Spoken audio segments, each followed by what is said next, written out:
Hey everybody, Plushie here, and Merry Christmas! Today we're gonna be talking about the new Christmas servant, some buffs, and maybe a devastating bug that has hit the game. How scandalous. How scandalous. Plushie, I'm be so oh my. proud of you. That was so much better than all of your other intros. Dude, What about my intros? Well, I mean, eventually you'll find a different bit and like do something other than accuse me Don't of worry, a bunch of crimes I didn't commit. Thank you very much. Don't worry, I got a new nickname for you, as we learned today. We'll do that next time. Oh yeah, is it Auto McPoopy Pants? Yeah, I don't make poop pants. That's what you hide in the shell. Oh, great. You're like guess. one of those gamers, you know, instead of a bucket though, you just got your shell and you just That's disgusting. What is it, fucking Asmongold? Damn. No. I assure you, that's not what this shell is for. It's not his personal toilet. Don't think about it too hard. Today, Also, I'm we going can talk to... about Myst. And Oh, yeah. I mean, Yeah. just yeah, as a that- short that note one. mention of like it happened. Like, and thankfully, I do want to start by saying, yeah, for anyone who didn't know, Myst's account got hacked a couple days ago, yeah. and he got it back, thankfully. So, Yeah. anyone who can go definitely show support for Myst because he went through a bit of a situation this week. Yeah, basically, there's this group of crypto scammers who send out like I think it's phishing links to people to try Like and take false links. Yeah. yeah. I and think they it's try like to sponsor links. Yeah. yeah, it's a like it's a fake fake sponsors. sponsor link. Yeah. But they the channel creator clicks on it and then they get their channel stolen through internet magic. That's And, honestly pretty common. Like I've had a couple of channels I sub to have like had this happen to them. But usually it's like fake AI Elon Musk, like Elon Musk Oh, yeah. deep fake. Yeah, like Yeah, like okay, it's also yeah. crypto, but yeah. So yeah, they'll change the name of the channel, they'll change the profile picture of it, and then they'll keep a stream up 24/7 that advertises their crypto bullshit. Yeah. I didn't know they were still doing the Elon one, because like I know that was going pretty strong about a year ago, I think. But hey, yeah. I haven't watched one of those streams for very obvious reasons. But There are scams. yeah, we're not gonna mention the name of this scammer because they are Why not? stupid. What, you think they're gonna fucking target us? No. Yeah, just I don't mean- mention. But speaking of garbage, let's talk about the welfare first. Yeah, Louhi. No, I said welfare. So Louhi is. Can we talk an about AOE Abigail first because she's bad, and I want to do that one first.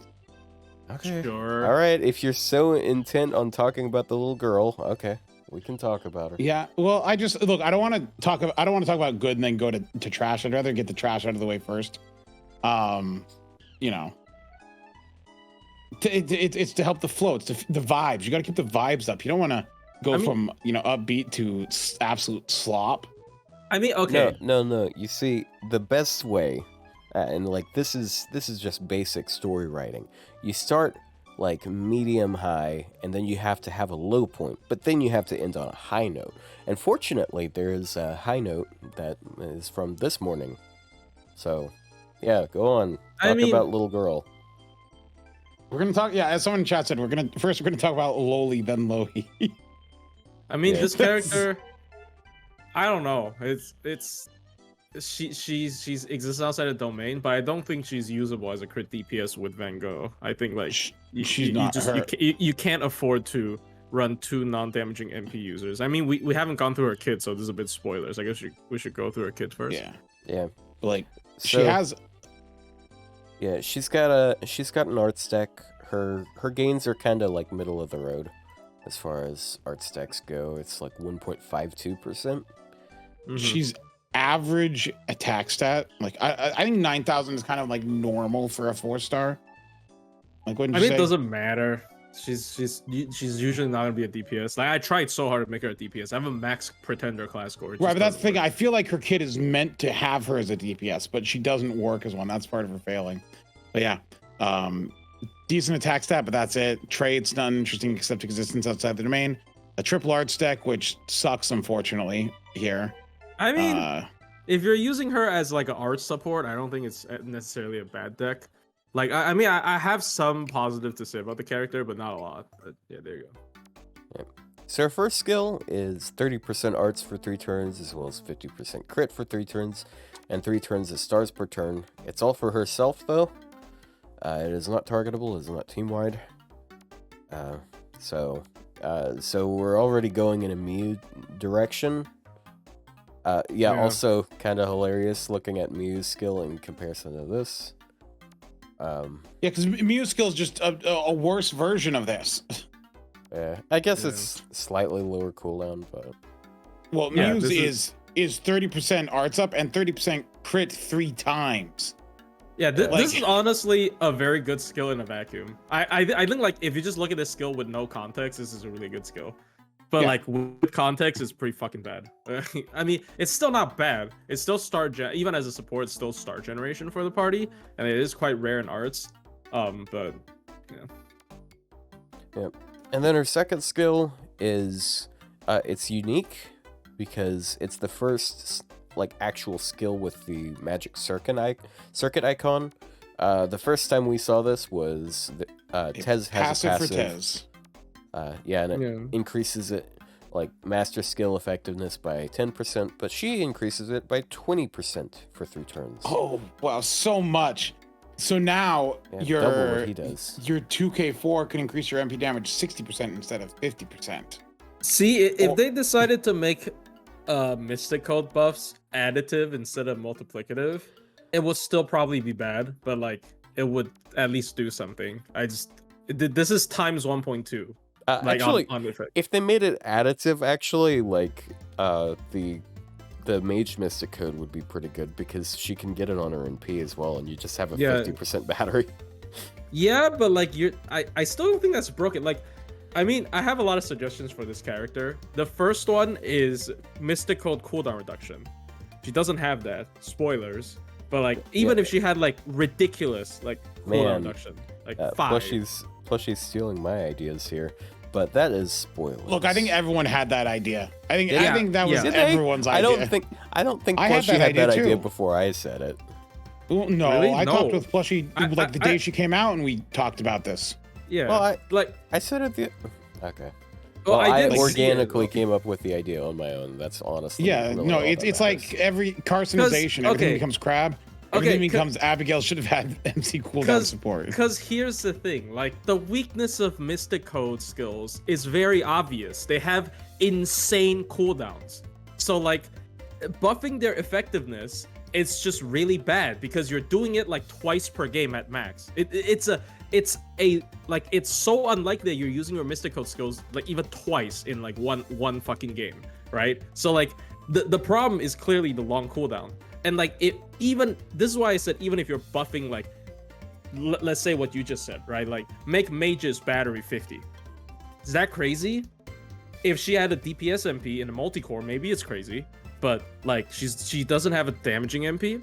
And if you're doing that in a challenge quest or a boss fight, 50% battery like once a game is not broken. I just feel like this triggers every like 10 turns. This effect triggers every like 10 plus turns. Like it doesn't do anything. But yeah, there you go. Yeah, it's so minor. And then the other part of the skills, it's MP gain up, which kind of helps with her terrible MP gain and star generation rate, so she'll generate more stars. Which once again leans into like her trying to be the DPS. She has 2 completely selfish things. I mean, I tried to solo with her. I do have max pretender class score, but this combined with her first skill, MPAA would make like 50 stars. Like she makes a lot of stars with her arts cards. Yeah, because she has 4 hit cards. Yeah. So like once again, it is decent as a DPS skill, but anyway, yeah. So keep going. I guess the name of the skill is Pass the Dough. Yeah, Pass the Dough. It's probably Pass the Deuce. Is it like a Nutcracker reference? Like that's her whole theme, right? Like the ballet probably. Well, a paste do is a two-step. Oh, A so it's step just of two. It's ballet like then. it's a Ah. ballet term thing. Yeah, Okay, I see. it's probably pas de deux or some. I I mean, this is imagine the also- S is not pronounced. Yeah. Dory, I mean, this is also a good depending on where you survival live. skill, right?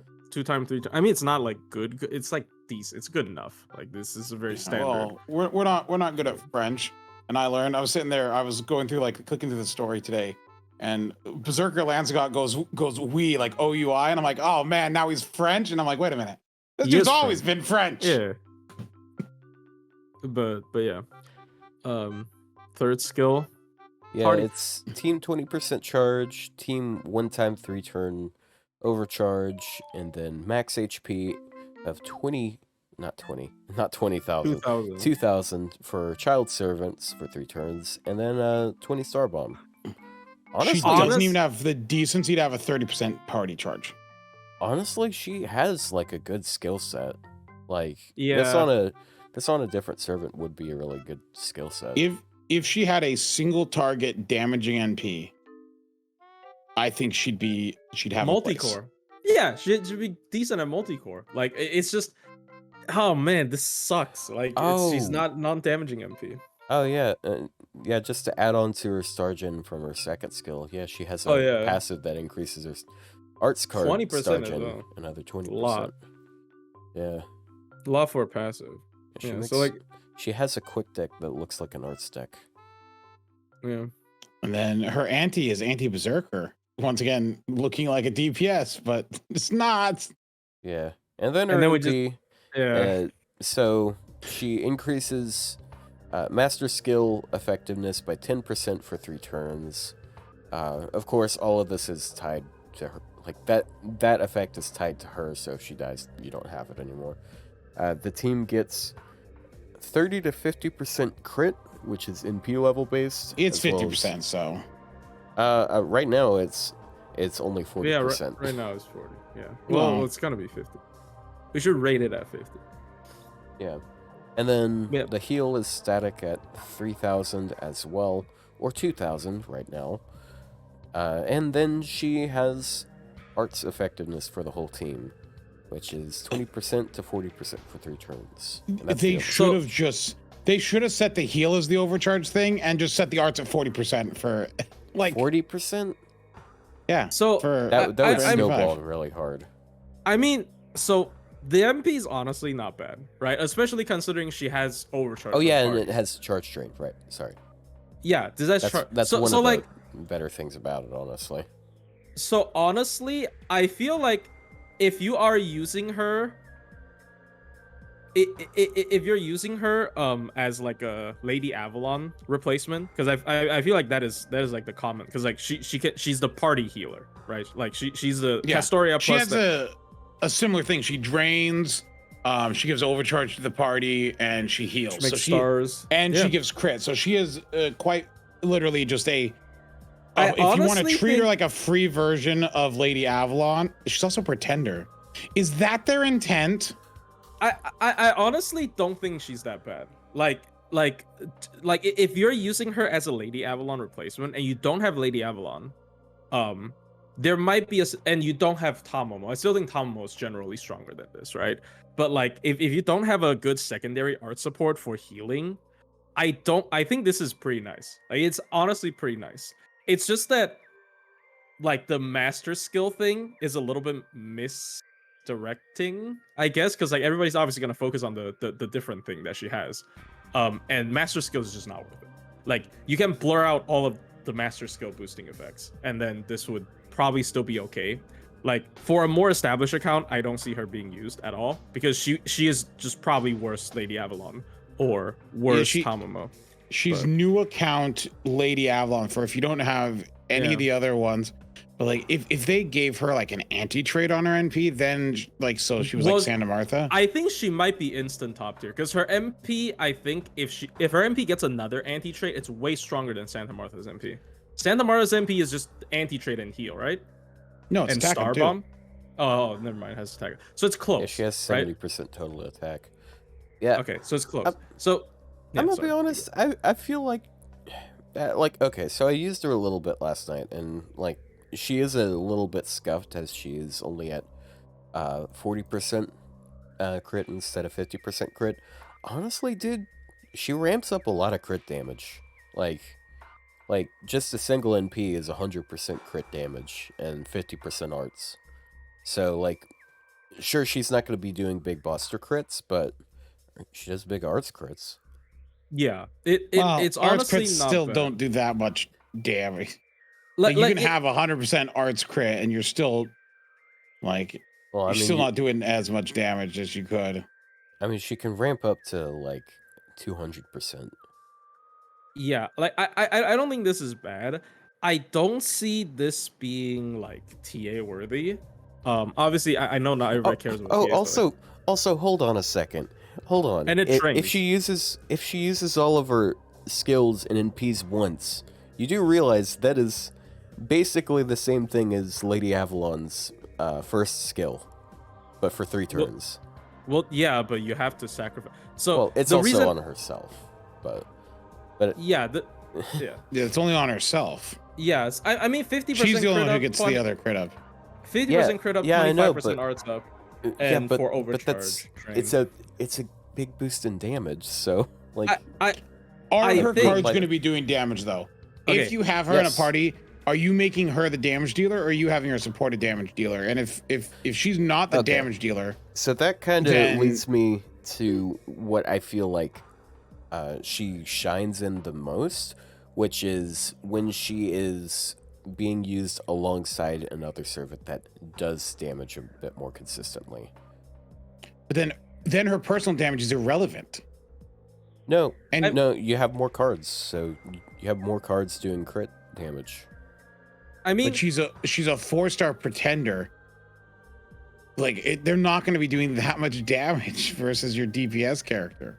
I think you're just undervaluing the damage she'll do.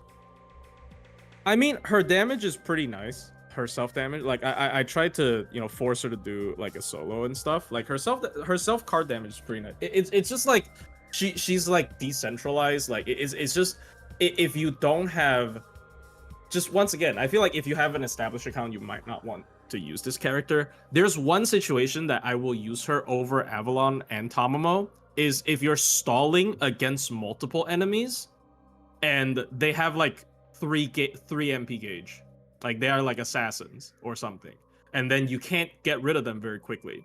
This is probably the best like drain control Arts sustain support, because Tamamo is better, but Tamamo can only drain one guy.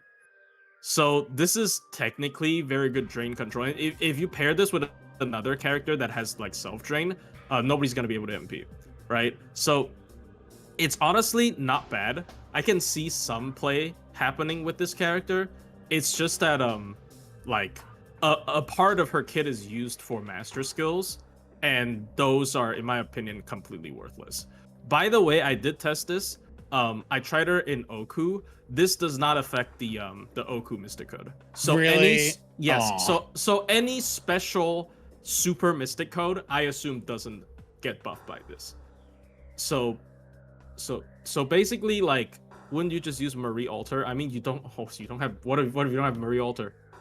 Yeah, also, Marie Alter isn't really supporting at all. Yeah. She has. She actually has like. Okay, I guess she has her 3rd skill, but they mean using her as a DPS and using a standard arts team. But like, what if you don't have Marie Alter? Right? Like, this is a free option that, for example, what if there's like 3 targets that you need to drain control, but you want to use a single target DPS because maybe killing them one by one is better in a like a challenge quest or in a boss fight. I can see this being useful. Like, genuinely, I can see this being useful. It's just, and also another problem with her though, like, she doesn't feed herself. The problem of her being a replacement for Avalon and Tamamo is that she doesn't feed herself MP. So the crazy thing about Avalon, and like to an even greater extent Tamamo, is Tamamo feeds the entire party MP and she reduces the party's cooldown. So like you would eventually enter a state where just spamming triple MPs or something similar to that. This character can't spam her MP as much. So my question is, how much, like, say you're in a, because obviously if you're using her in that context, you have say Castoria, her, and an Arts DPS. Between the NP turns, you're trying to pick 3 Arts cards, one from Castoria, one from your DPS, and one from her. Yeah. With her, offensively bad MP gain, even with the assistance. How much is she actually? Her MP gain isn't that bad. It's pretty 0.38. It's Well, 0.38 yeah, but with a 4-hit arts card. Like it's that's over still 1.5. It's On an arts not deck, it's bad. actually completely fine. like I had a video with her gameplay, like with her game boost up, her MP, her arts crit refunds like what? Let me check. Her arts crit refunds gains. I shouldn't say refund because there's no refund. But like her arts crit gains like how much is that? Let me check.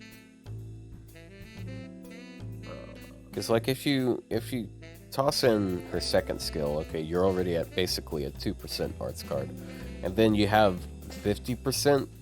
Like it's Arts not after horrible. one? It's not Like, great, so it's- but it's not horrible. Her arts crit gains like I would say 40 to 50 MP, which is not bad. That's my concern though, because like if you're ending at like 40, then you're looking at 3 turns possibly before your next MP again. I mean, but I don't think it's her base gains issue. I think the issue is her MP not feeding into itself.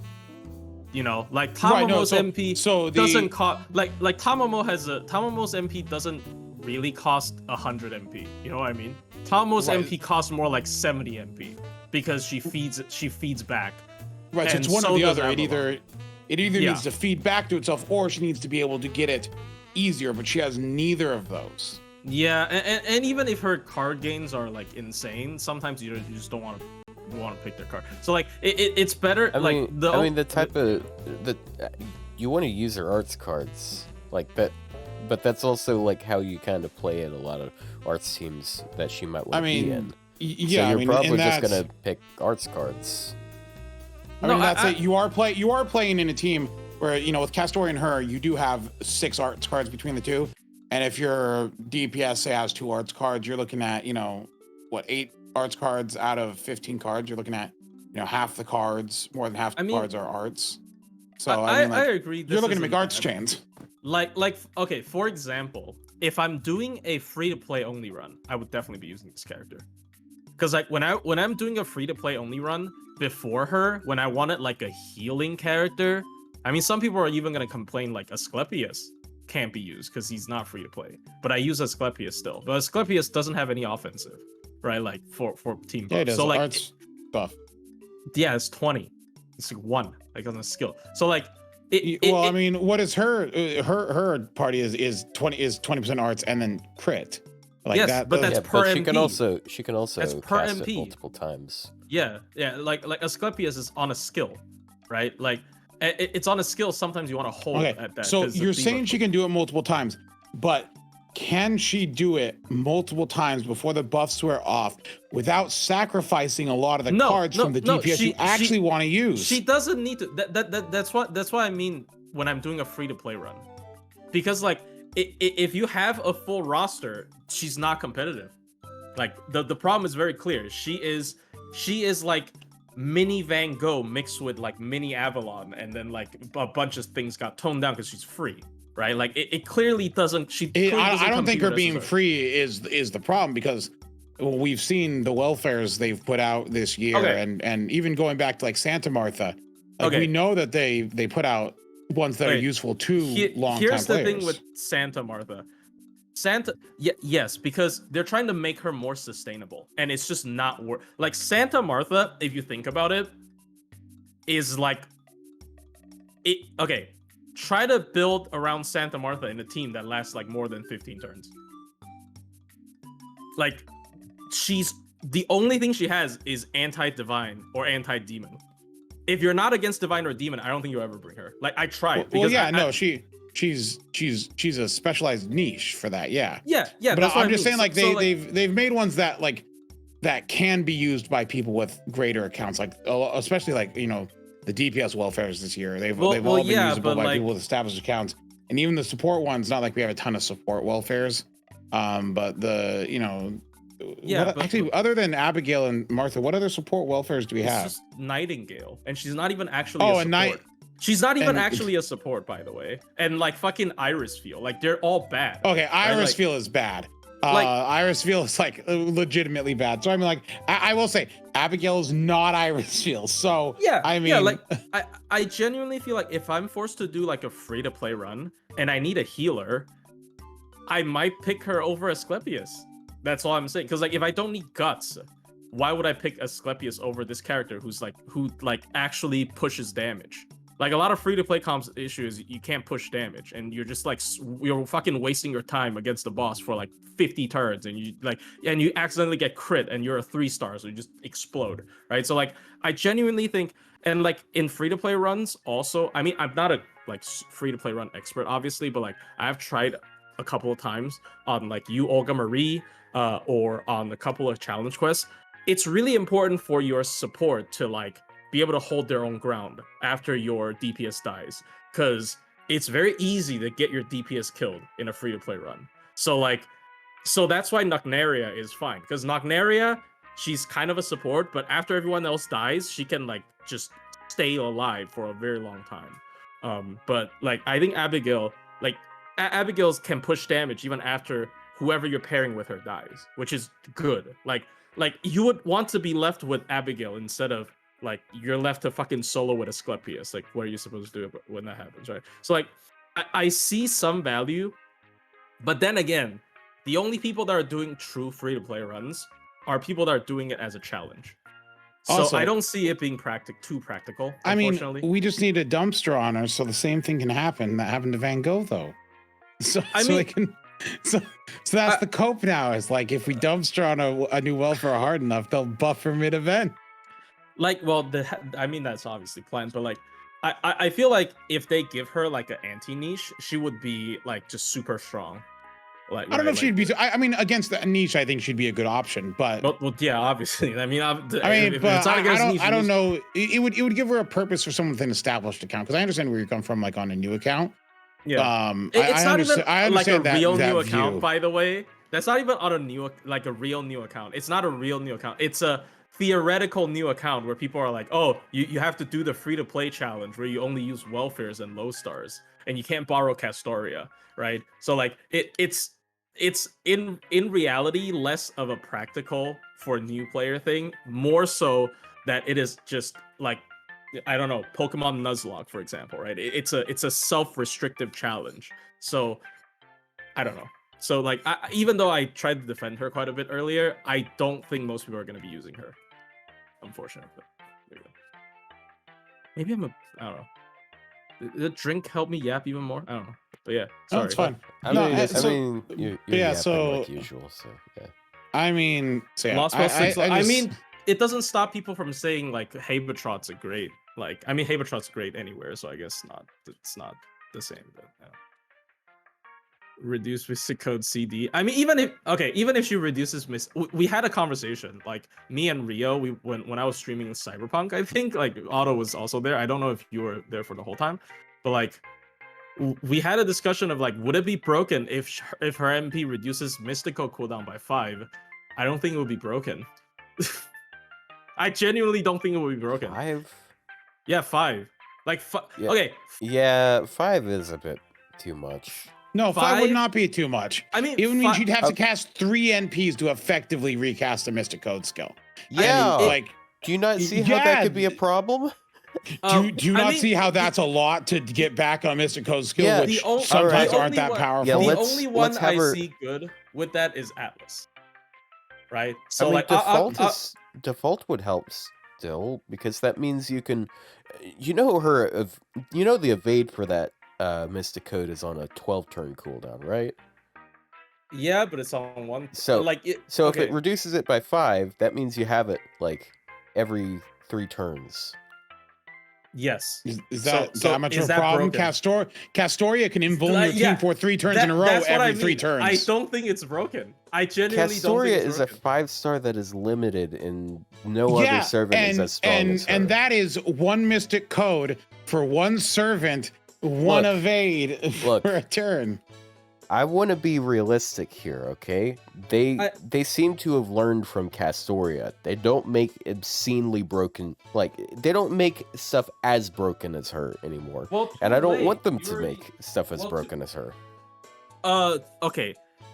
Yes, I don't want them to make stuff as broken as her, but I want them to make stuff that you might use over her. Because, like, yes, she's broken. She ruined everything, whatever. I mean, this right? isn't But, even like in the same realm as what she does, though. It's exactly. a complete no. I mean, it's completely unrelated to what she does. No.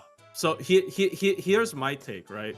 So like, if you give her mystical cooldown minus, like that's obviously outlandish. Mystical cooldown -5. So what are the good mysticals with her? Default and Atlas. That's it. You can still use other ones though. But they wouldn't be broken. Like I guess original plug. So you have like Gander every 3 turns. That could be pretty cool. But like I don't even think that would be broken. Like it would be really good in certain situations, but it wouldn't be broken. Like what I want from a welfare nowadays is not a generic like placeholder for a new player, because there's so many of them, right? Like what I want from a welfare is a character that does, like, you don't have to make them super strong. Like, okay, I don't think anyone's actually gonna say like Hakuno is objectively like broken, but like she does. They depend on who you pick. That's because of the class more so, honestly. I mean, even if you made them a saber, I wouldn't think they would be too broken. Like, yeah, they'll have universal P mod 30%. You probably wouldn't use that over an SSR. Like I just feel like it's fine. Like it's pretty. They'd be pretty good, but they do something that nobody else can do. So sometimes you would take them out for like, oh yeah, I can. This is like a tech choice I can use. And Abigail is like the tech choice part about her kid is like not good. Like the which is the Mysticode buff, which is it's just not good, right? So I don't know. Okay, well, let's move on to the next one. Sorry. They also released a 5-star. So along with the Loli comes a Louhi. So Louhi is an AOE quick berserker, one of the things that people once hated the most. You know, there being Yu and Zerkerlot and such. It's not something looked on favorably as opposed to AOE Arts or AOE Buster. But this one is arguably the best for farming, which is kind of a funny thing. Kind of a funny thing when you're talking about AOE quick servants and how people constantly complain about how terrible they are for farming or something. But she definitely exists in opposition to that. So starting off, she actually has like one of the highest attack stats in the game. It's a little bit lower than 4th highest. Summerbuki. Yeah, 4th highest. It's a little under Summerbuki, but it's still very high attack stat. She's also a bird. Bird up. Throwing that out there. She is animal. Yeah. On 3rd. Only on 3rd, really? I Well, mean, I I guess mean, the she- Only on antlers 3rd. Yes, it is only on 3rd. 3rd. Yeah. The antler, it's like on her hat. It's not her actual antlers, right? So Yeah, so that's a Yeah. hat. Yeah, I mean, she doesn't have antlers on her final ascension, so her 3rd ascension.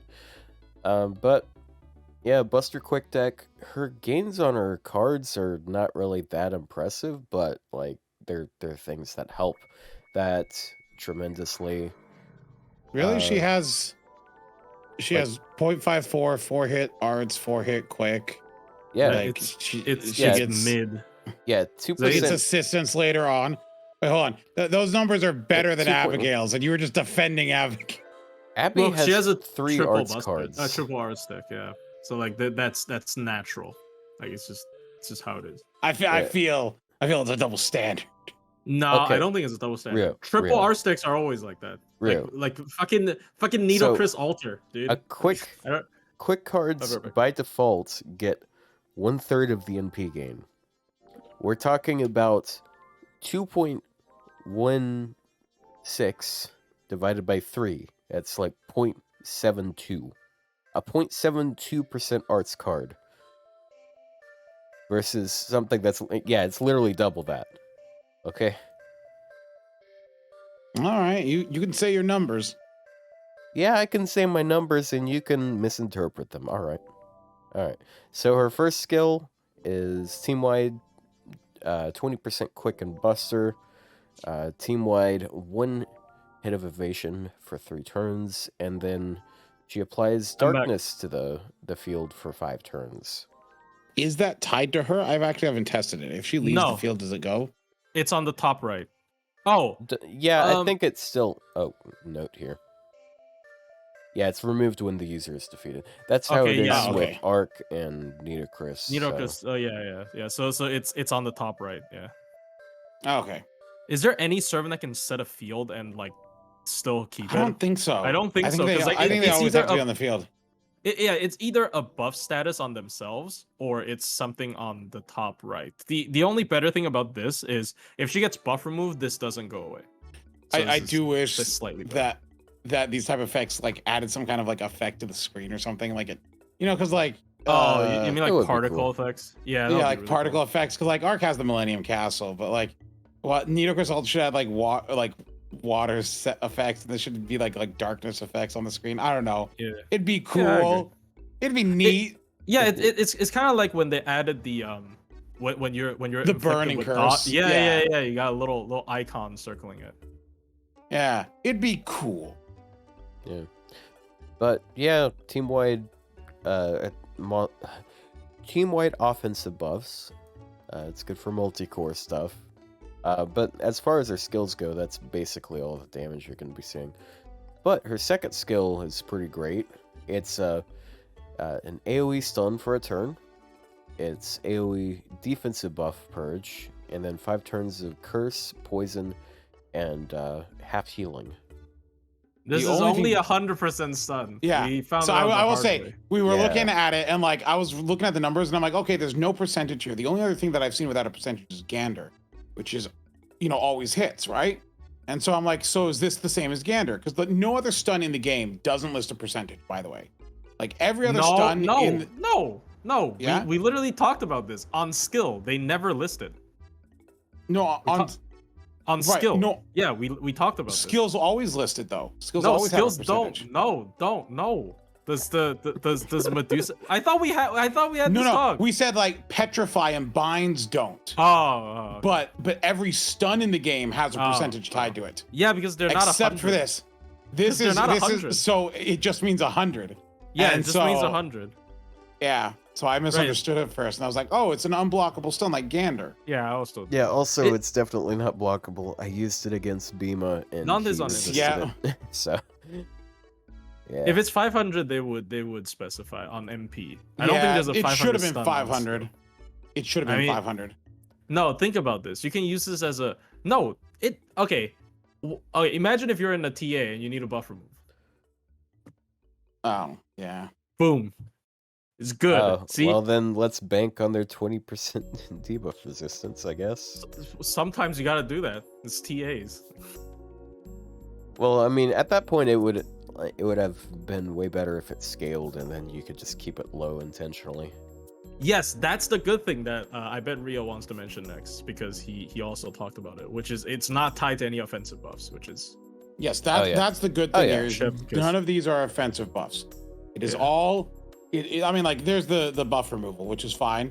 That may eventually be a minor thing, but like for that causes issues in some runs. But other than that, like, it's completely its own thing. No damage buffs, no stupid defense downs, no attack ups, no. I don't even know her thing. Okay, all right, dude. All right, you're so cool. Well, you're good so skill. Funny. All right, super destructive skill. Like, if you just look at fucking Kiara, anyways. But I guess Kiara's defense. The poisoning curse don't really do anything. Number is kind of high for just a skill press, but I mean, I could also if you multi-core with Shufu. Oh yeah. This plus her MP is all 3. You're right. Her MP's burn. Yeah. Like I've been thinking like maybe using Young in this 90++ over Draco could work. But I mean, we'll get into that later. I guess we get to it. But Yeah. Spoilers. That Then actually, her third skill. that actually wouldn't. That actually doesn't like. She already did anytime burn, anyways. It's not her buff. But yeah. Anyways. Okay. Then the fun skill. Yeah. Then her third skill. Insane. I don't know why self you 80% charge, team 20% charge, and then AOE 30% crit chance down. So yeah, it's basically 100% battery, and then the rest of the team gets battery, which is absurd.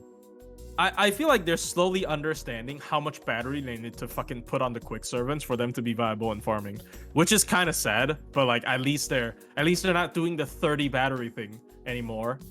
Well, they're still doing it, but like not for everyone. So Not for everyone. like Hibiki Shikagi's 50, party 20. And then you have, oh man, this makes Hibiki Shikagi look really bad. I'm sorry. This character makes, like, I was praising her so much, and then this character came out, and I'm just like, oh. I mean, Hibiki and Shikagi, yeah, you still have they have anti-trait. a lot of other things, and they have anti-trait. I mean, they do have. I mean, okay, they also have more MP team damage. Yeah, no, they do if that. you No, actually, counter MP, not anymore. Actually, If you after counter the Sky first MP, thing, Right. Hold on a Spoilers. second. I'm looking at it here. Okay, so Skills. Hibiki and Shikagi on NP remove defensive buffs. They have party NP gain up that's pretty 20%, party NP damage up 20%, party buster and quick 20%. Wait, they also they're have the party same MP. servant.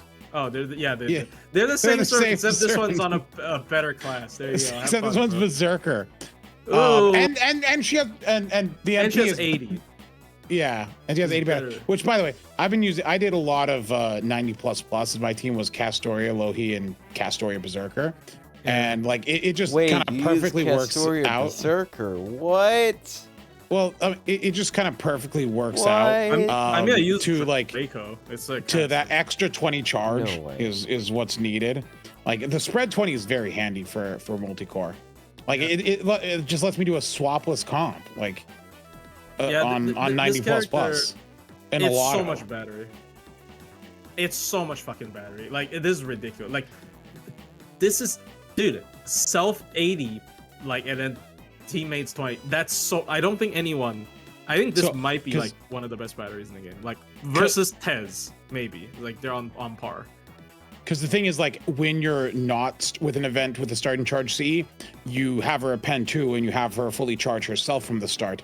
But if you're in a one with a starting charge CE, then you just put charge on her. She will refund 20, and then she can press it again and then, loop back, right? Yeah, and then we can talk about her MP. She also highly benefits from spamming her MP. From spamming MP. So MP. The whole team gets NP generation of 20% for 3 turns. The whole team. No, she gets MP generation for 20% for 3 turns, and that activates first. Yeah, and then like also the rest of the team gets NP generation. Oh yeah. But that activates after the battle. After why the did MP they hits. why did they fucking separate? I don't get it. I don't know. It's that for the It's MP the damage as well. overcharge effect. Yeah, why the fuck did they? Okay. Yeah, and then also she herself gets 20% NP damage for 3 turns, so the special effect. Except it's even better because the whole team gets the NP damage buff. And that as well. also scales with overcharge. Why? Why are they separate? Arc is self 100, spread 30. Arc needs to use her MP first. Like I know she usually uses her MP first anyways, but like it is one less like flexibility for Arc. Like Arc needs to be in Millennium Castle Field to give the party. Yeah, Louhi doesn't have to be the first servant to attack, but she does benefit. The whole team does benefit if she is the first. She also inflicts burn, so she does all 3 of the dot types, which is pretty cool. Yeah.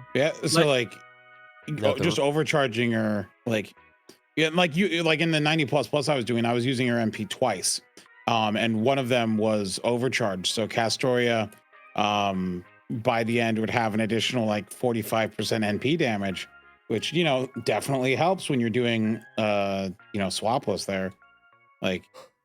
in the MP game helps because it's party wide. So like I think she works good, like especially if the event has a 50% CE. Pairing her with like an art single target and having her just go on her own damage to knock out a wave. Yeah. Because she helps the arts refund as well. Another thing with it's this just a good MP. Is like when you're looking at other party chargers. Okay, other spread chargers for multi-core.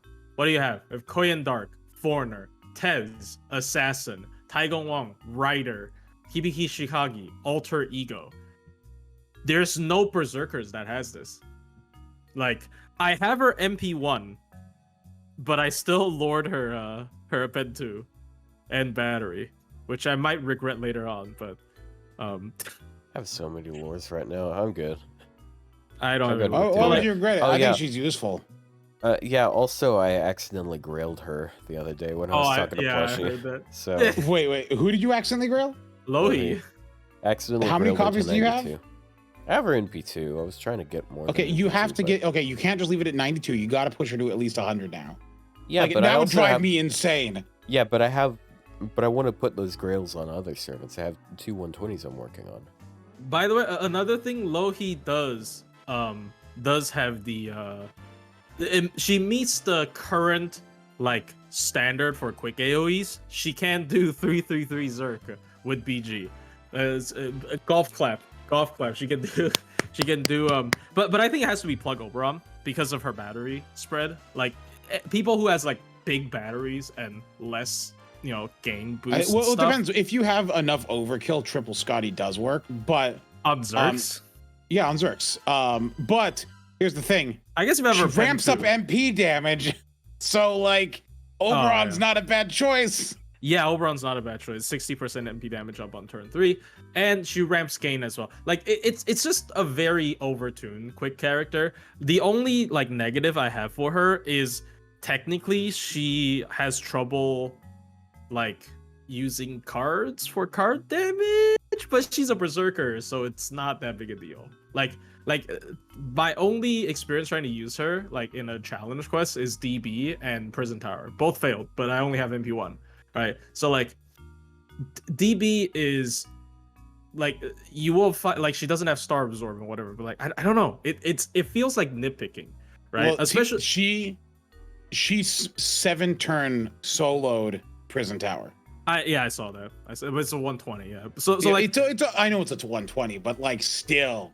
Yeah, and like a big part of that is probably because she can ramp her MP gain, right? So like she's very very good. Like best AoE quick in general in the game. Like Cosmo Drop is like support, Summer Scotty's like a support. Technically we can't count like as a pure like DP. I mean she also support. I don't know how to fucking categorize things anymore, but like as a generic AoE quick might be the best in the game. And like fits wonderfully both in multi-core and single core. Here's the thing, if you're not taking a trade into account, her damage is very similar to Ibuki.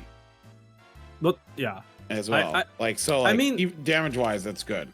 I trust App Media in this. Like if you're listing out the big 3 AoE berserkers for each class, like before, Ryou is really good, but Ryou doesn't have the like big. Ryou doesn't have a big enough battery for her to fit into like a lot of farming teams randomly, like Morgan and Summer Ibuki. This is the quick version of that, and potentially better. Because in multi-core, I think she's better than both Ibuki and Morgan. So like, just S tier. Oh yeah, like, no, in multi-core she is S-tier. because of that spread 20 and the fact that her MP effects spread to the others. Yeah, is better. And It 80 is battery. really funny because this is the highest rated quick servant, and it's not even like a close competition because they have Doman in the rank below, but I don't think they consider Doman quick in that case. They're looking at his utility.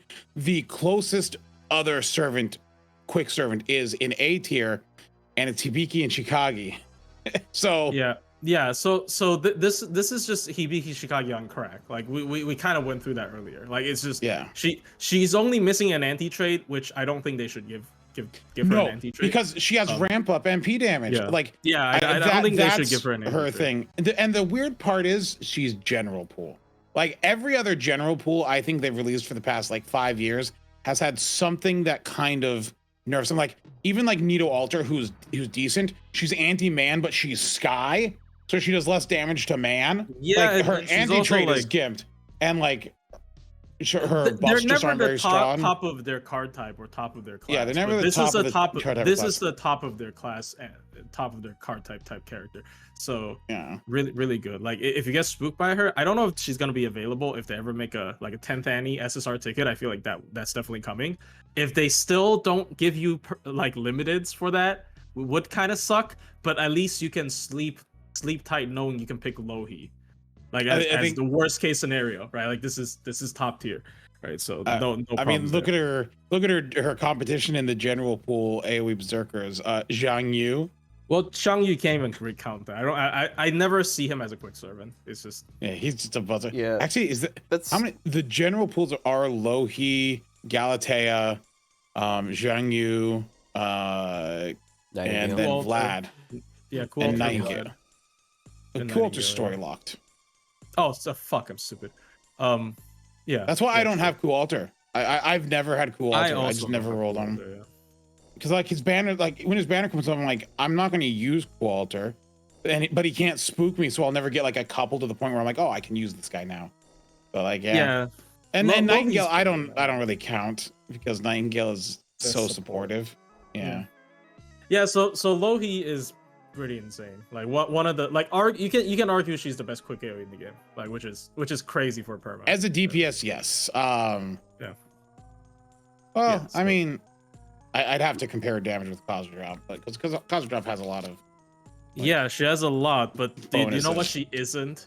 She isn't a Berserker. berserker. Yeah, She has we have 75% power mod against all classes. yeah, it's power mod. We have long understood how dumb berserkers are as a class, as Yeah. a DPS class. Like 1.1 hidden multiplier, high attack stat, one of the highest among berserkers even, this character, right? And then 1.5 times class advantage, right? So like, yes, she has like no card crit buffs, no card mod buffs. Like her self buffs are honestly pretty shit for cards, but like berserkers always find a way anyways. So that There you is go. one thing I like about what they did there, Rikyu. because Rikyu is probably not a better farmer than her now. No, she's not. She's Unless you're up definitely against if you're up Man. against man, maybe, because Yeah. I mean super effective, it's a lot. But the one thing that Rikyu definitely has over her, though, is I would say in Challenge Quest performance, she's going to outperform her because Yeah, she card has damage. way better card damage, because she actually has a focus on card damage. And she has anti-trade. Yeah, and anti-trait. But if you're more of a farming guy, I think I talked to Ryou again with this. I'm not expecting her score to be as shining as Rikyu in min turns, especially Super Recollection min turns are over basically. But had she been in the game, I don't think she would have had as good a report card as Rikyu for that kind of stuff. But I know most people don't do that. Most people care more about how can I farm more efficiently, and this character is just better. So what I like to call her better Spishtar. I mean, Yes, way sure. better. Yes. I feel like she really does just even Arts Spishtar. I feel like she outdoes her. I mean, this is the strongest ramp up effect on an MP in the game. I don't think there's another ramp up effect that is as strong as this in the game. I'm sure I can No. think of. I tried. I can. Yeah, well, Support MP don't trying count. doesn't mean you. Yeah. I'll be interesting to 400 hear what servants you in this think. game. Yeah, but I genuinely I can't find one. What is as good as 20% party wide game boost, 20% MP damage up for the entire party, including herself, that skills with overcharge. Does Van Gogh's count? No, supportive MPs don't count. They don't count. They don't count. Yeah, but Also, if you're supporting him against Castoria I is guess, better. yeah. It's 50% good pack. Song defense. Yeah, because looking at it here, I was just putting in the numbers of say like double Summer Scotty, Oberon for Khazra drop and Louhi, and the second you get to that doubling the MP damage thing, changing it to where she has 120% extra MP damage over Khazra drop, even with the power mod, yeah, it's plug over anyways, but yeah. Well, I know, but like if you were in like setting in equal teams, like just to compare the damage, yeah, no, they do. Louhi does a lot more damage, because like Louhi's doing 1.14 million and Khazrap's doing 840,000. Also, do you know what's the fucking sad thing? She can run the exact same team as Khazra. Double, well, not the Geronimo one, but double Louhi, double Scotty. Oh yeah. And I don't know why you would do that though, but like I mean, no, you don't care about refund for that team. Oh, right? Yeah, I guess. That team has no. It's the exact same with Khazra drops. You can run the exact same team, which is, as a Berserker, so yeah, this is a top tier. I like undeniably top tier. But like, but you're making me want to pull two. I only have one. I would say get MP2, but it's a perfect segue into our next segment. We got daily rolls. Oh, how is that a segment? Well, because it happens pretty frequently. It's a very small segment. Well, I failed to get Louhi. Congrats. Rhinus is like the only big support I don't have access to. And I guess you're. But yeah, Louhi is. I mean, I'm waiting for like a SSR ticket so I can pick another copy. So I'm not that in a rush. But ooh, nice. Oh wow, Adelante. Here's the fun part. Rolled. Yeah.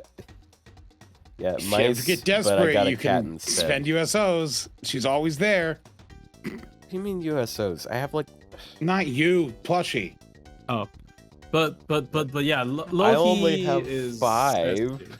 I have like 14. I don't know, but yeah, Louhi is just it's so clear power creep, I guess, because like what is she power creeping? Who is she creeping? Yeah, I guess she is like she doesn't have strong competition anyways. Is she creeping or is she just matching some characters we already have available? What do you mean? Like she's better. Like no, like Berserker wise, like AOE Berserkers, like she's competing. Like I think she's better at multi-core than Morgan. Well, yeah, but like for example, if she's on the same level as those high ones, I think it's just more shocking because she's a general pool character. Yeah, and so like her being like, obviously if she was limited, I'd still be saying she's like top tier, like putting up with like Morgan and Ibuki and all that. But the fact that she's general pool is what's the surprising part, is because even if you don't get her here, you can still have her show up at any time. Yeah, one of the best Berserkers in the game. Like depends on how you like the farm. She like once again she can be better than Summer Ibuki. Cause like multi-core wise, I think she's more flexible because she has 80 battery. So like and she spreads. Yeah, just crazy. And her MP gain isn't tied to summer forms. I mean, yeah. No, yeah, I hate it being tied to summer forms because I don't want to use certain characters in their summer stage. True. If they even have a summer stage to begin with, sometimes. Yeah. I mean, Louhi also like so imagine, because like most of the time if you're doing multi-core, you're doing what, 2 AoEs, 2 single targets. Like that's like a good assumption, right? So like if you're using Louhi MP on 1 and then Louhi plus a single target on 2, the single target has 40% game boost.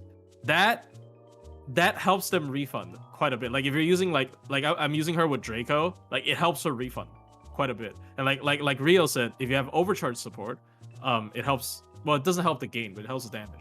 So like I don't know, it's just such a like an insanely powerful character that also feels very like modern, because like modern people don't always do single core anymore. So like a contrary example to that would be I guess Space Rush also says multi-core. I guess it's not fair. Anyways, forget what I was gonna say, but yeah. Yeah, I'm pretty close to pity. Oof. Close. Click the button. Let's see. Hold on. It's the third But- button. I on know. I know where it is. I'm not on that screen right now though. But Louhi, worth the pull even as a perma. I mean, I guess this is also like them understanding if we want to 41. add a perma, we Mm. yikes. To not make them terrible. Yeah, they're like, okay, this is the power level of a perma we need to make them for people to pull, right? And I'm like, oh, okay, well they understand. It's like it's just it's good, it's great, like it's such a good character, right? But yeah, there you go. Yeah. Do you S think tier. Was Nito Alter the last general pool we had? Who was the last general pool we had? Kashin Koji. Kashin Koji. Kashin Koji was terrible. There you go. She's not Well, I that mean, okay. terrible.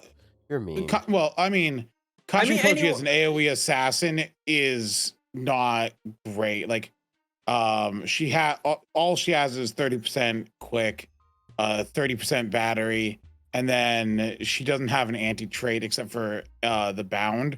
But she can only bind every like 7 turns. I mean, I do feel like for a sure. big problem is just berserkers being too good. Like, if she wasn't a berserker, she'd still be top tier. Wow, this insta whale, bro. Holy shit. Yeah. What if she? So what if she was, say, a foreigner? If she was a foreigner, I think she'd still be good. Like, without a doubt. I don't think she should mean, be as good. I think her being a berserker Yeah. is part of what, like, her being a What makes her, berserker as well like, lets her crack, get away yeah, with we're going to only having 20% quick up on a skill, and that being her only skill damage buff, right? My man's pitying on stream, Oh. bro. I didn't. Oh my god. Don't Didn't pity. pity. You saved 2 multis. Holy shit. Maybe Yay! get a I second didn't hit pity. Congrats. This is actually Wow. like this is worse, bro. That's This what happened is to like- me. I was 20 away, and That's I did the spin, taunting. and I got it. And it was like I saved 1 multi. It's like, you know I mean, what? I no, would have. I saw you get a 3rd copy. How's your 3rd copy? Oh, it's fine. Was that bad? Oh, okay. And at least a No, third no, copy was fine. no. The 3rd copy was a single, just a random single. Oh, okay. I mean, yeah, Well, balance. it's gonna make lotto farming slightly easier, I guess. I mean, she works at 1 for this. See, my debate is if Well, I get mean, another that's off if you're the. using Black Grail, though, right? See, No. and here's where I'm I'm gonna not doing make a single mistake queue. again. I've I've made this. I've walked this path before, and I feel like I'm gonna make another mistake again. I feel like if I get another copy off like a daily single, You're what if gonna I get just 5. spend a USO to You- get the 5th copy? You do and, have like, a lot of USO. I have 25, and so I'm like, if Oh, I okay, do I guess- that, will I start getting a million Louhis? If you get another Louhi, you can 120. I don't think she's a horrible 120. I don't think she's a horrible Not 120. even not even close to The- horrible. It would actually be if I You're 120 Louhi, I She would might be your have best one. 3 120 berserkers. And at that point, I think I'd be required contractually to Yes, start doing berserker please. class score. Please, my God, that's why you're getting your fucking Castoria run sniped all the time. Yeah, because 'Cause I you don't don't have have Castoria berserker class cla- score. Yes, But exactly. I'm trying to finish Alter Ego. Oh, my melt hit 110 today, but I'm out of Very grails. nice. Um, But yeah, I did send my team. This is my team. It's no plug. This is for 90 plug. This is no plug. I mean Draco 120, right? Like, what can I do about it? But That's the same team I have, except I use Castoria. yeah, It's nice. it's a good team. I don't need Castoria's MP. Do you need Castoria's MP? No, I don't. Fuck. Okay, well Draco sucks anyways. It does. The enemy does have like 10,000 HP, or Bima always has like 10,000 HP at the end, but a card knocks it out. If I low roll, I don't kill Bima. I mean, I have anti-servant. This is like the one place she's supposed to win, bro. Yeah, well, it's Castoria, and Castoria's anti-traits hit him, I think, and she overcharges herself.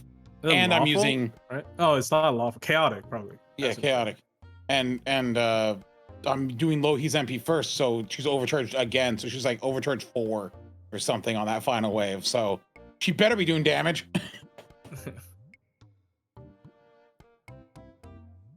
Otto, we're too early in this for you to be streaming your gameplay. Yeah. Well, I mean, you guys were like going off and doing your own thing, so I was just no, we doing can my own thing with you guys. We're still talking about Louhi, or we were talking about we're Louhi. done with talking about she's We're pretty. We're done with her. We're done She- glazing. She's pretty broken. It's really All right, broken. so let's go down to the low point. So Santa Altera Altera. got a buff. Yeah, who cares? It was man. It's 10 more battery and overcharge. Yeah. right? It's not a good buff. It's So she now I don't want to has. say it's pathetic, but She has. So she used to have a 20% battery targetable with targetable 30% star gen for 3 turns. Now it's 30% battery, and it's 1 hit of overcharge for 3 turns. So, I saw someone when this got buffed, someone said you should keep an esports copy. I sat there for like 45 minutes. I couldn't think of a single situation where I used her as a support. Yeah, she's just Why like. the fuck would you use this? Why would you use this?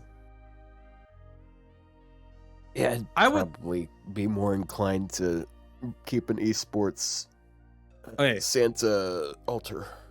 well, like she Without- was like. The problem is that she has, like, she's really support, like with the first 2 skills. It's really support oriented, but like Is it? well, look at her. I mean, look like, at her second. oh no, What is I it? know it's support fuck is this? oriented, not that it's good support. Oh yeah, that's It's fair. oriented towards support by being a targetable MP damage and crit, but only for 1 turn, and then a 30% charge and star generation, And then, an and overcharge then the 1 third time. skill is 3-turn absorb, and then 3-turn invul, and then 3-turn defense. Yeah, this would actually be a pretty decent targeted skill. If it's targetable, but yeah. but it also would be really funny if the other targetable ignore invuln support was It's also also a a single quick target quick archer. Yeah, I think even if this was targetable, I'm probably using Jane over this character at this point, Yeah. especially after Jane's buff. So like, I don't know what this is supposed to achieve as a DPS, like free to play DPS. Even without anti-king, I'm using Sugitani over her. I'm sorry, Sugi. Like, I only speak the truth. And There like you go. as a DPS, is like a welfare archer. Saika is better. Dude, if you have Yeah. MP1 Bavanshi, she fucking murders her. So I don't understand what's the point of this character. anymore. Yeah, it's not a good buff. So- So here's what they should have done. So screw her An first MP skill. buff? They did almost nothing with it. Just buff her third skill. Make this 3 turns, add an effect on it. You could take the exact same effect you added to this and put it on this one. And Maybe. it would be okay. Yeah. Because then if it 'cause, was like her 30% one, her for 1 3 turn turns, damage is like yeah. okay. It's not Yeah. really that great, but like I mean, if you made it 3 turns, then like I'd That- rather have damage for more than 1 turn than 10% more battery. That skill 3 is also so good that it's worth a self stun, am I right? Like, holy fuck. Like, oh my god. Why? Yeah, Like, maybe also, back in the like, day, oh, it's it's pretty good. 500% chance to stun too. Wow. I mean, you can remove the yeah, clock, well, right? yeah, you can remove it. Yeah, you can before remove the that. clock. So So it's not bad with it. Any sort of debuff removal or debuff immune will prevent it from happening. Yeah, you can just use codes. Like ironically, this really doesn't do anything because it's not applied as a buff. So like command codes can just, it's gone. But still, like it's just, why would you use this character? Why? Why? Why would you use this character? Oh, my Nobukatsu hit bond 11. I Nice. just got 30 St. Quartz. Well, good for him. I could spend it on Louhi, or I could use it to do more farming.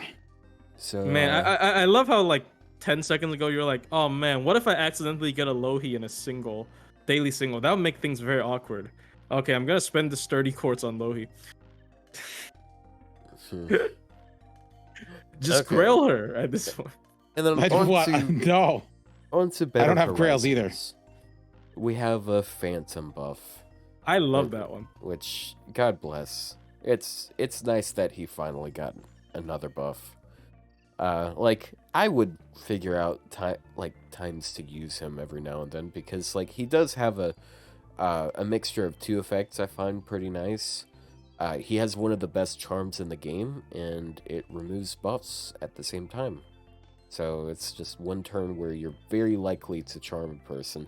Like, they have to have pretty high debuff resistance to avoid it, because he has another skill that increases his chance, so it has a 115% chance of proccing. But yeah, buff removal is just something that has some pretty good utility. And then they buffed his third skill, which on its own is just generally a pretty terrible skill, because it's mental debuff success and mental debuff res. But which was just mental bad. debuff, so. Like the mental debuff, like the success wasn't that. It wasn't like 25%. Yeah, but also they actually changed quite a few effects. They added 2 new effects. Now it's team-wide 20% arts for 3 turns. Helps his NP damage slightly. It's still some of the lowest in the game, but at least he's beating Paracelsus, I guess. They didn't change some things. This is a completely different skill with only one thing in common. It's the debuff resistance. Everything else has changed. Yeah. I mean, and then also 20% team NP damage if you're on a dark field, which is kind of funny because, like, okay, well, we just got a servant that makes dark fields.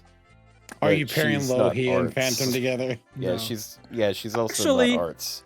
I was gonna say what if she needs buff removal, but she already has buff removal, so actually no. Yeah, she has defensive buff removal, and it's also a stun. So in a lot of scenarios, it's just objectively better Phantom. than his Charm. Yeah, it's a like Louhi has a Phantom in her second skill. Congrats. Yeah. But cool thing that they did on top of this is they changed it so he has just generic debuff success and generic debuff resistance. So he effectively has that Debuff immunity. protection of the faith. Yeah, skill. like King Hassan, right? Yeah. Yeah. So he has 100% debuff resistance, which is ironic because, unfortunately, the one debuff he puts on himself is still going to apply regardless because it's 500%. Yeah. So Probably intention. It would actually have been pretty cool if they made it so he could just resist that. That way, I feel like eventually they're gonna buff that skill because like it's like one of the few. I think it's like one of the Hans. few innocent monsters. Yeah. No, hold on. It's like the Hans's only was one. buffed away. It's the only one left. There were only No, ever two. Yeah, no, Mephistopheles also has Yeah, his buff. Mephistopheles. Yeah. His got Actually, buffed because he has a 30% attack buff on it now. Oh yeah, true. But it still has defense. Some people didn't do that buff though because it makes him harder to kill. Oh, that's what I did. Okay, no, that's what that's why I remember he didn't have it because I didn't do.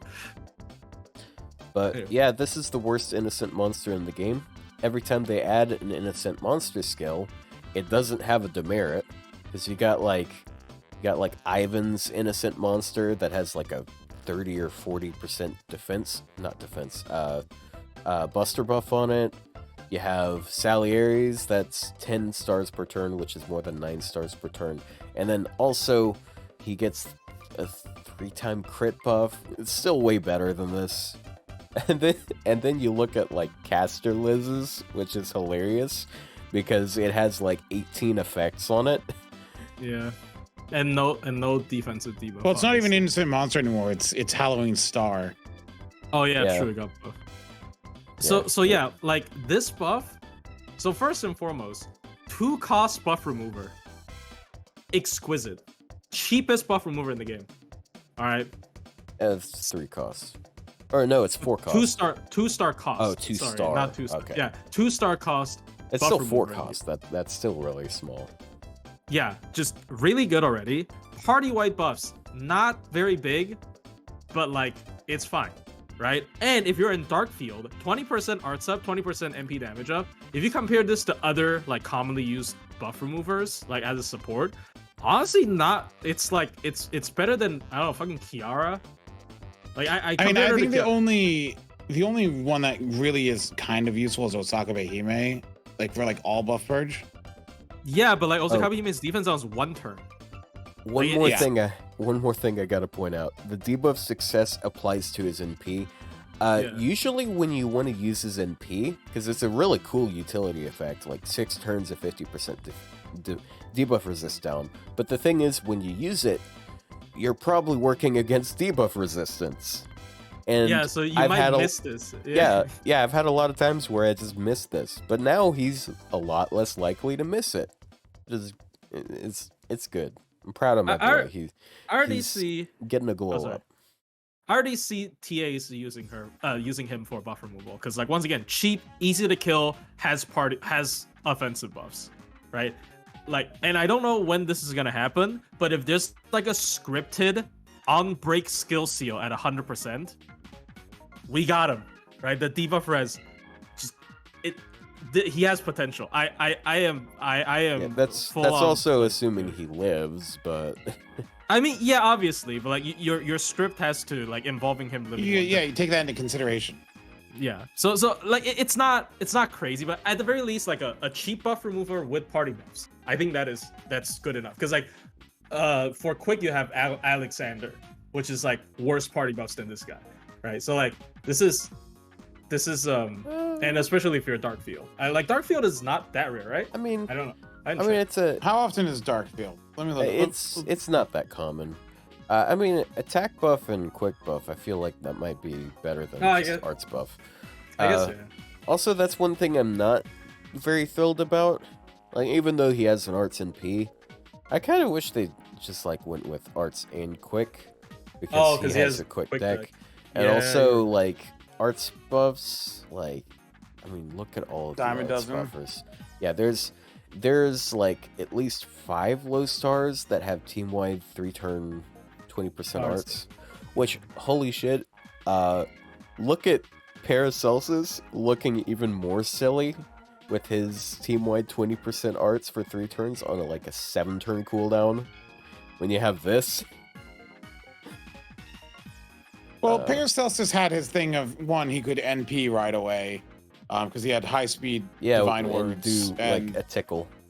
Well, yeah, but it still was, and his thing was his targeted MP generation in Guts. Like, that was he was a key player in pre-Castoria looping. Yeah, but now he's been, for the most part, completely replaced by Jufu. Yeah, but a character, I mean, he had a purpose for years. Like, I mean, so, like, it's not like... Yeah, for a little bit. I mean, like, he got that buff, like, a year before Castoria, I think? Bro fell off. Well, here's the thing, then, like, once Castoria came out, no one wanted to do plug stuff, so double Castoria, and it's just like, why use him? Back in the day, my farming team was Waver, Summer Melt, and Paracelsus, and that's how you looped back. That's how you arts looped pre-Castoria. Was Summer Melt was one of the few ones that could arts loop, and that was also before pens.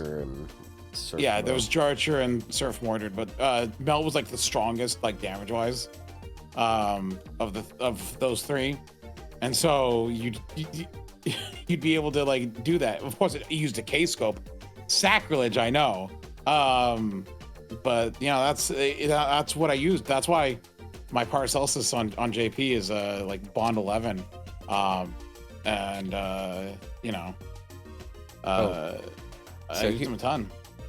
Here's another thing I'm excited about. So mental pollution is getting a buff. There's only one other servant that has this skill, which is Castergil. Oh, Castergil.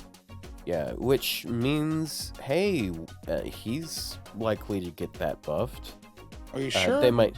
Just because they buffed it for one doesn't mean they're gonna buff it for others. No, but Rio Emerald, Mr. Remember Rio Instinct? Emerald. Instinct got purged the same way. I was gonna say, Foreigner Ordeal Call. Oh, and he does the, you know, where he charges the MP gauge of foreigners by 30% when he uses the MP. Yeah, I'm telling you, man. You know what? It'd be crazy if they during something he got added the passive existence outside the domain. There are so many excuses to buff him as well, because Fate Strange Fake has Prelati. Like, there are so many random reasons to buff this guy, because he has Prelati spellbook. So, I don't know, just saying. But yeah. It does feel like he should be a stronger character than he is, but Oh yeah, dude, he was Yeah, dude. like the final boss, and well, not final boss, but like kind of like a boss that everybody was. he was the forced mid to boss fight. in Fate Zero. Yeah, everybody was forced to fight him because he summoned the giant like tentacle guy. Yeah, it's actually kind of funny. Like a long time ago, I looked at like the lore stuff about him. It's just like what his abilities are. He has like almost no abilities. He can summon like tentacle things, and that is basically his it. power comes from the book. Yeah, the book is Really? like it's just a mana sink. Like it's just a bunch of power. But like aside from summoning tentacle monsters, like he doesn't. He's really a one-trick pony. They should Yeah. change that mental pollution to a 50% bat. There we go. 50% battery for existing outside the domain. Well, no, for himself, I mean. It'd be a No, for 5-turn, party. 50% battery. Well, oh my gosh. No. If it's actually just a battery for himself, I think that'd be nice because that means he can actually get use out of. Well, see, the NP. because if he had a 50% battery and he charges foreigner allies by 30%, so you could use him with Koyan, and Koyan like he'd be Dark. charging Koyan Dark as well. Let's He'd be go, charging dude. This is Koyan. another because his MP also is really fast. This is another like brain rot fast speed farming comp again think with about Koyan it. Dark. Also Think have about to, it. They would also have to buff his damage because his damage. Oh, he's caster. yeah, Yeah, true. yeah. I mean, he has a 20% Buster debuff. That's it. That's That's true. He definitely Okay. needs it. He does have an NP upgrade now, but it's still really low damage. He's also story locked, which is kind of a bitch. No. So it's not Such is that life. easy to get MP5. I felt that like back when I was making that alt and I was trying to get him MP5 so I could have a grilled one on hand. And Why did you want to grill Gilles de Rais? Because I was waiting for him to get a really good buff, and I was like, "Yeah, this is." Oh wow, This is gonna be his he thing. is the only one who does lower damage than his Paracelsus still. Yeah, and he act- Shakespeare out damages this dude. yeah, and he actually has a real NP upgrade, unlike Paracelsus. So It's kind of sad. yeah, so like they could probably go like a 20 or 30% NP damage buff there, and like maybe a 20% battery. That Wait, what do you mean a pretty real one? feasible. Paracelsus does have an upgraded MP. Yeah, but it's got a Buster multiplier for some reason, so it does less. Oh. Oh my gosh, was that back when they were doing stupid, like they were trying to like, Yeah, oh, it's he the has a same- high battery, so like, Well, you yeah. know, Well, it was actually more of a problem. It's just the with, Medea like, problem. Art servants, because they did that with several art servants. They did that with Vlad. They did it with Medea, and they did it with Paracelsus. But both Vlad and Paracelsus had Buster upgrades instead of like arts upgrades. So as a result of that, I believe he's got a 600% multiplier, where arts servants usually have a 750% after an NP upgrade. Or no, oh gosh. no, 750%. I think that might be before an upgrade. What? Because Yeah, no, Arts? his- He's basically yeah, an his MP NPC. scaling, his MP scaling is the same as an upgraded Buster MP scaling. Yeah, so it's just inherently scuffed. I don't know Well, I why. Why? Wow. Because he had a high battery at the beginning and they were afraid of that. I guess, but man. Yeah. It's like So even an that- unupgraded Arts NP goes to 750%. Here's the So, thing: like- if Vlad can turn this around, anyone can turn this around. Okay, Vlad has again and again proven himself to be able to do shit. Just because he's a berserker with upgrade MP. Hey, I made a video about him. Yeah, don't worry. So Vlad, no, I mean, maybe it's just that one fucking Twitter guy that is willing to spend like 50 hours resetting for one Vlad run, but he did give Vlad a pretty good report card for a lot of these runs. So Well, speaking of Vlad, let's look at Alter Ego Vlad. We got What? Sitonai. Oh, How is that alter ego Vlad? I mean, Because- I guess because- they're kind of similar. Because they're almost similar, like as far as their NP goes, because they both have pretty good NP refund. I don't think her NP refund is as good as his, but she has way better cards. So it ends up working pretty well. So they buffed her. Unfortunately, they didn't give her an NP buff. I really wanted an NP buff for her, but It's still a good buff. yeah. Two Yeah, anti-traits, sorta. quality of life is Yeah. nice. They buffed her They third removed skill. the RNG. Well, Yeah. technically, it still has the RNG. It's just it's. Oh, you gone need at to 10. level 10. Yeah, it's Yeah, you 80 need to lower her. It's 80 to 100 instead It's of the 60 to battery 80. skill. It's fine. It's the battery skill. People are gonna lower that anyways. So yeah, Right. she's guaranteed 20% attack. She's guaranteed 10 stars per turn, and she already was guaranteed the charge. But she also has anti-dragon damage, something I called, and anti-demonic damage with a 30% for 3 turns. I mean, obviously, if it would have been better if she had just anti-dragon SC upgraded MP, in my opinion. But like, I mean, this That would have been like, so much better. like a I'm constellation not a pride. I am not a huge fan of this buff, honestly. It does help her. It means she gets the 20% attack all of the time. But god, man, the NP upgrade would have been just so much bigger of a boost, Well, especially after like those other 2 alter egos getting Yeah. NP upgrades. I do think how many that is the demonic bigger dragons are there? How many demonic dragons are there? problem. I don't. I think those are usually mutually exclusive. No, Ib- Summer it- Melt is but- is a demonic dragon. So Ibuki Doji? Well, yeah. I'm Are you- okay. Hold on. Why would you fight Ibuki Ibuki is demonic. The reason why I'm saying and that is dragon, because you're right. like all of the Artorias are dragon, but none of them are demonic. Yeah. But yeah, you have like some that are like Shuten or Oh, Nisa. Ibuki. I do think you hit it right on the head though. 'cause, Actually, I like, think we named most. I think Melt and Ibuki might be the. Well, hold on. Okay, Liz? Shuten is also. Is Liz Shutens demonic? are. Liz is in fact not demonic. Oh, okay. So I think it's just the Shuten line. Summer Melt and Summer Ibuki. Yeah, Yeah. she's I don't alter think there's ego. any She's other really good. Yeah, dragons. she really needs to fight a Summer Melt. So Yeah. okay, Well, to be fair, Summer this isn't Melt great. though, she's an alter ego. No, Okay, she's a yeah, Lancer. that's no, what it means. no, It's like no. it's bad. Sitonai's the alter ego. Yeah, she can't fight her. Yeah, that's So, like, okay. Yeah. I will say She's though. anti-saber though.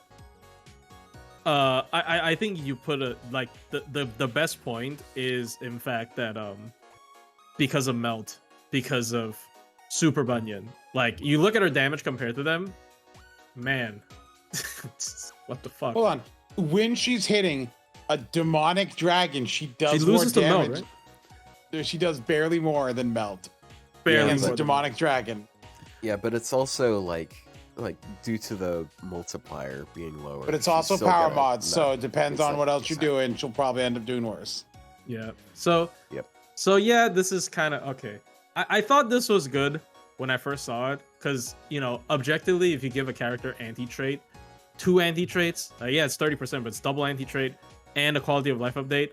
That'd be pretty good. Like imagine if you gave a Space Ishtar 2 P mods and like no more RNG. Like it's not bad, but the context does matter. I do here's the think thing, the it recent took- 2 MP upgrades made her look really bad.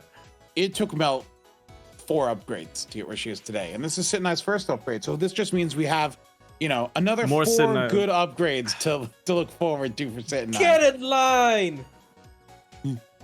Melt. Okay, Fucking so because get in it's the thing, line, it's like okay? it's like all right, the soccer face alter ego got her buffs. Now we can do the Ilya. You're Nah, you're get the lucky fuck that out- there's get not the a fuck you're outta lucky here. that there's not a Get in line. Saber alter ego or a Rin alter ego. or Get else in you'd line, be back Exia. at the Not your turn anymore. You took They're your like- turn. You fumbled. They're like, it. hold Alright, on not a my second. fault. We Get added the fuck we outta added here. another soccer face alter ego. We're gonna go buff her 4 times. Then we'll be back to you sitting on. No, see, no, no.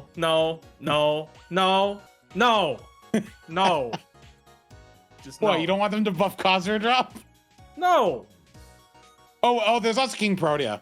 Actually, No. they've buffed King Protea a lot too. no. Just get in Actually, line. hold on a second. dude. King Dude, it's Protea like- could use an MP upgrade.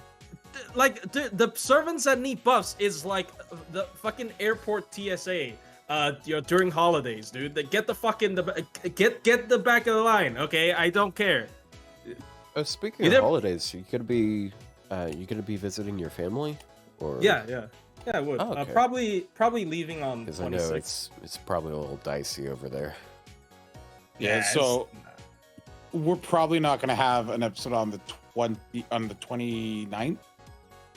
I don't know. I mean, I'll be there for almost a month, but I know, but the 29th will be like if you're leaving on the 27th. You say? Yeah, probably. I mean, I need to talk to my department still tomorrow about it, so I'll have a date tomorrow. Like a set date. No, a set date for the plane ticket. Damn, if only. Yeah, but yeah, like so. Anyways.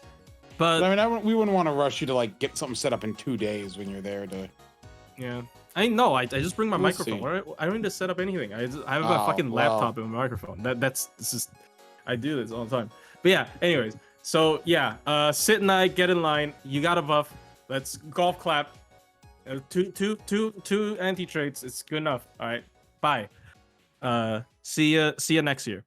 All right, so let's end on a high note as far as these buffs go. And this morning we got a young Guifei buff, and it's a pretty good buff. It's not an MP buff, but yeah, I didn't really think she needed an MP buff as bad, because like when she hits a burned enemy, like her damage is pretty decent. But it's literally Benny in this buff. They added 30% arts and 30% battery to her third skill. They also made it so.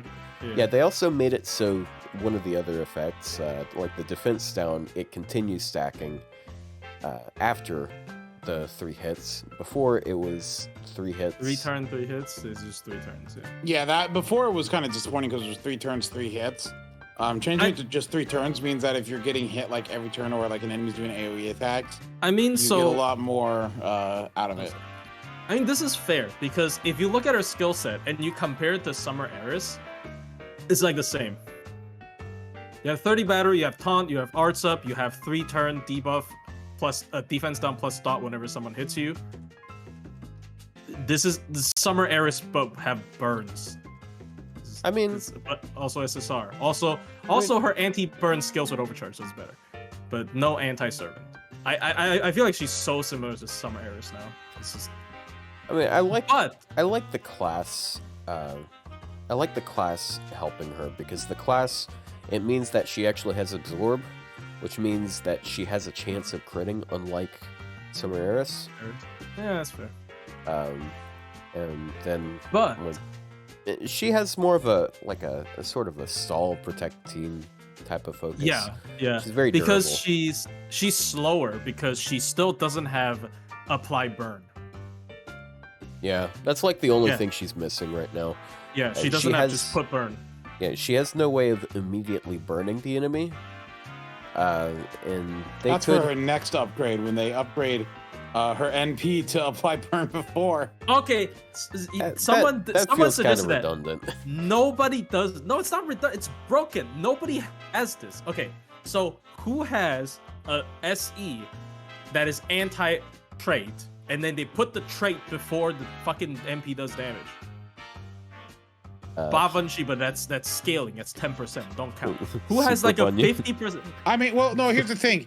Nobody does that. Erisei puts curse on enemies with a skill. It's the same thing. No, it's not the same thing. If it's on an MP, it doesn't matter if your skill's on cooldown. Your MP is just always anti-trait, so you might as well not have the anti-trait. Upgrade her second skill to when it absorbs NP to burn. Okay, fine. How about that? Yeah, fine.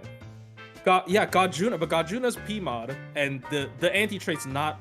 It's on a skill. So basically, there will always be situations where you don't hit the trait. The only situations where she doesn't hit the trait, if that buff happens, is if the enemy has debuff. That's it, which is like not that common. So like she would always just, if she got an MP upgrade with that effect, it would mean she got 2 MP upgrades, dude. Like, no. Yeah. Wow. You just give a character 2 MP upgrades. Like, yeah, it's young. It's not like you're giving like a super top tier 2 MP upgrades, but you give anyone. Oh yeah, Kashin Koji. That's why it's 60%. Right? Like, they just never do this. They never do this. It's a line they don't cross. But I guess they made a fucking class change server this year. So what do I know? What do I know where they line? You always keep going back to that class change. Yes, because like I feel like class change is the one line that they shouldn't cross. Because like class changes, I mean, it's a limited class change. Like she can only copy the opponent. It's not like she can just fucking queue up a like a list and she can be, oh, I'm gonna be Berserker because Berserker. No, it's not like she can do that. But like class change, I still think it was kind of like a crazy thing to think about, because why would, like, if I ever see someone who made a custom servant that had class change in their kit, I just tell them, no, this is fucking ridiculous. Like they would never do this. But they fucking did it. So like, who knows, right? So yeah. I kind of wish they actually buffed her second skill, because I don't like the cooldown on her second skill. Oh, it's a 7-turn cooldown, and it's 20% defense. But I mean, it is also like a potentially big battery. But a problem she has is usually when you use Young Guifei, you're up against one target, not 2 or 3. So it's generally just a 20% battery. I'm still thinking about also, like her multi-core potential, right? Because her first skill's like charge per turn. Her second skill, if you're using a multi-core, you can technically pop it when you're on a 3 enemy wave. And her third skill is now a 30 battery. She has a lot of charge. So is there potential for multi-core? I think the one thing stopping her for multi-core is she can't apply burn. Like, she can also synergize with Draco, because Draco increases charge. And then but decreases charge. Oh wait, does this have to drain? Yeah, it has to drain. Oh, it's not just like Proto Merlin. Fuck. Yeah, no, it's not. Never mind. They almost learned from it, and then they also made a MHXX alter, who does a similar thing. But they learned from it in that they made it so she has a current battery. She has a 20% battery. Right back 1 second though. In my defense, I don't have Young. I had to borrow somebody's Young to demo her, so I don't have also, I want to point out, with this arts buff, her gains are actually really good. Like, she already had pretty solid gains, because she's got like a 2% arts card, but you add 30% to that, it's 2.6. It's like a Shiba card there. Yeah, it's pretty nice. I mean, it get watered down a little bit if you use her with Castoria, but still, it's really nice. Well, I mean, if you're using her with Castoria, you're already getting like charge back immediately. I mean, battery is always helpful. Like battery, like sometimes you're just, it's just sad that she's not a good farming unit still. Like a big problem, like for example, Draco, right? Like Draco technically is very good in like farming because she has anti-servant, but you know, sometimes you just need that like 30 charge.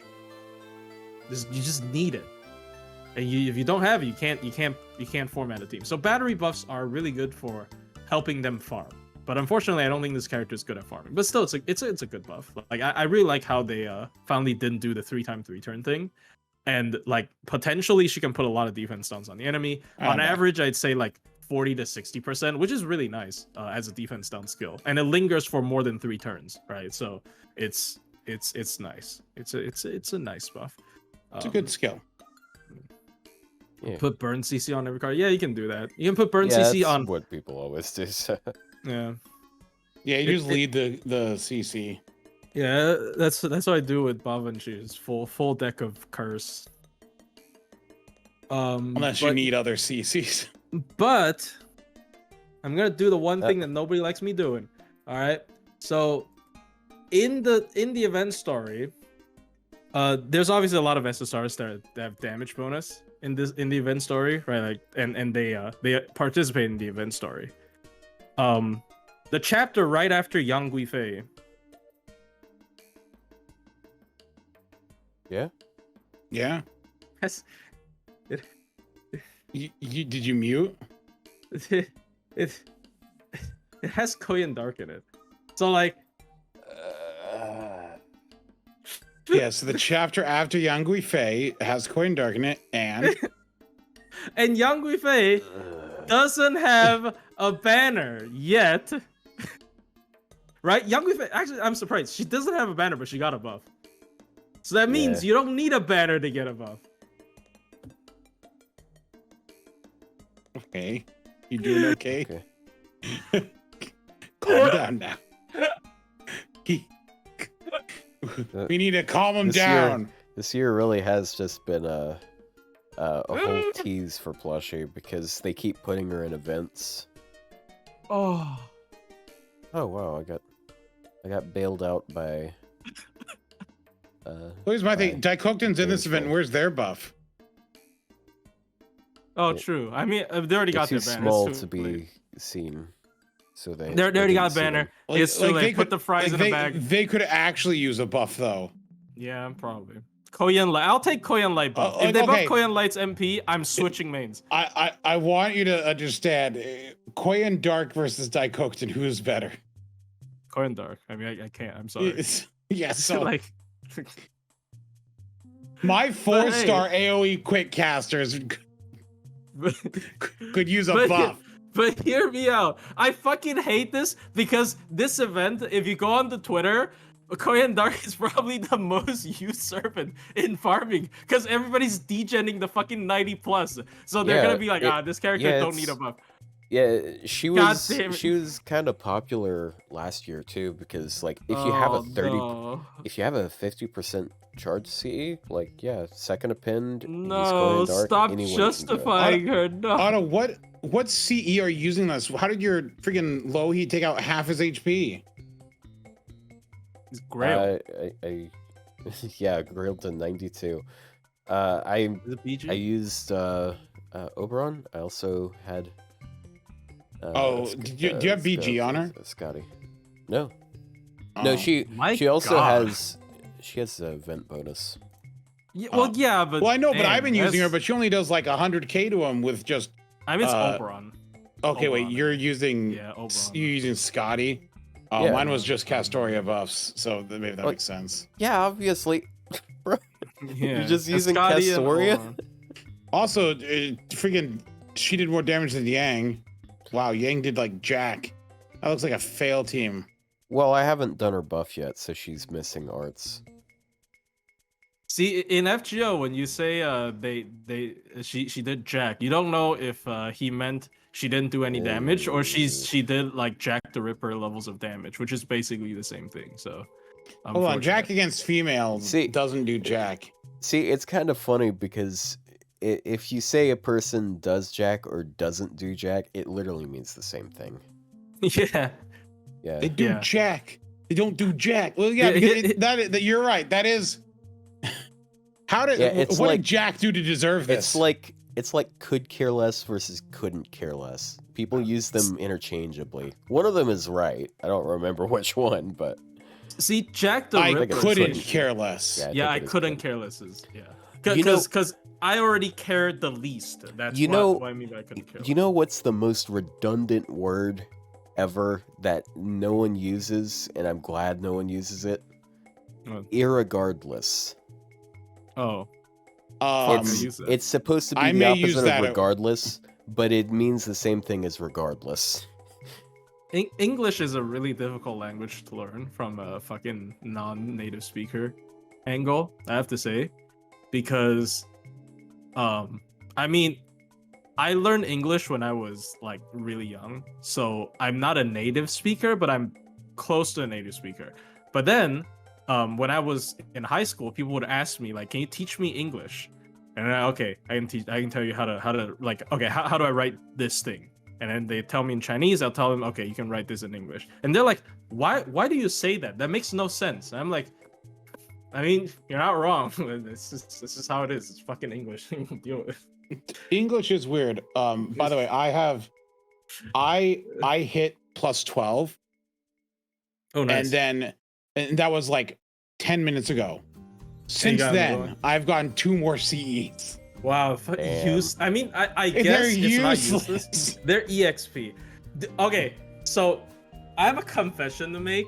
So the extent of degen farming I've gone to is insane. So I lured Paul Bunyan's Skill 1 and a Pen 2 And I leveled the Lotto CE that I put on her to 100. Damn. Just so I don't have to click her skill 3 on wave 2. Ugh. Wow. I am actually becoming at media. Like, holy fuck. I am. So, speaking of ignoring Plushie's descent into speedism, what's your which Louhi ascension do you both use? 3. I'm gonna be honest. I like. Actually, like. I'd say I like all 3 of them. These 2 are cute. The third is the 3. best. The third one, because 3 is objectively best because she has an animal trait. Well, no, 3 is objectively best because, like, okay, so like, yeah, we have like characters that look like that, but in third she's a harpy. Wait, no, the boobs aren't the important part here, but it's like an actual harpy. Like she doesn't have hands; she's just got wings and stuff. I think it's kind of neat. week, but boobies are a type of bird after all. As are tits. Boobies are a type of bird. Yeah. No, okay, but I think this palindromes. is actually super cute. They should add, and I'm saying this because I don't remember if this was on this stream or a different conversation on a stream I've had about. So we got like Chiron is a centaur, we got Louhi is a harpy. Can we get like an actual Lamia that's not the stupid Ibuki, like an actual character that like like a proper designed one, not just she actually is. First Ascension Ibuki is so garbage. Like it's not even a good one. Well, she counts. Thank you very much. Like if we can say Louhi counts as a harpy, then we have to say Ibuki counts because they're both only 1 ascension. This is just good. I don't know who the fuck these are. These goobers are like what was that? What is that walrus? I've never seen that like little hippo guy. Like what the fuck is this? Like I don't know who half of these people are. Like there's just random MP. Like what is this? But it's cute. Yeah. And she still does the little she does the guitar thing. Yeah. In her other ascensions, I didn't know that, but it's just like I'm like, oh, that's neat. So when I was using like her and Castoria, I'd be pressing Castoria's skills for the trumpet and then Louhi and the guitar plays, and I'm like, really? I'm putting together a band. Some people are saying Caramel Dancing, but I think it's more Umaye. Is that what it's called? I think the Numa dance. Numa, yeah. I just said horse twice. Oh my god, I forgot to charge my phone, really? Damn. I was farming Lotto and then power just went out. Crazy. Speaking of power going out, I have those power, what's it called? Is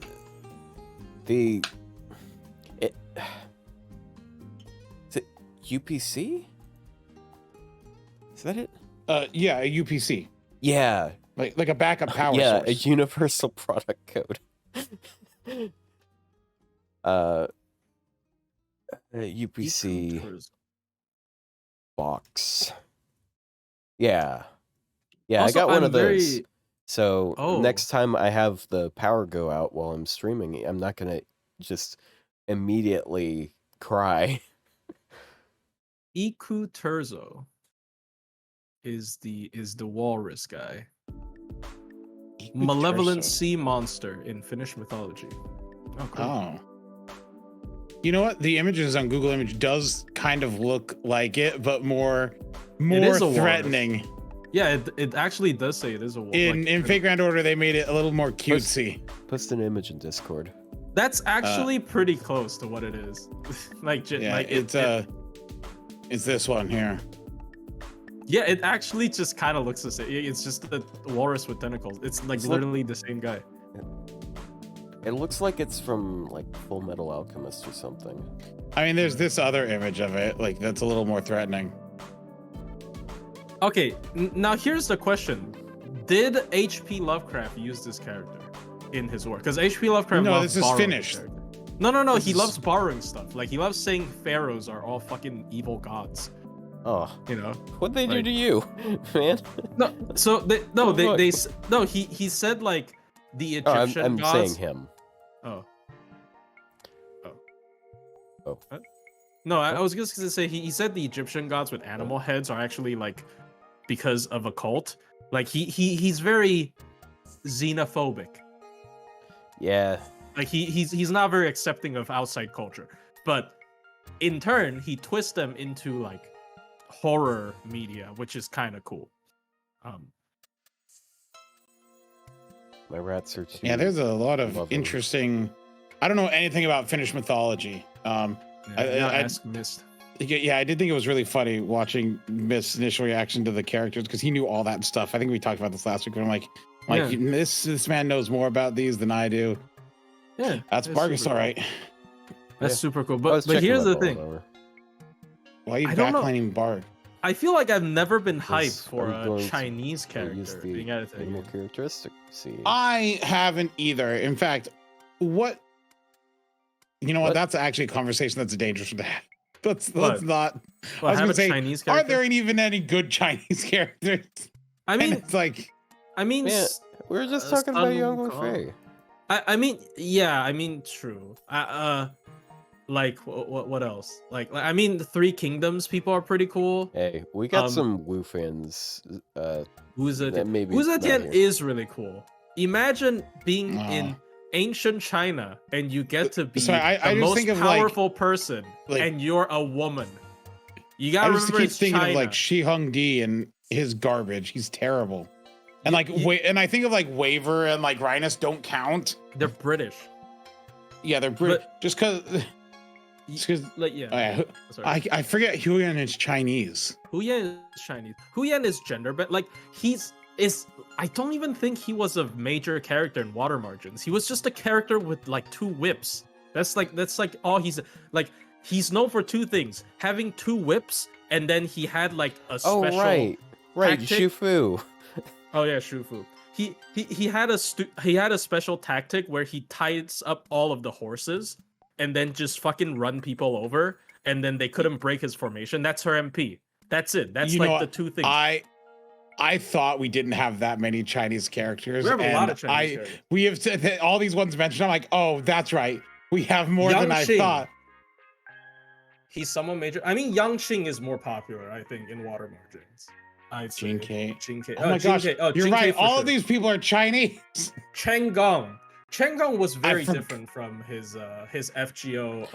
Wait, what type iteration. of good did you mean? Oh, Like like popular. good characters, like Oh, Yeah. like gameplay wise. oh, gameplay. Like, wise. But I yeah. forgot. Oh, Like, Sanzong. Okay, Sanzong's actually a very good character. but I forgot that there's this many Chinese. I don't know why I forgot. Like, I don't know. Some of them I just don't like associate as like, oh, these are Chinese give characters. them a lot of Because they don't. screen time. They don't. Well, they also don't lean into them being Chinese characters. Like, in what way does Hu Yanzhou really like, design wise and like? She's I mean, she's a lean social into media the- influencer. she's very Eastern. Like her Yeah. outfit is very Eastern. It's just like, okay, here's the thing. But I just like, I just don't like Qin Shi Huang. Like, I find him as a insufferable character and a bad gameplay character as well. I don't remember much about Double Whip Huyan. I'm pretty sure that's literally his fucking title. He's just Double Whip Huyan. That's like his title or some shit. Like he's just known for the whips. Yangqing is a more memorable character, I'd say. Okay. But Water Margins in general is Alright, pretty alright. fucking boring. Critical question: Alright. Is he also known for his nenes? No. Oh. No, he's okay. Yeah, I get the reference, lol. But I get the reference as well, but I wish you wouldn't make it. oh, Lanling, Prince of Lanling. I wish I wouldn't is either. pretty- Yeah, I guess yeah. Like Lost Belt 3 Chinese. I mean, Qin Shi Huang is interesting. Qin Shi Huang never is portrayed the way he is in like FGO. Like Qin Shi Huang's always kind of a ruthless like tyrant, right? Like he's never portrayed that way in FGO for some fucking reason. Yeah, he's a major general and strategist in Water Margins, but okay, that's just my personal opinion. Like we were like I read Water Margins, Hong Liu, Journey to the West, Three Kingdoms. I think Water Margins was the most boring one because there's a lot of political shit in it, and I didn't understand it when I was a kid. There's a lot of like we are anti-government and whatever, and I'm just like, okay, I don't care. I would rather see this monkey beat people to death with a stick, right? So that's a more like fun, like, you know, thing. A fun idea then. Yeah, I get it. I mean, it's more realistic. I feel like maybe if I read it now, I'd be like, oh yeah, this is pretty interesting political. So it's like fucking reading Arknights. Okay, I don't like to read Arknights. No one wants to read Yeah. Speaking of not reading, is there anything else that was introduced this week to go Anything over? else that's worth talking about? But the bug, I mean, The bug. right. That's right. Right. Yeah. So there was a bug, for anyone who doesn't know, when this event started, there was a bug where some people's master missions that they've claimed before became available to claim again. For most people, this was just some Saint Quartz. But for other people, it was things like grails and class score materials. And what happened is that's why the game was down for 19 hours. Like 5 hours after the event started. So and it got worse after the maint, because after the maint, people can fucking refresh the master mission apparently by logging out and relogging. Well, by rebinding the game code. Oh, it's rebinding? Yeah, it was. Oh, it has binding. to be rebound. It's not so just that's why they were like people who abused it were gonna get banned. Okay, so that is it's pretty very obvious deliberate. then. It's very deliberate. Yeah, there was Okay. no one who accidentally triggered it multiple times. You had to get a bind code, delete your game, reinstall the game, and rebind your account to trigger the bug again. Okay, then I feel like that response is a lot more reasonable, because I'm like, okay, what if somebody just accidentally logged out and logged back in and it's just gone? Yeah, so no, it wasn't just again. logging in and logging out. It was rebinding the code. Okay. So that's what triggered it to happen again. But initially their response was simply they just fixed it and they were just leaving it as is. But they took away. But because the outcry, and which I do think it was appropriate to pull back, because if it was just Saint Quartz, you know what, I would say just give us the Saint Quartz as well, but whatever. But the fact that it was grails and class score materials especially, like the torches and stuff like that, it's intentionally limited progression. You can't give someone just more progression for a bug. So I've definitely gotten reports of, they reverse class scores that have been upgraded with bug materials, and they remove the materials. But it's gonna take them a lot of time, because it's very difficult to like pick out individual accounts and then like take away shit, because they didn't do a server-wide rollback. But if you did roll a character those quartz, that you're going to be able to keep the character. So I don't know how they would do that other than freeze the account, because like if you don't abuse it, you probably didn't get too many quartz. Like getting 1 to 2 packs of quartz, I don't think it's that big a deal. I don't especially think considering this game's fucking rates. Right? It's I'm don't even get. I'm fine with that, because NA actually had this bug. No one complained. It was only 50 Saint Quartz that were affected by it, and I don't think people at the time knew how to exploit it, or if it wasn't a widespread thing. And then nobody got anything with the 50 quartz. It's only 50. And it was only 50, and they didn't do anything to anyone who did. They just fixed the bug, and they took back the quartz if they got it. I think that system is just a bad like taste. I saw an image in the response from the Japanese players of like I think it was Blue Archive or something, with a character with like -6,000 of some currency. Like I'm like I don't know how much that is, but I'm out of there. I mean, if you're like a couple thousand negative, then maybe they would just ban the account. I'm be real. Like if you got like over like thousands from the like refreshing, because the only way you get thousands, you keep refreshing it. So it was probably like these like it wasn't their gacha currency though. Because I know their gacha currency is like a little blue gem. It was like these round blue things with lines in it. Like I don't know. Well, I don't know what it was, but it was like Are it they was some debt thing. Are they I don't like know. USOs? Not USOs, like I don't know. sparks Maybe it and was like some archives. enhancement Oh, materials. I don't know what it was though. Yeah, But like it was funny because it was like negative 6,000 because it looked like an enhancement screen because there were like two other materials listed at the same time.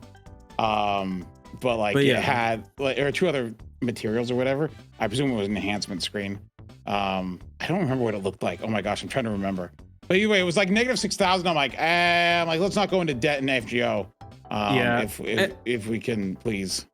And day one, there was a lot of outcry, and then people started just kind of let it go. Like there are obviously people that are really upset that kind of like quit the game over it. I think I saw like 2 people quit the game over it, and made a big deal out of it. But like, I feel like that's kind of dumb. Like that's short-sighted. Yeah. No, like, I feel like they probably were already considering quitting, and this was just like a great way to get attention from it, because like. There was a JP person that quit like before this incident, and then he posted like, honestly, I feel kind of bad for him because he posted like, I just feel like FGO is going nowhere, and I'm very disappointed in this year's games, and you know, I'm gonna quit the game, and he's a very dedicated player. And then the entire reply chain is just looking for who asked, yeah, bye. Okay, who the fuck asked, bro? Was this a JP player? Yeah, JP player. Wow, that's kind of shocking. I mean, obviously they didn't use the meme like looking for who asked, but basically that's what they're saying. They're just like, okay. Well, that's the thing, because like I don't know like, if I don't give a shit. If that you were quit, looking like, at this year, like I think this year was way better than last year. Like last year had 2 good things, and it was the Draco event and the summer event. Aside from that, last year it was kind of. This year they keep bringing up 9th Annie, but like it was a net positive. I mean, I guess for some people it's like you shouldn't fuck up anyways. Like the fact that you fucked up means you are careless, and you need us to be enraged before you come out and then make a change. But like I'm always more forgiving of FGO. Like people know that, right? That's why people say I'm a corporate shill. But I think if it's a net positive, like fucking append switch and refunding coins and grails, like it's a net positive, I don't see it as a bad thing. And like, yes, it took a while, but it didn't even take, like, they didn't drag it until next year. It was like within what, 3 months. It's not that bad. It's from August until November, and we got all the stuff. We got append switching, we got more coins, we got the coins refunded. If it's not for that being a little confusing, but I will say though, I do hope they learned their lesson, kind of, which is like, I don't want us to always have to like have a fucking outrage on Twitter, but I don't blame them on this one though, because this one is like, what the yeah, some fucking poor bastard fucked it up, and he's probably fired like on Christmas Day. If only we could leverage the government of our or their country in order to get positive changes in our game. But here's the thing: for most players, to joke about Genshin. So is that when they made a change.org petition? No, that's a different thing. See, like there have been times where MiHoYo has had to make changes, like with Zhongli, I believe, because there was a character who is basically the god of the region that was based off of China, and when he came out, people were disappointed with him because he wasn't as good as they expected, and they made a huge fuss about it, and they, out of fear of the CCP, they changed him to be like better. It's because what does that have to do with it? Did Xi Jinping say like, "Oh my God, I've main Zhongli"? Well, it's because it made China look bad. Basically, it made it look inferior to gameplay wise. Come on. Yeah, this actually happened. Maybe I have some details a bit wrong, but it's ridiculous. It is peak though. Here's the thing. I'm not being racist, but it is kind of peak China behavior. This happens a lot. Look, you're like, you can't be racist because you're talking about the Chinese. You are Chinese. Well, yeah, okay. So there's a very big meme about a certain group of Chinese people having a glass heart. We say they have a glass heart because it's, you just touch it the wrong way, it shatters. So they are very easily emotionally like hurt, just because they see China not being praised as like the greatest thing to ever exist. It is the minority, but they're a very loud minority. Yeah, So that is remember what unfortunate. happened with what was it, Kiryu Coco? Oh Yeah, when she mentioned Yeah. Taiwan. Yeah, you yeah, can't she like mention pulled that. up her analytics and it showed Taiwan, Uh-oh. and Stinky. her Chinese fans got really mad. See, There was it some game implied that developer that had to Taiwan was a apologize for that country. recently as well. there's a law against that. It's called anti-nation separation law or some shit in China.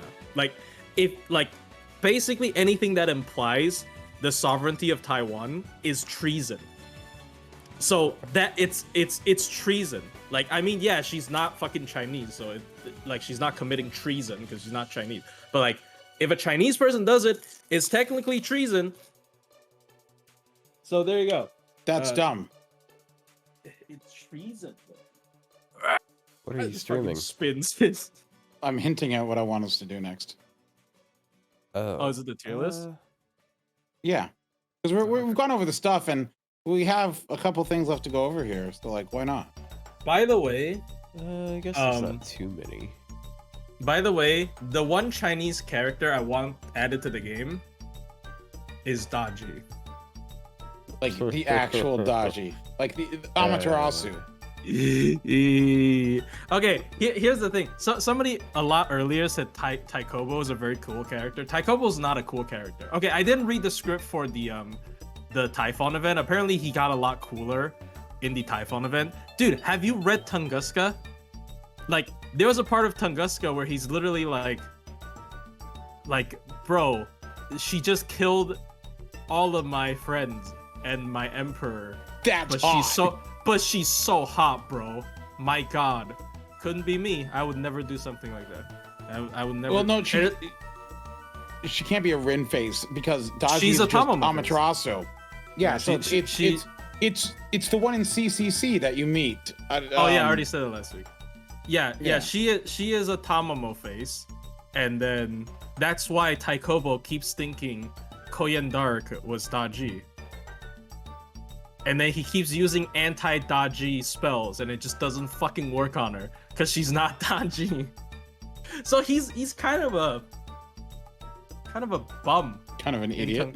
He's kind of a fucking idiot in Tunguska. Like, come on. This absolute buffoon. You can't, bro. Somebody just made the Asian like little tiny eyes. Just Douji is Tamamo with tiny eyes. Okay, but Tamamo's Japanese. Like, if you're racist against Asians, it would be the same. Because like, see, it wouldn't be because she's Japanese anyways. Yeah, It would be the same. Chat, don't make jokes like that. Like- Just- I mean, I'm definitely not helping the narrative. My eyes are very small. Like, Bro, they're like, why are you pushing this? I'm not pushing this. I'm just saying, like, I'm not helping the narrative. Like, if somebody saw me, if I was the only because you're just like, oh yeah, Like- yeah, I agree with this thing.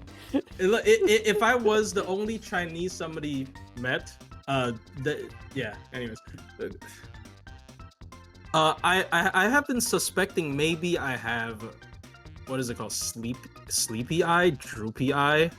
I don't know. I have like very fucking small eyes. My God. Why?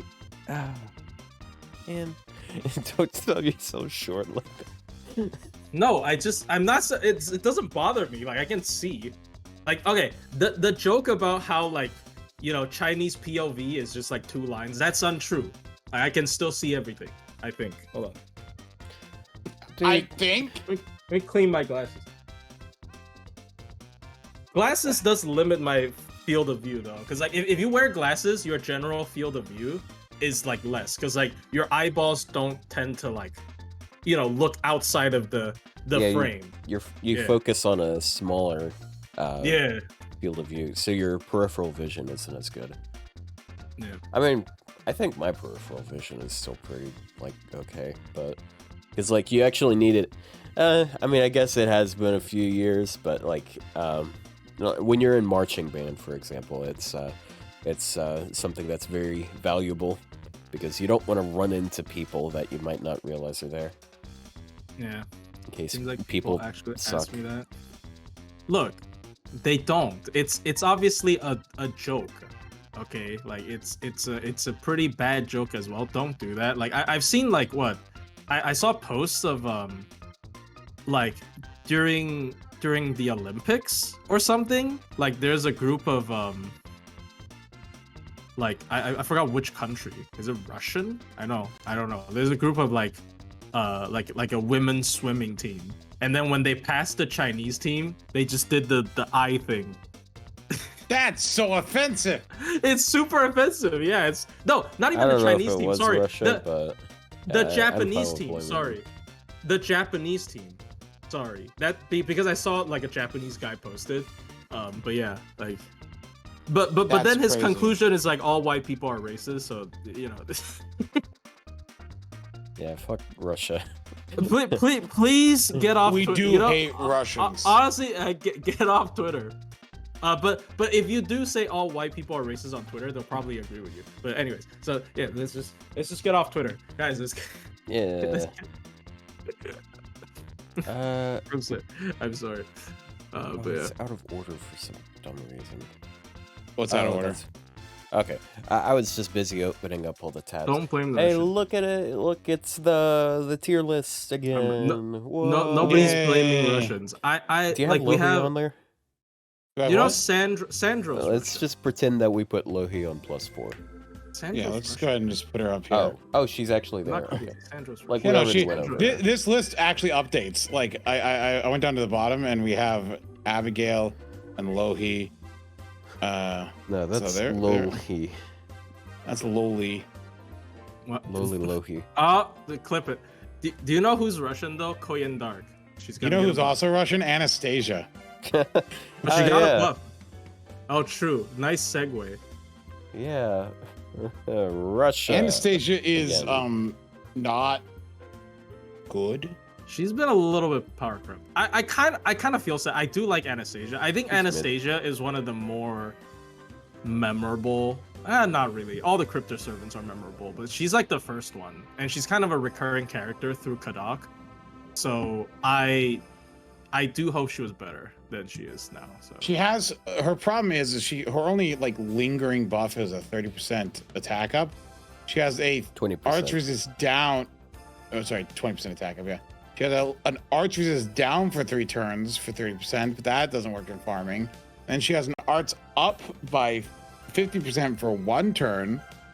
Like that doesn't linger anything. And she has an unupgraded MP. She has no buffs. Wait, no, She has her they third did buff skill. her. Yeah, Her third skill did get buffed. yeah, reduce cooldown or whatever. I remember auto defending it. Let's look at what we actually do have. So she has Pierce Emblem, only for a turn, but she does have Pierce Emblem, and it's attached to her Mana Burst, as well as debuff resistance down, which, if she lands that, which is a little bit easier because she has debuff success as a passive, 10%, then that helps her other skills, because her second skill, it's a charisma and a reverse charisma. So 20% up for your team, 20% down for the enemy team. Unfortunately, this debuff resistance is only against one enemy, but yeah, once upon a time, the third skill only affected one enemy anyways. Now it affects all enemies, 60% Yeah, with chance that of great stunning. 60% stun chance. That's my favorite. Yeah, but like, I mean, it's got like a dozen other effects. You could take off the stun chance and it's still a pretty decent skill. Because Take out the stun chance, it'd be a 60 I better wish it was just a 30% arts buff instead. I mean, there's positives and negatives. Mostly negatives. Well, I mean, if you're using her with, you can use her with another servant that does AoE damage or single target damage, because she applies defense down with her NP. She has attack up. She has arts resist down. It's also effectively a team-wide 30% boost in gains on their arts cards. So in a boss fight, it can be pretty nice. But yeah, 50% battery, 60% chance of stunning, arts resist down. It used to be a 7-turn cooldown, but they literally changed like is it 4 things? Like 3 or 4 things. Effectively 4 things. 3 things. Well, they changed it to all enemies. They gave it arts resist down, and they reduced the cooldown. Reduction. Yeah, 3 things. Yeah. It's it's better than Shuten's first skill. yeah. I keep saying it because there's there's enemies with like charm resist or mental debuff resist or immune. So stun is just generally better than charm, and then it's not guaranteed though. 30%. I don't like how it's 60. Yeah, but I mean, Shuten's 60 is could also 60. Yeah, that's fair. Like I don't know I don't think it's fair. Yeah, the characters is, I mean, we can briefly go through MP, but like my feeling towards the character is just like AoE arts are just so like, I mean, we said this since the start of the tier list, right? But like AoE arts is just so difficult to distinguish from each other. Yeah. Yep, and then her MP is AoE arts. It skill seals all of the enemies, and after damage, it applies 20% defense down. So yeah, she can ramp, and she can also loop, which is obvious because she is an AoE art servant that is not shooting. That's 50, bro. Well, her looping isn't very good. Yeah. Yeah, it like her gains are effectively one hit less than Scheherazade because they're basically identical on gain stats and stuff. But I feel like she has a bit better of a kit these days.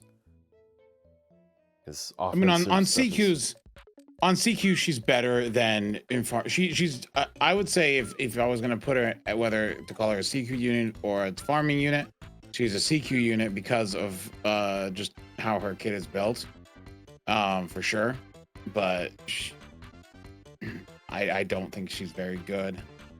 Noble Phantasm type, spiritual. She's just like buried under the sea of AoE arts mediocre people, and she's a caster, so it's just like if you're probably using a Berserker or an Alter Ego a lot of times against assassins, and you're probably better off. And just I don't know. I just there's nothing that sets her apart from anyone. I don't. This NP causes the targets to question their own religion. By the way, a bit late on this, but relevant to young Guifei buff. What is this? This is a 3-turn on non-super Tez. Of young Guifei? No, burn. So burn memes. Burn, because now young Guifei can burn 9 times. I don't think he got the full 9 burns, but you burn a lot of time. Burn more than 3 times. Yeah, and Bazette obviously does Bazette does 1 turn, the burn does the other. Fun. We got the funny. I mean, it's pretty funny. There you go. It is mildly amusing. Yeah. Just mildly? Yeah. Her design, at least her summer version's really decent and pretty. So, and like, I mean, okay, here's the thing with Anastasia buffs. We're with Kadak. There's always a chance. Cause like, true. I really like her relationship with Kadak. So, and also Rasputin's not dead. He's like the last cryptor. Not cryptor, last apostle. So like, so we have a lot of like potential. There's chances of her getting a touch up later on. That being said, I would just put her beside Rasputin. Yeah. Was this before or after his buff? Is he still 1? I still think he's 1. I think he's. I don't think he goes up. 2. Look, the question here: if your choice is between Rasputin or Da Vinci Caster, You really gonna take him over Da Vinci Caster? No. Yeah. But, like, well, I mean, that's why she would be Damn over him. Are you gonna take him over Vritra? I mean- she's not gonna be doing bonus stuff to the same enemies. I mean, Like, see, he you also don't has understand that. anti-evil. See, but see, if you put him on 2, he would kill Da Vinci Caster. So we let's keep him on 1. That's just... Yeah, don't worry, we can put Shiki between the two of them. Yeah, let's keep him on 1. Yeah. Then we have the next man, one that would be kind of hilarious if we just put him behind her. Yeah, put him behind her. It's funny. It makes sense. No, not her. Oh. Oh, I mean, I thought you mean Da Vinci. Like here? He was gonna kill her. Yeah, there Yeah. you go. Oh, There. I can't have her in him in 2, so we got to put Da Vinci down here now. Would you use him no, over Da Vinci Vitra? wouldn't. Da Vinci is never +1. I know.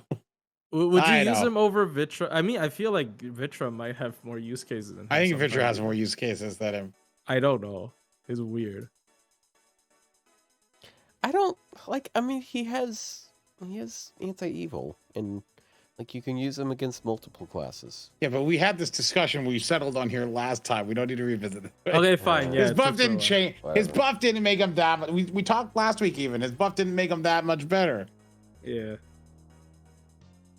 I do think he's better than Okay. Anastasia. Well, though. let's talk about BB Dubai. He's one of the Boogie, servants I'd use Oops. instead of Anastasia, to be fair. So I put him above Anastasia. So I Like, feel if I'm like fighting against BB assassins. I Dubai. feel like we can probably speed through her kit because she did come out semi-recently. Yeah. I mean, the most unique part about her is her transforming MP, but I think her skill 2 is so fucking broken. Yeah, Her skill 2 is very strong. Yeah. like all of her skills are really good. So her first skill, it's team 20% arts, 20% charge, and then you get 30% NP gain on moon cancers or living humans as well. It's This is all damage. for the whole team. And also gives the team the trait that you need for her secondary NP. For one of the effects. It's just one of the effects. Then, second skill removes all of the enemy buffs and reduces their attack by 100%, so they do no damage for another turn. And then also arts resist down to 20% for 3 turns. And then for Moon Cancer and Living Humans, you get 100% Star Gen and 30% crit. And then the third skill. Well, did you mention the non-preservation target? Oh yeah, yeah. Yeah, and that's universal also anti-trade. Because yeah, that allows her to have universal anti-trade on her NP. yeah. It turns her into a berserker versus certain enemies, versus everyone basically. As long as you inflict this. Then third skill is cooldown reduction. It happens after the skill is used, so it's actually a 6-turn cooldown or a 5-turn cooldown if you have a pen 5. It's also 50% battery, and you can choose whether she wants to continue using a damaging NP or a supportive NP.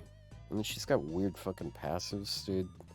Oh, I mean, that's very... I mean, Yeah. the only good thing I would say is probably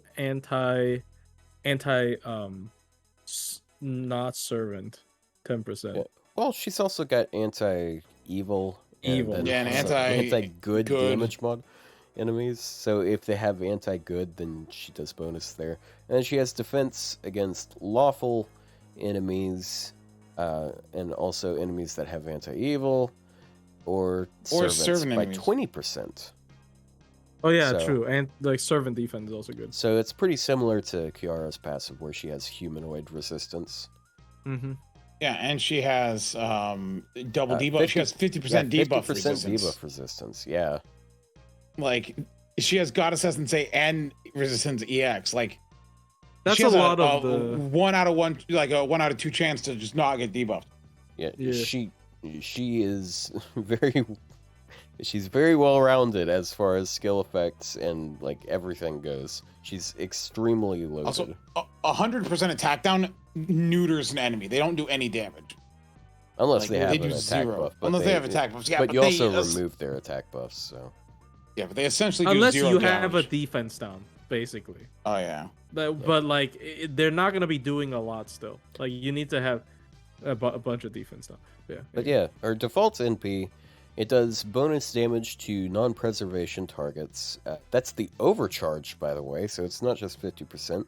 It's 50 to 100%.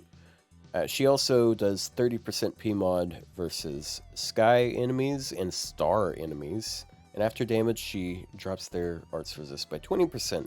So that's more damage. So she's going to be ramping damage there. And also, it's more NP gain for the team. Just funny because she's already got 40% for the team. Yeah. So you got 60% for the team. And you don't even have to be Moon Cancer or Living Human for that. But yeah. She has another NP, if you choose it with her third skill, which gives the whole team party invuln for a turn, party debuff immune for a turn, as well as 30 to 50% depending on NP level, NP damage, and then if they have the preservation target from her first skill, they get the overcharge, which is 30 to 50% charge. She is Arts Constantine. I know, I guess.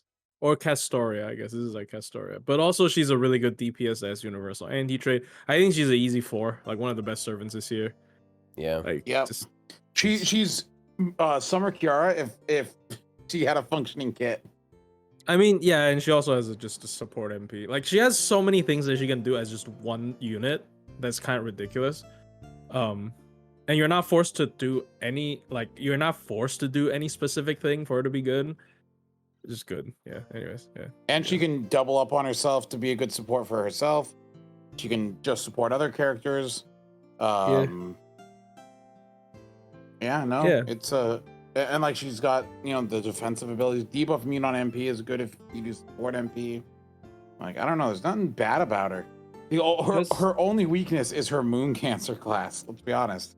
She's she also has ways of making up for it. Yeah, she's 2 servant rolled into 1 again. I mean, this kind of, it feels like they are just loading a shit ton of fucking stuff into servants nowadays. So yeah, it's kind of hard to not be good when you have so much. True. So yeah, easy 4. Up next we have someone who had nothing until they had something. I mean, he always had the ability to apply evil. And I know you as a Tonalico enjoyer have enjoyed that at times. It just took you a while to get that NP1 copy. Not that, that level 1 copy. Because when I rolled them initially, I got 3 copies, and I'm like, oh, apply evil, whoop-de-doo, and I merged them all together. Why did you even roll on that banner? I roll on every banner. No, I was doing something. I don't remember what I was doing. I just roll on every. You weren't rolling for Don Quixote. Were you rolling for? I was. That's right. I remember now. I remember rolling, trying to get a copy of Don Quixote, and I did not get. I got 3 Moriartys and no Don Quixote. I didn't get Don Quixote till a later banner. That's what it was. I remember now. I was trying to get Don Quixote, and I just kept getting Moriartys. Yeah, and after the third one, I just stopped because I was getting annoyed. I was basically the opposite. I think I went to pity trying to get like 1 copy of him, and then like I got like 7 Don Quixotes. So yeah, so I just wanted Don Quixote because like I knew Don Quixote wasn't good, but he was a funny character, and I was like, I kind of want a copy, but it wouldn't show up. This is a servant that, I mean, Australia's already S tier, but this is a servant that kind of allows her to go stupid. He also works with Totally for sure. He enables 2 very strong servants. Yeah. And some not as strong servants, such as Bakin, who we will get to later.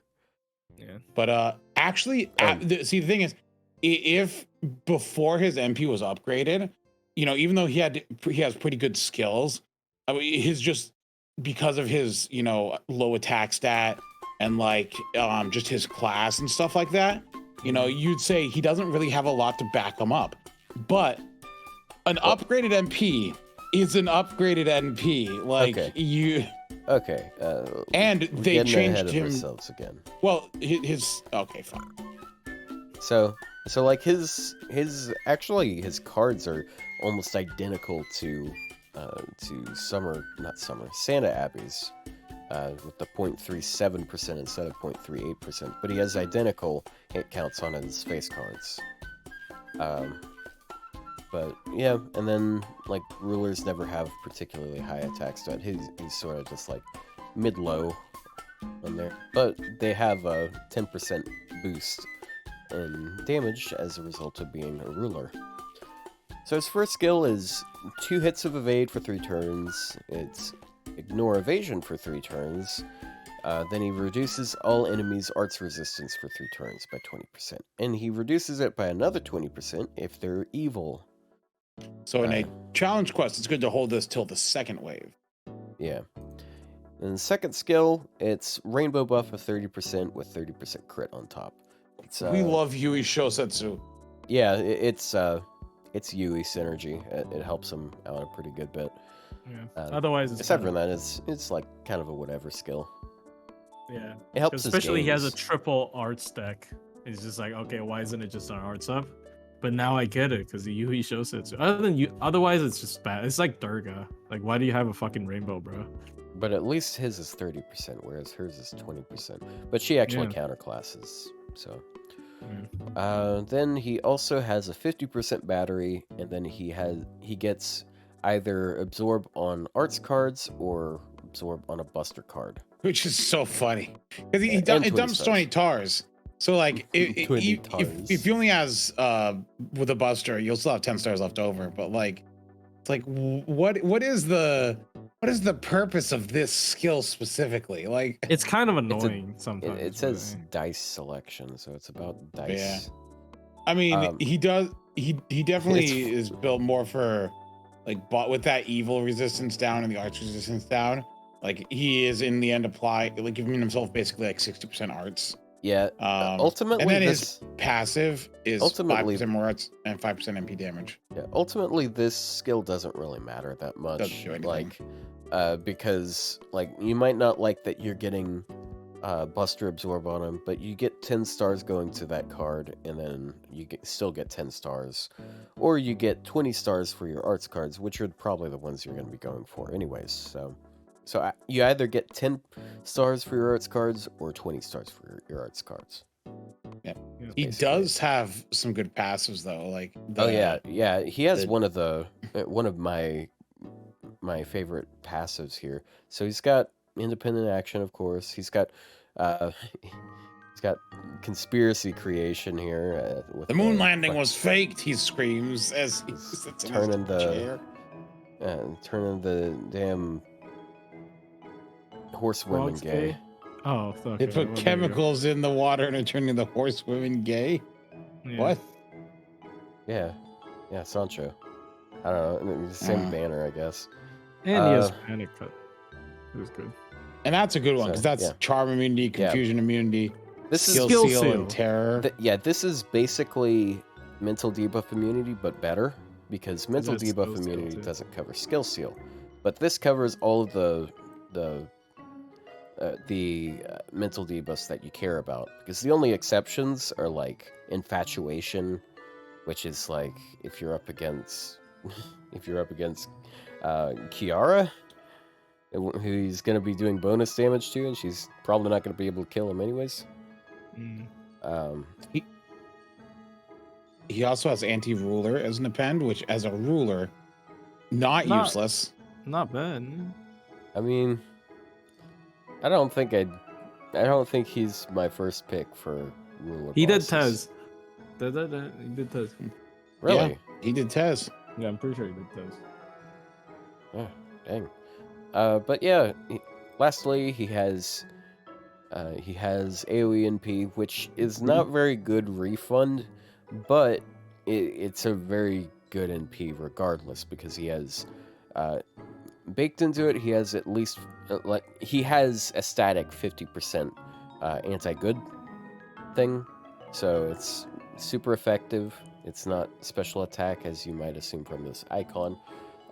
Then he skill seals them, and he turns them evil, but before that, he applies 20% NP damage to himself for 3 turns. Which didn't used to ramp. That was a change. It used to be just for 1 turn. Yep. But they changed it so that it's 3 turns, so he does ramp up, which is really nice. Which in turn when you are using him in a situation where he can refund as much, like if he can refund enough, then he's just flat out better than Spishtar. Assuming you're doing arts, of course, because she can do Holy shit, dude. He didn't just do Tez. What the fuck? Hold on. What did he do? Your He did- mom. Ah! Really funny. I'm creative.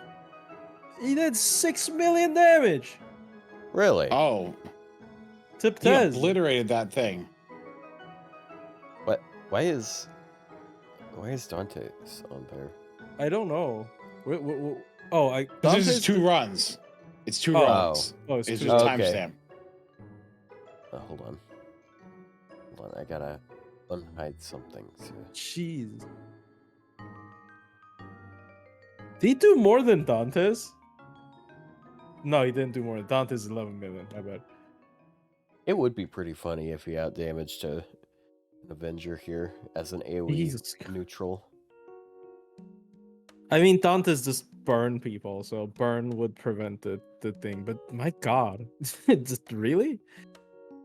But yeah, Crazy. Wow, he did good damage. Yeah, good no. MP damage. That's and evil for there. Well, he's not anti-evil himself. He's anti-good. Another thing is like Yeah, art that's in the chat. servants. Art servants usually have trouble having like good crit support because Avalon's 1 turn and Pope Joan isn't always the best. But he has 2 other tools because he has Rainbow, so he can use Yui, and he's Chaotic Evil, so he can use Dolmon. So if you want to play crits for some reason, he has more tools than most other arts. So that's a nice thing as well. Yeah, so you guys thinking +3 or +4? Oh, he's not 3. +4. I don't think Though. he's 4. I do think he is the 3 though, because I think, especially after his MP buff. Yeah, I'd say he's on like, par with 'cause- Summer Kama. Because the thing is he enables high power units, and he himself, after a buff, is a high power very good. Is a high power unit. Yeah. Yeah, pretty good. So and yeah, Okay. crazy how Uh, good like a good MP upgrade can do for a server. No, like that's kind It of is. nuts. Yeah. Okay, can we actually skip to Jinako right quick, and you guys just sort of take it from there? Like I'll leave my page right here. I gotta go to the bathroom, so I'll be back. Oh, he's Okay. got piss. He's pissing, guys. Okay. And- Oh. Oh, and he doesn't want shitting. us to skip Shez. Oh, because he knows we're gonna Well- dumpster on her. Well, it's because I know that Jinako is like I Go know what you guys piss. are gonna say. I don't Oh. have much to say there. Okay, I'll be back. Okay. so, I mean- so plush. Janako's 4, right? Ah, No. look, you can't. Okay, I think realistically, Janako's. What? What? The What? fuck? What was Go that? over We her, haunted? Kit. Okay, Go over, Kit. Kit. Are we haunted? You gotta scroll. I can't scroll. No, here, go back to my window. Go back to my window. I can do this. He's gone. All right, you better not show anything Go- crazy. I'm not going to. Don't worry. All right, so yeah, so we can look at her skill. All right. I I'm mean, charged now. really 9,000 fat, low attack stat. Yeah. Like, that's bad. Really high attack stat, though. Bad game, triple R's deck. Mofo got I mean, it's bad okay. gain. You know, 0.35 with 4 hits. It's still it's not bad. It's not This bad. is pretty bad. I mean, this Wait, is a good skill, though. Charge 20%, attack 20%, turn. stars per turn. This is I- like it's kind of like Himiko. It's Yeah. 15 stars. Like it's half of Himiko, but really nice for her. Yeah, it's Really nice. good for her. Second skill is her worst skill. Because it makes her harder to kill. I mean, but you can spare But an it's a outrage. taunt. True, it You is a can taunt as well. You can spare an Um, outrage. I give her nice pride if she can't die. But If I mean, you're fighting a berserker, it's easier to kill her. yeah, but in a normal circumstance, if you want her to be a tank, this is a nice tank skill, especially yeah, 'cause combo with it's the third skill, because the third damage skill is an cut. impulse. Yeah, and the third skill. I is an mean, impulse. this is only one turn, so I don't know if you'd combo with that because you like the Well, third invincibility, skill's then you're also- wasting the damage cut. It's And- fine. Damage. Yeah. Yeah, It grants third, ally yeah, invincibility you can tank one an MP, turn. right? Like if you do 2+3, you can tank a single target MP. All true. Yeah, Increase MP but generation rate for 1 turn. Then that is 30% MP generation. Damage for MP 3 damage turns. up, That was a good really buff. good. That was not there originally. Yep, and So, anti-lawful. 30%. And this is the big one. This is why she's good. She The was 50% Jinako was anti-lawful. how do you say hot garbage before? I mean, Right? she was still like a tank and like a good solo unit, but it's just like most people wouldn't give a shit. Like 5-turn cooldown invul is honestly pretty dumb for a solo unit, especially for a unit that also has invul on MP and a unit that has heal, right? So like it was 5 turns because it was actually, if used on self, 6 turns originally. Oh, because it's skill seal. Well, because it's skill seals and it's only a 1-turn effect. But yeah, them changing it so that it's 5 turns, but now there's 3 turns effect on it here.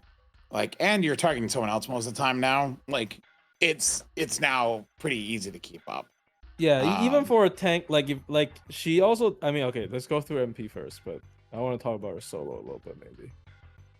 I mean, it's activate. It does decrease defense first by 30%, which is a good number. And it's It does give invincibility, and it heals, and a heal. So she is firmly sitting in the tank role for Fate Grand Order, with the name like, oh, Human Bullet, take it seriously. Procrastination, my friend. Yeah, I've seen her solo a lot of stuff. Like this is kind of it's similar to like soloing with like Jean and Kinji Huang, where you just try to spam MP, and then just not take MP damage. Like unless the enemy has like defensive buff removal or pierce. This is just like whenever she MPs, she doesn't take damage, which is like every other turn, right? Because she has an arts deck. If you're soloing, you just do MPAA and then triple A and MPAA triple A. That's just that's a very boring way to solo, but that's just how you do it, right? And then it heals as well. And then you can put on combo both of those new heal codes, and so you're sitting at like what plus 70% heal. Or no, is it plus 30? Is it 30% for the new code? Yes, plus 80%. 80, so like what is 80%? Okay, and it's based on MP level. So if she was like MP5 and you had 6,000 no, it's not based on MP level. It's overcharge. No, it's not. Oh wait, that's overcharge. Oh, never mind there. So it's 3,600. Yeah. Yeah. On solo, it's fine. And then like once again, her skill 3, like she can even back-to-back invul. So like as a solo tank, she's fine. She's really nice, actually, a really high tier solo unit, and she's a good support. Like you can use her esports support, anti-lawful. She's the best anti-lawful support if you're fighting a lawful boss. She's really good. And like honestly, even as a generic support, I think it's fine. Like 5-turn cooldown on that skill 3. If somehow you can remove it, like with Castoria, like I might consider using like. Are there any Arts... command codes that can stop it? Yes, there's a recent mirror. No, it's not recent. There's a mirror. The mirror code stops it. Okay. Yeah, so you can So what you do is you have on one of her command codes you have heal boost. On one you have the mirror, and on the other, yeah. So like. Yeah, just do that and you're good. Like yeah, she's a tank, but I think, and she's the fact that she's general pool, and so she's a good choice. She's like the one like for like the general pool SSR tickets. She's like the recommended. Though she's been replaced by Louhi now. I mean, it depends on what you need, right? Like if you need a anti-lawful support for TAs, you probably still pick her, because you just don't have other option. Like if you're anti-lawful, 90% of the time she's just gonna be better than other supports, because it's just good. Like 20 battery, gain MP damage up, P mod. Her biggest weakness is she does no damage, but she's not there to really do damage. She does her job well, and I feel like as far as like, because we've talked about tanks before, and I'm like, I feel like Andromeda is the tank role, but she doesn't do it very well. Yeah. Where I feel like Jinako is a much older servant in the tank role and fulfills it shockingly, well. Yeah, because like you can obviously come up with like crazy shit like, oh, I want to incentivize people hitting me and whatever, but nothing's gonna be as effective as I just don't take damage and I heal. I take damage and heal, and yeah. So she's a good solo unit.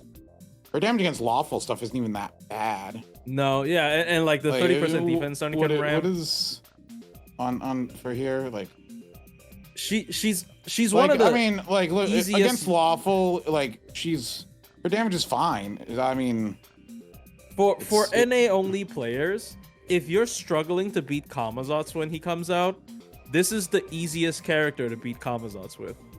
I beat Kamazots with a level 70 esports Jinako solo, with her skill 2 at level 1. Like, it just doesn't matter. Like, he will die. He literally just could can't hurt not her. kill. Yeah, he couldn't kill her. It doesn't matter. I mean, right? I will also say at level 70, she has 16,000 HP. Yes, she has so much HP at level 70 as an esports. It doesn't even feel like an esports because it's just more HP than most other SSRs that fully fold. But yeah, I think I think 3 for sure. 3. Like there's an argument for like 4 because like she is best in slot for anti-lawful, but I think as an overall servant probably not. Yeah. But yeah, I wonder if like Otto's back and he's just listening. And Muramasa. yeah, we can do Muramasa. without him. Hold on. Yeah. Wait, hold on. Yeah. Or do you want? Wait. Which one would offend him the most? Bakin. Bakin. Chaz. I mean, yeah, Bakin Shuten. would offend him the most. Shuten. We can do, I don't know, Tez. Can we just put Tez in 4 and fucking not talk about it? Let's see if he notices. just put him in 4. Everybody knows he's 4. Like, he's Space Ishtar with Invo Pierce on MP, and then he has the multi-core battery, the 50 self party 30. And then if you use him with like another guy with guts, it's 40% charisma as well. I don't know. Like Tez is such an easy 4. Like there's just almost nothing to say about him. True. Yeah. Like even like people obviously talk about like double Tez in like multi-core, but like as a single core looper, the only bad thing is he's an assassin. Like he has really good refunds because he gives the party 10 charge whenever he MPs. So he also gives himself 10 flat. So on top of his base refund, he also gives himself 10 flat. So it's good refund. I don't know. And he has anti-trade. He has what? Anti-super large, anti-divine, power mod, skill 3. Yeah. Oh, yeah, and his second skill is fucking better illusion. Like what what are we doing here? Party. I mean- and it's 30 spread, by the way. Yeah, 30 spread. And This is invincibility, the 2 good- attacks, 3 turns. Yeah, it's just better The only thing illusion. it does, on it means skill you can't get invincibility again for 3 turns. 3. Except you can remove that with Castor. Except he's in an arts team and you're using Castoria. Yeah, and That's it true. just doesn't. Yeah. So it's just none of this. Anti-divinity, Like, look, anti-divinity, Look at anti-super this shit. large. You know, party attack 20%. If you have guts, you get another 20%, and he gives himself guts. So he's got that. He Yeah. has Abigail's gimmick in a look passive. at that! Look at that! Abigail. Abigail needs to click a. No, she has 20% when she clicks the skill. Abigail needs to MP to get this. Lol. Ignore invincibility, damage, charged party gauge, MP Yeah. damage, ramp up. Like if the only negative to him is he's an assassin. Yeah. If you're running multi-core with him, he's often not even just party 30 charger. Because like a lot of times he's like 40. Because if he uses MP like, once, he's a 40. He follows the same rule that Tonal Equal follows, as they know his class is bad, and so they gave him a kit to compensate his bad class. They gave a fucking cop-out bullshit reason to make him an assassin. Because like if they made him Berserker, we wouldn't be glazing Louhi at all. We wouldn't. Ibuki would be dead. I mean Ibuki against Earth and Ibuki has crits as an arts cert, yeah. which is still rare. But yes, but like in a farming standpoint, yeah, Ibuki would be pretty fucked. If he was a Berserker and he gave like party invincibility and he had guts and he had all that, like what is he doing? What are we doing here? It's just such a nuts character. Maybe if thinking about Koyan Dark's niche prank. I mean, actually, does that comp work with Tez? I don't think so. Wait, does which comp work with Tez? The double Bunyan. Double Bunyan. Because Tez is only 20% attack up versus... Oh no, because normal Bunyan's animal. I forgot. That's a big part. Because normal Bunyan costume is animal. That's why it needs Koyan Dark.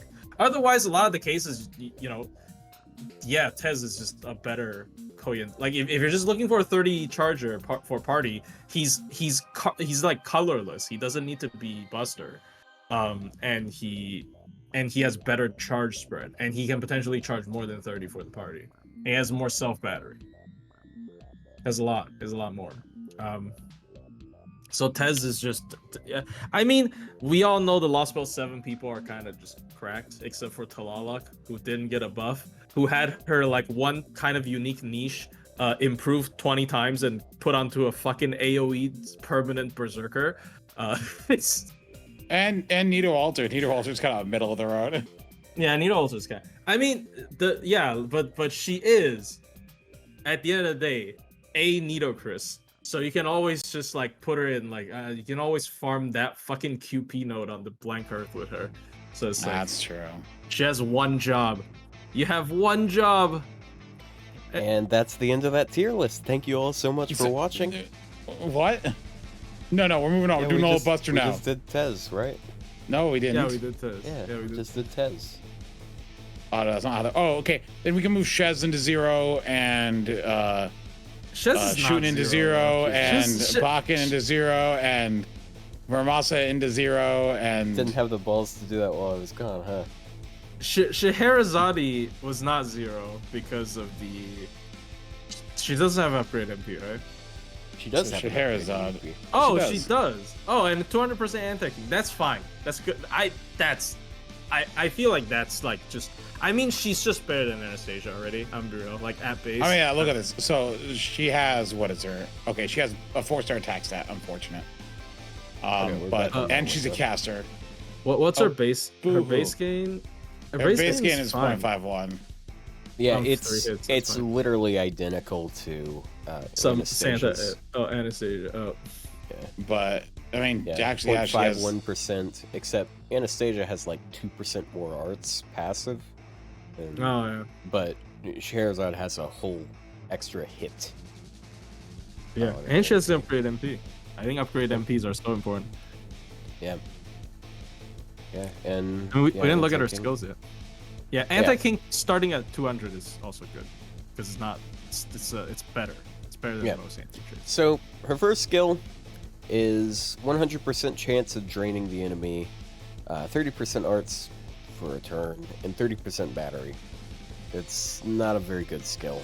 It's arts and battery, but like, I mean, Eh. look at young Guifei's third skill. It's only one turn. 30% I don't know why it's battery, fucking 30% one arts. turn, dude. Like, what is this? But the arts is 3 turns. On Dude, the buff is just 30 battery. It didn't even extend it to 3 turns. What is this? Is an Yep. old buff. You can tell this is a fucking old buff because it's trash. Like if you just look at some of the old buffs, old skill buffs, they're so bad.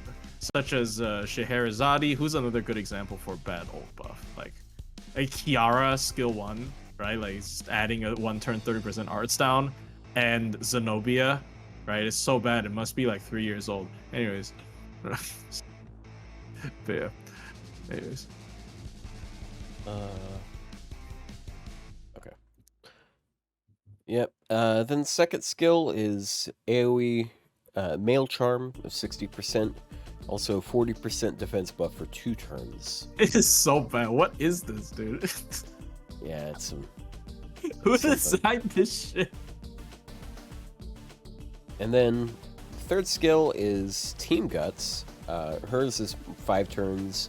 The party gets is 2 turns each, and then she also reduces one enemy king's attack by 50% for a turn. I forgot she had that. What the? I mean, it's I kind of cool. never did. I think I even mentioned it last week.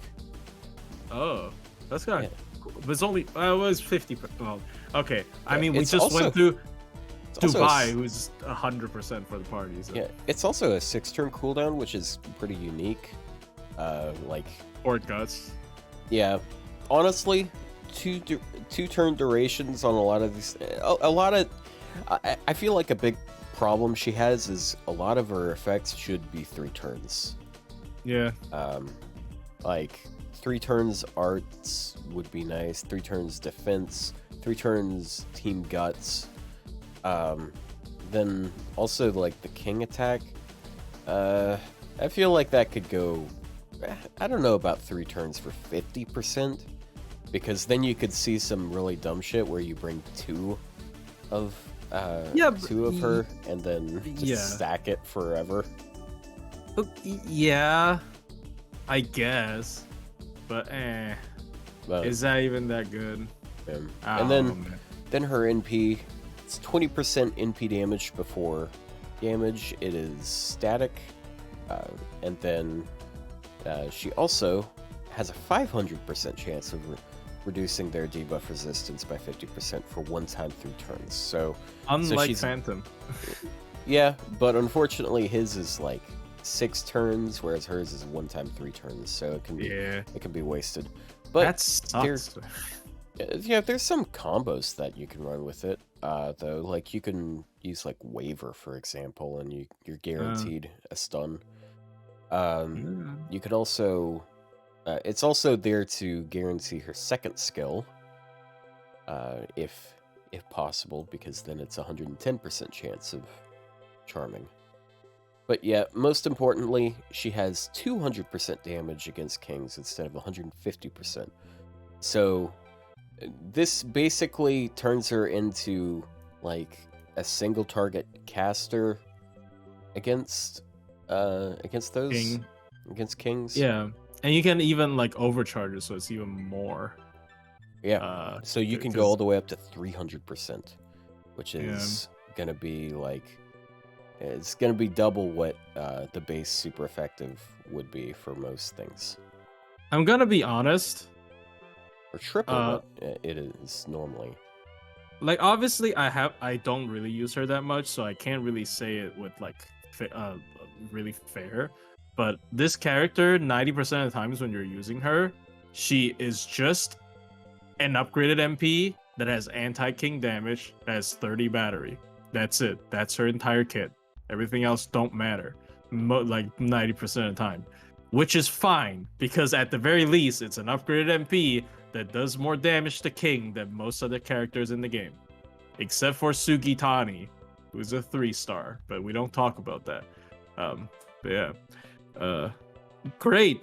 Honestly, it's so funny how I've MP been upgrades. muted. Yes.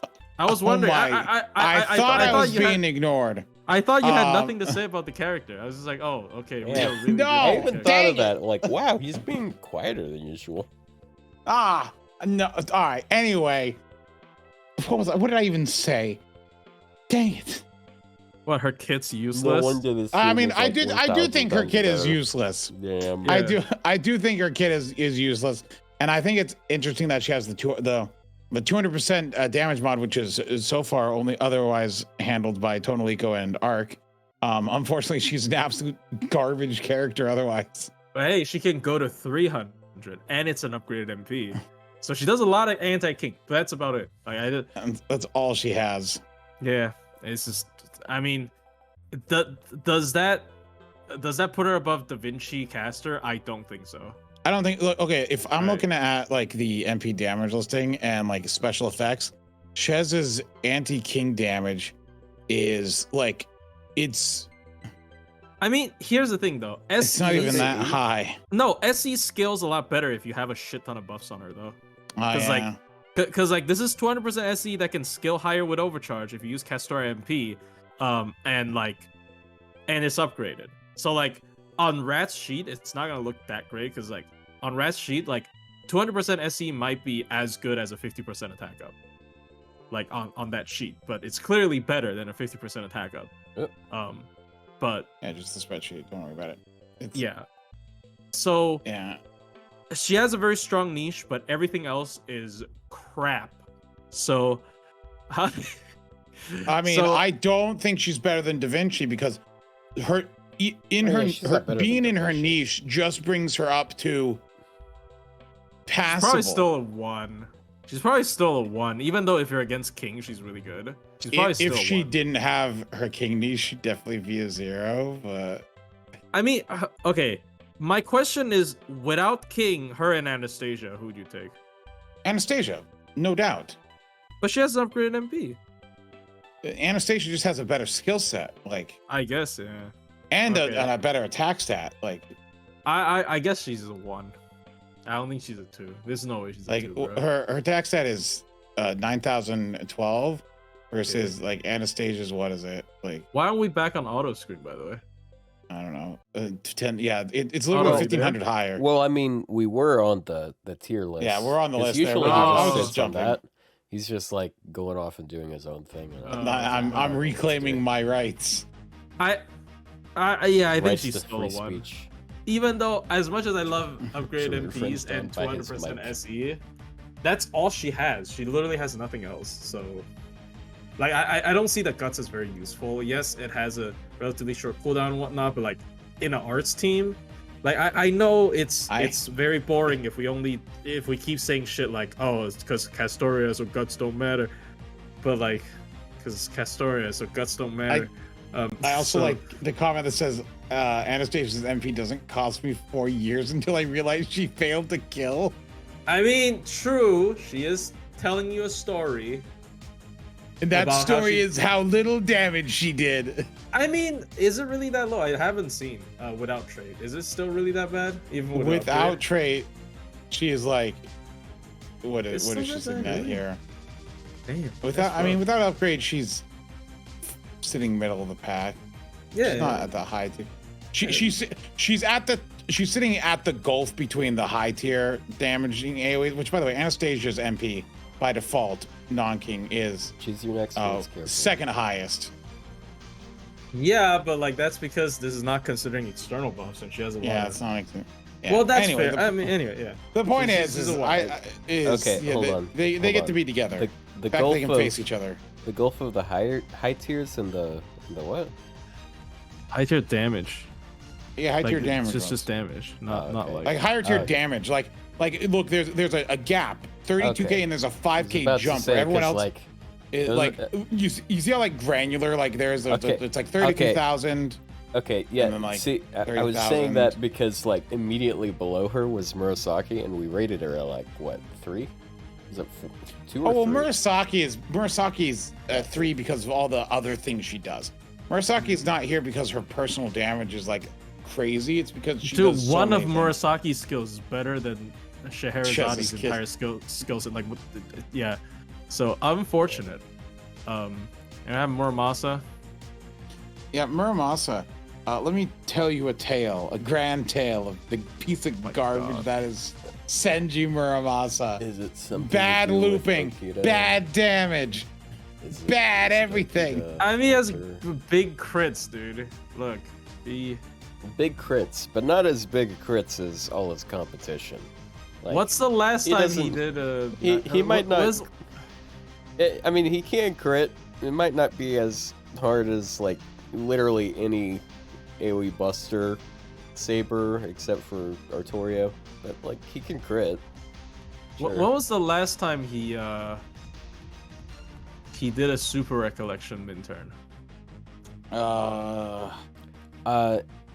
Well, He did I think- Canis, right? Probably. he did that first one on Lost Spell 6. Did he? Well, No, against oh, us. well, Yeah, Oh, against well- us. well, no. A question: did he do Melusine? I don't know. You know what? I- We can look. We can I feel pull up like the he can do switch sheet. Melusine, right? I don't know. I don't About know if that. when I click this link if it's going to open on my screen or the one Well, you can see. I'm not on your screen right now, so. Let me check. Oh no, it Did- opened on a did- different one. Okay, that's Lost Spell 7. Where's Lost Spell Did he 6? do Melusine? Let's see. Dioscuri, Roland, Nero Claudius, Bride, Nero Oh. Claudius, Normal. Oh no. No, he didn't do Melusine. He lost to Nero Claudius Normal. All right, well, but Normalis. chat crush his skull. What's the Chat, break his legs. chat? Chat, forge him into a sword. Should we call her like Neromal? Is I it don't- normal? Nero? Maybe. Neromal? Okay, so here's the thing. I am the one who like Muramasa comes out and I roll him, I MP5 him, I rail him to 100 because remember there wasn't 120 at the time. I am terrified. If we had 120 at the time, I might have been sitting here with a 120 Muramasa. I Maybe can't. you would've That's a Here's the dark thing. world I don't want to enter. Maybe if you had a 120 Muramasa, he would have been on the list. Maybe you're good enough to do it. It's just his fans are just not good enough to do it. You know? So you know what? I'm glad we didn't have 120 at the time Muramasa came out, because I would have made a mistake, an irreversible mistake. I've already, if I can't take Rails back. Wait, no, he's bricked from the fucking fight. I forgot. Oh yeah, you can't take him. That's why. Oh my god, no. Okay, I'm sorry. I'm so sorry. I forgot he got bricked in the. Oh my god. Yeah, I'm pretty sure I he was could probably okay. just brute force it anyways. Yeah, because he has Merlin. really big crits. I'm so surprised that he could, because like there's no way Nero normal did it without him, because like he has good cards. Like I mean, he has good 100% cards. crit for 3 turns. Like, it is a good crit skill. Yeah, he has good crits, dude. He doesn't. Okay, I apologize, Muramasa. You got fucked by the story. What about Canis? I doubt it. Canis is king. Oh, but yeah, but 20% PMod. he doesn't have the yay. man. If he had the NPC, 100% anti-divine was his NPC skill? Yeah, and then he'd be doing half damage instead of double damage because he's an alter ego. Well, yeah, but then he'd be murdering, like, I don't know, Aphrodite, like or Talos. Okay, Talos not that I'm stupid. I'm gonna be honest. While Yamato Takeru shows up on Canis, Senji Muramasa does not. Dang. So Takeru. Wait, what? Wait, was Senji Muramasa force support on hit? Okay. Okay, in fact, so let's Muramasa does not show up. I'm looking at Lost Belt 5. I'm looking at Lost Belt 6. Muramasa does not show up in a single fight. His fans are one just has been able very to do casual. a Muramasa run. His fans are just very casual. Okay, let's take. I guess we should take a look. He's at just bad. We should take a look. Okay, so how about we look into why we call him bad? Yeah. Okay, so his gain stats, like his arts cards are all right. But then he has the saddest quick card that we've had in many a year. At a whopping 2 hits, so it's 1.18%. Yeah, it's not great. But I'm guessing there's a reason for it that we'll get to in a moment. Yeah, okay gain stats. Then his first skill is projection, except it has stars and an absorb, which is like nice for a turn, but then it's gone. So, yeah. And the thing is, it's a 1-turn buff. It's a 5-turn cooldown. It's not horrible. Right, but yeah, it is 1-turn buff. Keep that in mind.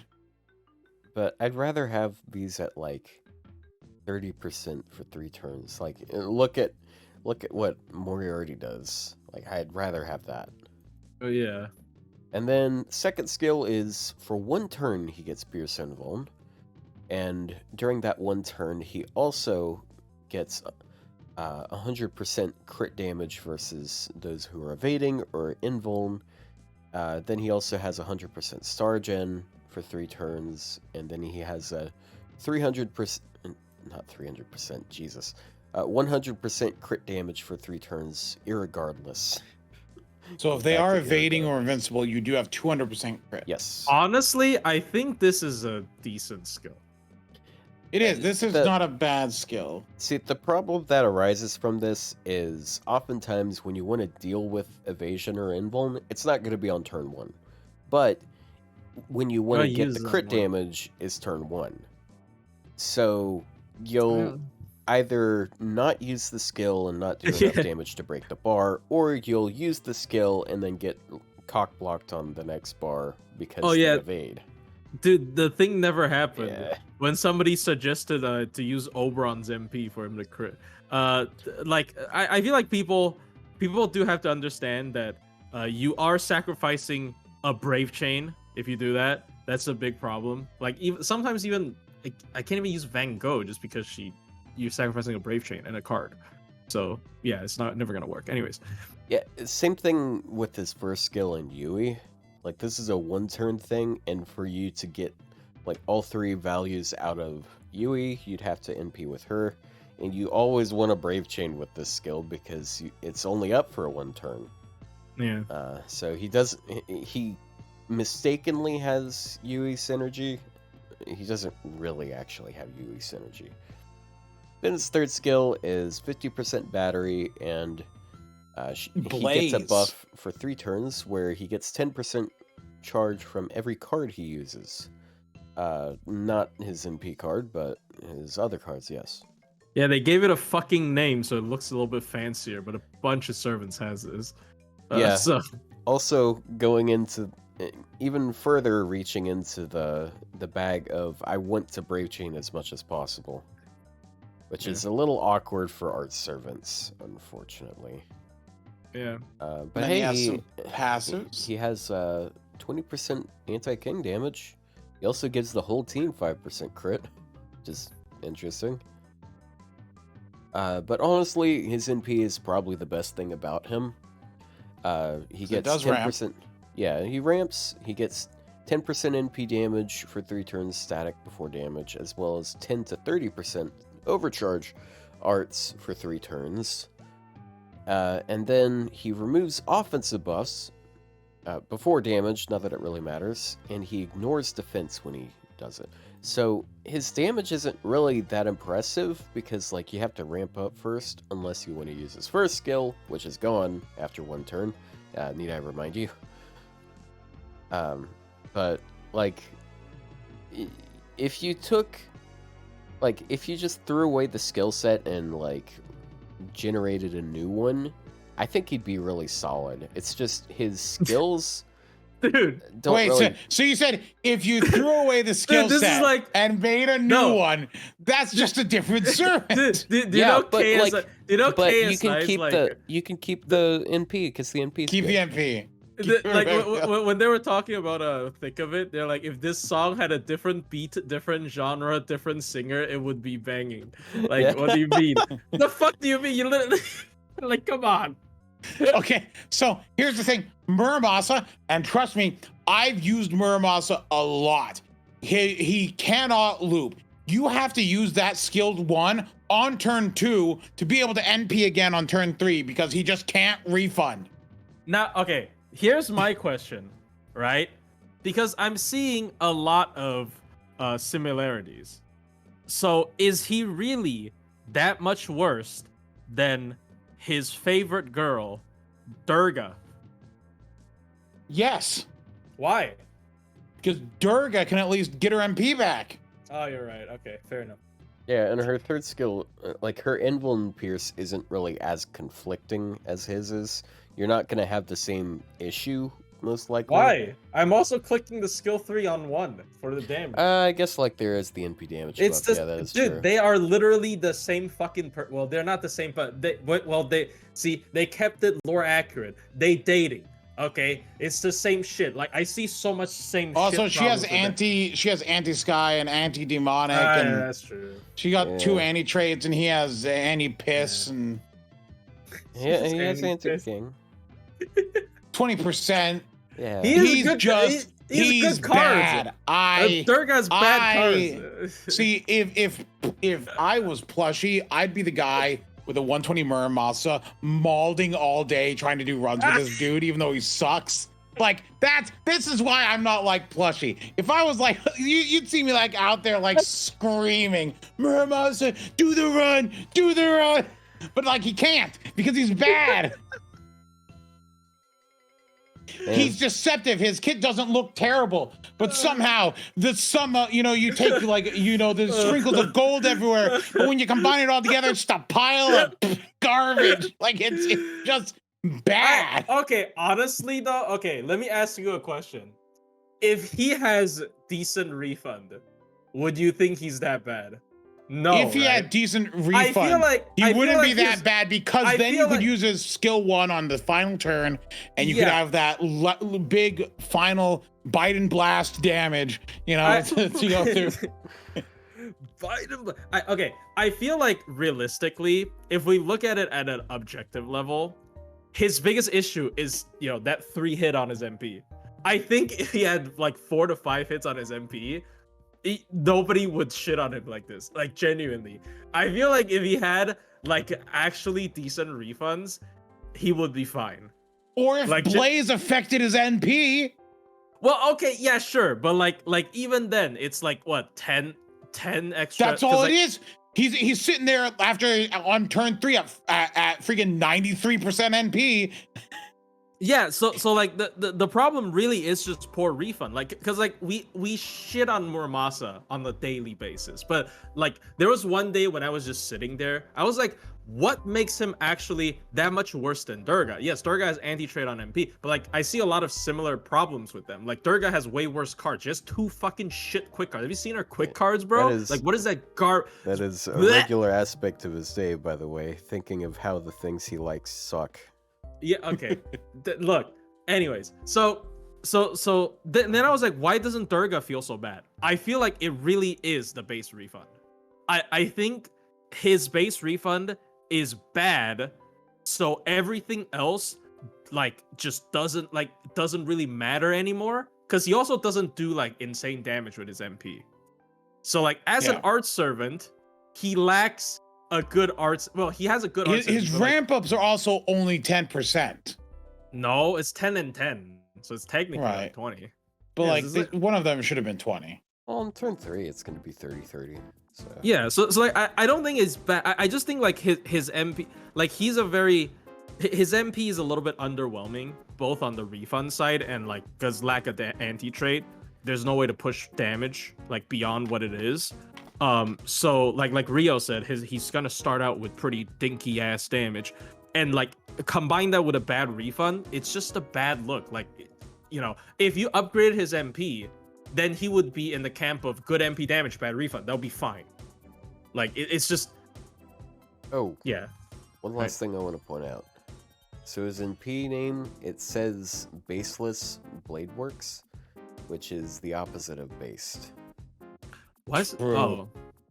He's Oh, not because- based, guys. he is, he's not based. There you go. Baseless. He's not based. There's a, so I think he is. Fuck, is he better than Rasputin? Probably, right? He has. I mean, he goes in 1. Like, He goes in 1. Does he go in Yeah. 1? does he? I mean, does he? Bro, how has his fucking reputation fallen so hard? When he first came out, people were like, Okay, this well, character's fucking because, like, wild. Saber Shiki is a better servant.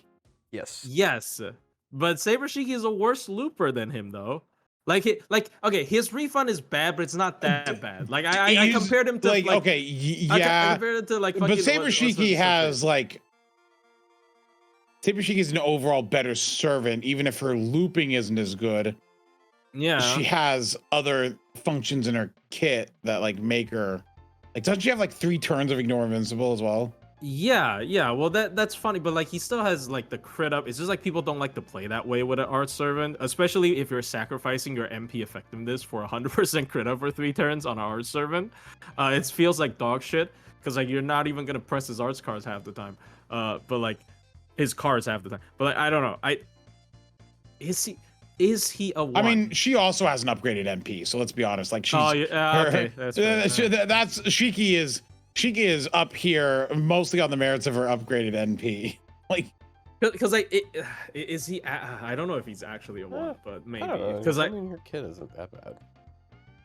I don't know if he's a 1 because like I feel like he's definitely still better than characters like Anastasia and like Scheherazade. I just think he's like people expected very high of him.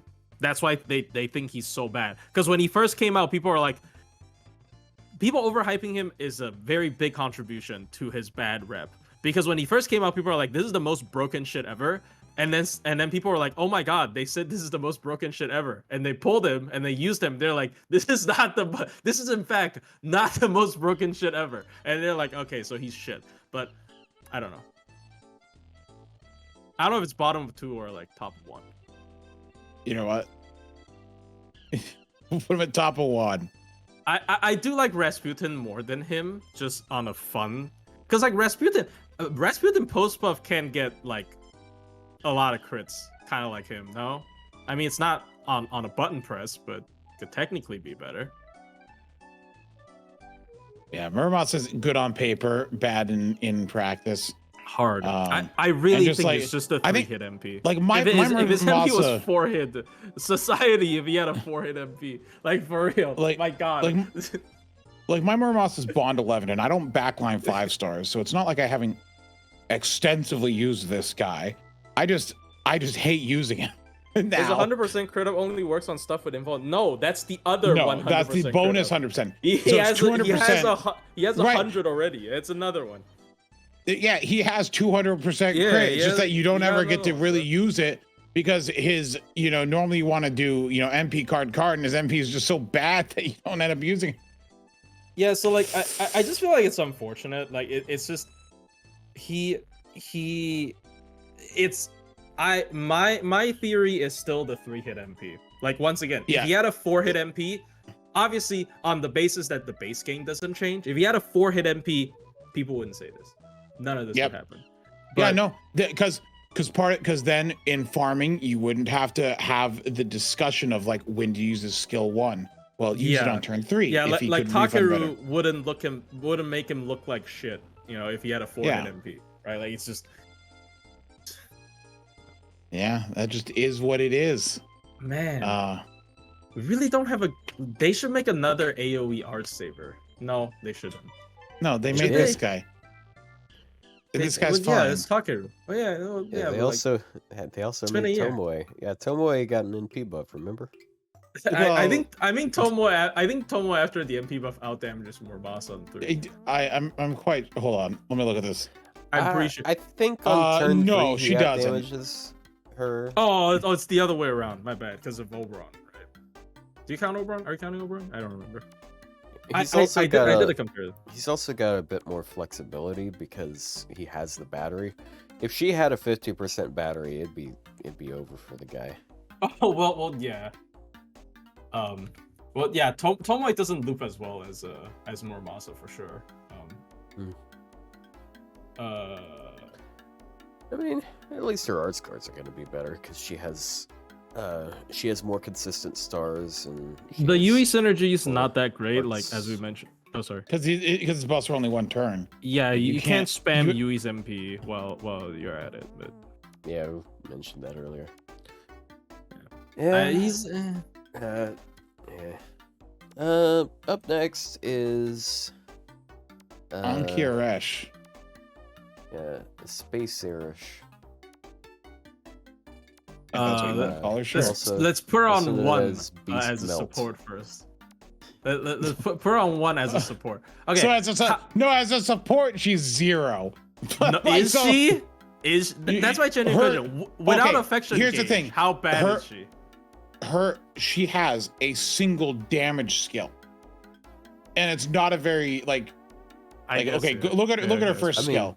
It is 20% attack up, 20% MP damage up. She's That is her just critical. only damage buff in her entire kit, I mean, she outside she of gets affection crit gauge. from her second Right? But skill. that affects her MP. That affects her MP. So that is the only thing in her kit that affects her MP is just that. Well, her third like, skill's it- still really good. Like her third skill is actually just okay. I- Let's Okay, that's it.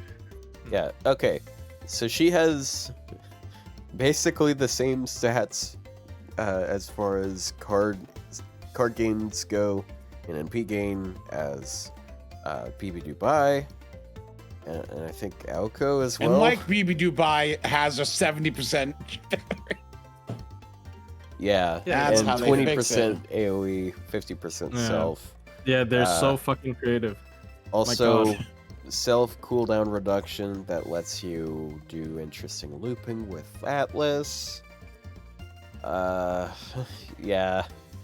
But yeah, basically, since this is the type of beast that does bonus to all extra classes and neutral to all main classes. Yeah, all but all the extra good thing is that classes it is except neutral. Mooncancer, is it? No, it's Avengers. Avenger. Yeah. She is weak to Avengers. But the thing is, unlike Draco, who does reduce damage to the extra classes, but advantage against the normal classes, Eresh does advantage against extra classes and neutral to normal, which is good because 99% of the time you're fighting normal. The So it's only really bad good. thing is Berserker. That's it.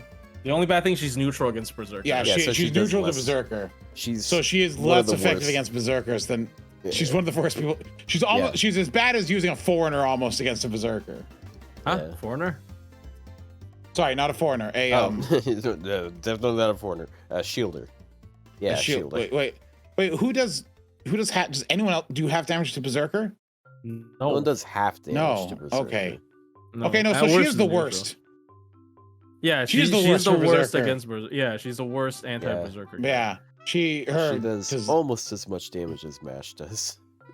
yeah, first skill 20% attack, MP damage 20% MP, and then death Okay. resistance 100%. But it poisons the party. Oh no. No. Gasp. Not my party. No. No. See, this is useful. Do you know why? Why?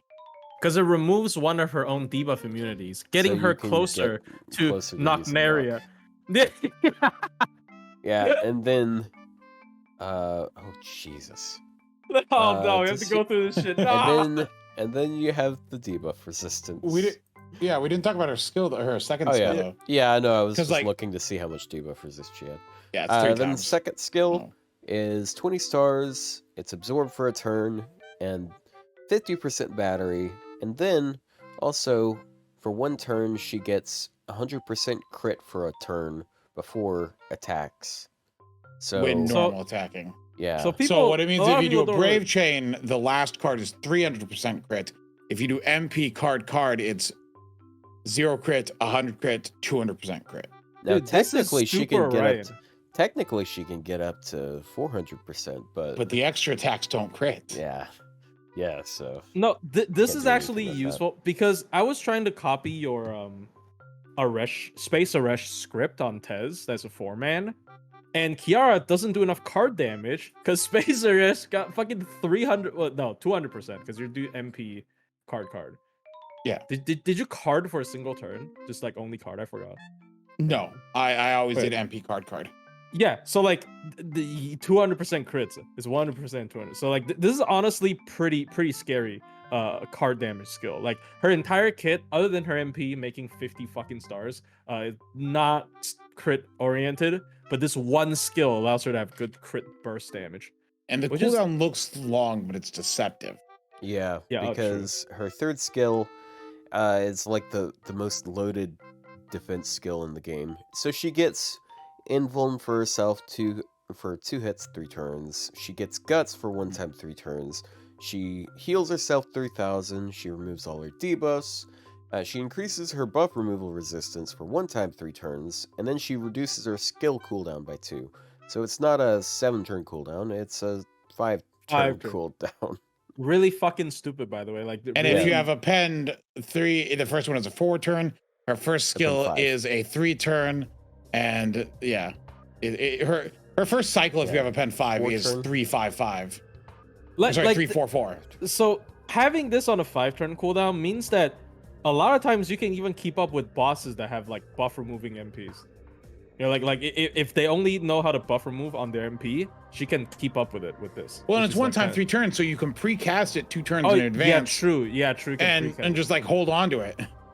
Yeah, so this is I mean it's a really dumb skill. Like it's just like it's like the bet like I don't think any like this is like as good as it gets when you have like a self-defensive skill, right? Like I don't think anything else beats this. Just like every single situation is covered except for debuff immunity, which she has as a passive. So. Well, it cleanses debuffs. So Oh yeah, I also Hold on. like I have a phone call. Give me a second. Okay. And then as far as passives go, she's got some stuff. So she's got a 3-time debuff immune. And so that just prevents her from poisoning herself and amongst other things. I mean this is then- gonna be very helpful if like a quest has a like you know some quests have like was it like Fuma? The Oh, yeah. Fuma summer Yeah, one? he Like instantly debuffs. yeah, instantly debuffs you at the I'm start back. of the fight, right? Like this can block it, right? It's really good. It does, yeah. Then she It has is- a passive that gives her 5% charge every time she attacks. I It's half forgot a she had this. blaze. Bro, I forgot It's she had half that. a Yeah. blaze. and Fuck, it's- dude. It's half a blaze, Yeah, this is but why it's up for twice as her- long. Her cards, her cards don't feel as bad That on the MP bad. gain issue. Yeah. Because you get that extra 5% tick on there. Bro. Yeah, you could do Another Buster, Quick Buster, and even if you have like minus 100% NP gain, you still get 20%. Dude, Yeah. Okay, like this year's servant theme is just let's just put fucking 3 servants into 1 servant, see if that's okay. Question: Well, I mean, on the Korean boss, does she get 2.5% per attack? Oh, I do not know. I do not know. I don't think so. I think it's only a battery effect. Like it only affects like like if the skill directly charges. I don't even think does it. I don't know. I haven't tested farming Lotto. She also has Goddess Essence. She has crit damage at 20% versus servants. She has independent So a manifestation. more Dude, I crit. forgot about that. What the fuck? Yes. Yeah, she has more crit damage against servants. Yeah. Ah. Okay, And fine. then And then independent she- manifestation, so another 1.5 crit damage. And then she has I have a full this- video. She has a on route. This. So Yeah. basically, she gets different effects on her NP depending on how much affection she has. And it scales from 1 to 10, and there are specific things you can do to increase those by certain increments. So it could be like Bond 5 or higher. You can guys? put her front line, deploy her on waterside battlefield, like taking her to the beach. Every time you pick a command card, every time she does a brave chain, every time she uses a skill, every time she uses a skill before anyone else uses skill. Which is important. You have to route your skill usage a lot with this character.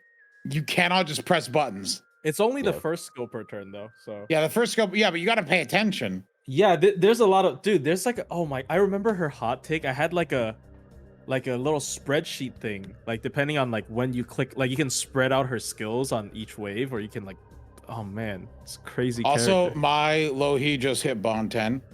Ooh, nice. Jesus. Yeah. Where Jeez. is the hot take? Hold on. So She's- then also she gets some for every overcharge level she has. Then she gets some from Mystic Code skills and when you give her a command spell. Which is it's kind of funny because it's synced up with when they gave us more command spells. Right? that's why. But they also like the thing is Atlas Mystic Code is great for her. Like if you're just doing like not swapless, like you do double cast story of her, and she gets her skills back on turn 2 with Atlas, and you just spam all the Atlas skills to get more affection up. But here's the thing: this passive is what makes the character usable. When you borrow her, she is actually just kind of a potato, neutral damage dealer.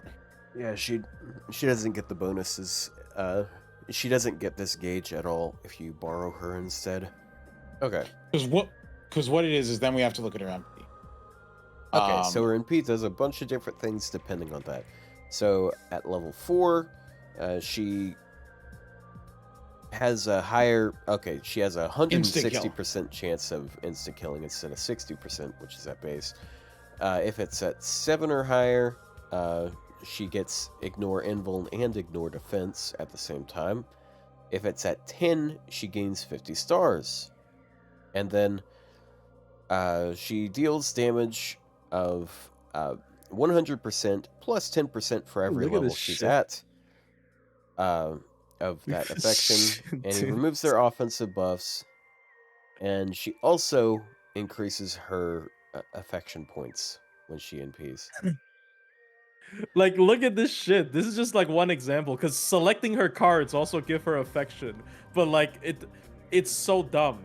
Look at it. Well, like this is it one of the increases routes. affection points when she overcharges. So you have to overcharge her to get more affection points. So There's so many things you can route with this character. It's actually kind of ridiculous. Like if you guys, I mean, I'm not self-promoting, but like I'm kind of self-promoting. If you just go watch the video, my like Space Rush hot take. There's a timestamp section called like card RNG and routing or something, and it's just like 6 minutes of like fucking card, like different sequence of cards and skills that can affect her damage, which is just, it's really funny. Like if you want to optimize this character, you might have to sit down and then like get used to it. I mean, Rio's really getting used to it because he's the good thing about her is by turn 1, she's basically berserker damage, right? For the most part,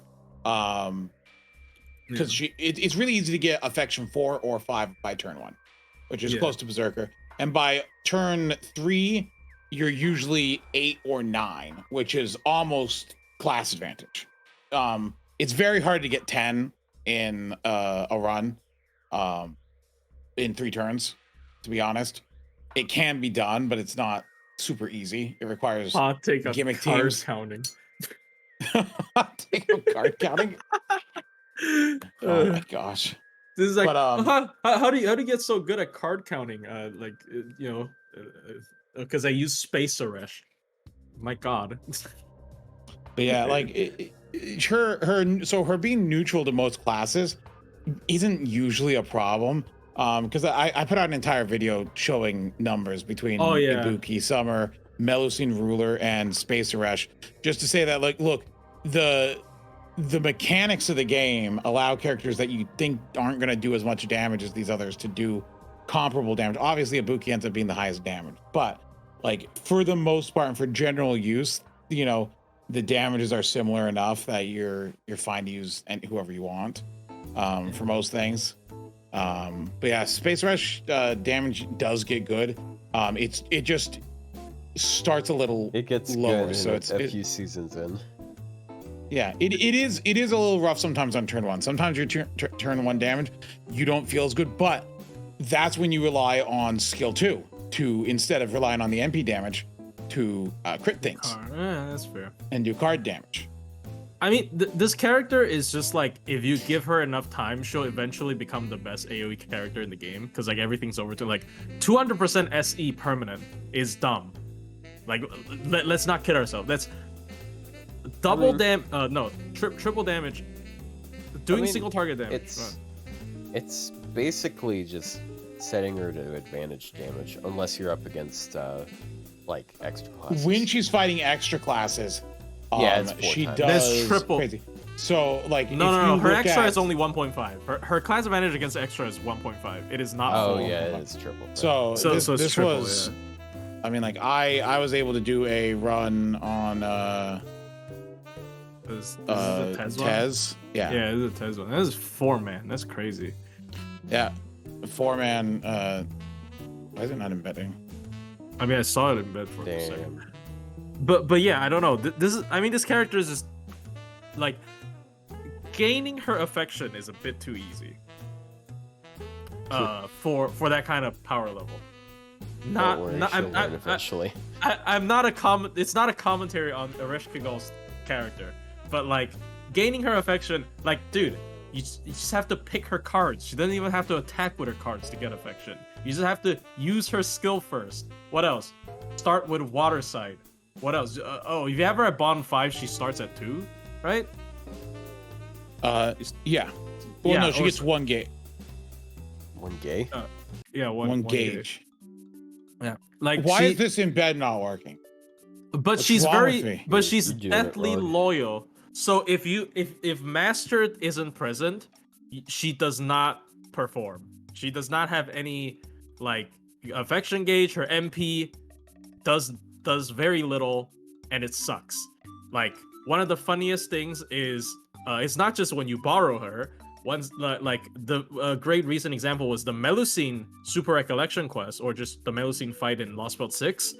Because in the story, Master is not there. It's like, you can't use your Mystic Code. So she doesn't have her affection bar. So this means any future fight where the Master...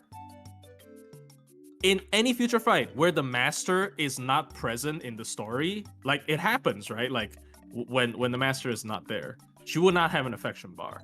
I assume when you're playing... Oh, wait, but... Could you, like, use your own servants when you're playing as Kadak? I assume you're- Oh my gosh. I assume if you're Does- playing as Kadak, she doesn't give him affection. And That's if so- she does, You'd have to we're- be back in Trom to trust that. I mean, Trom Kadak Well, in was Trom, like he always couldn't. force Holmes. But a recent event had him, right? Yeah, did the Cosmo drop event had I never tried. man, we should have tried, because like it would be so, because like either she's loyal or she's flirting with Kadak, and then you can question her about it when you're home. It's so funny. Who does Space Eresh flirt with other than you? Very easy to find out. To see if the affection gauge appears. Also, do you know that on Twitter, if you go to the share post thing, it gives you a twitter.com link and it's still branded Twitter? Yes, it is very Like, stupid. And I hate Way to go. Mr. Musk. Way to go, Mr. Elon Musk. You did a good job. But yeah, she's very good. She was a 120 I have due to a bet. So This is not a bad one. It's a pretty good yeah, one. I wouldn't have 120 her normally. But because what was happening is I was like, okay, for anniversary, we're definitely gonna get Cosmo Drop. And Cosmo Drop didn't happen. And I had Happened right a bunch, after. I had a bunch of grails, and I was like, ooh, and I'm like, you know what? If I land on this one space on this wheel, I'll 120 her. Because Tog made a bet of that, and I spun the wheel and it landed on that space. I'm like, that's like a 1 in 120 chance. I'm like, Well, there you really? go. And I'm like, fine, I'll do it. 120 I'm a man of my words. But I ended up 120 her. And She's then a fun character, though. I She's really a fun like character. the I do mean- like using her. yeah, I feel like, in terms of like pure mechanistically, maybe she's not that different to other AoE arts. Like, she's just, once again, get affection blatantly broken when she's at like 70-80%, right? But I do feel like it's the implications is really fun. Like whether the affection happens or what do you do to get affection. It's really like a dating sim built into a servant. It's super cute.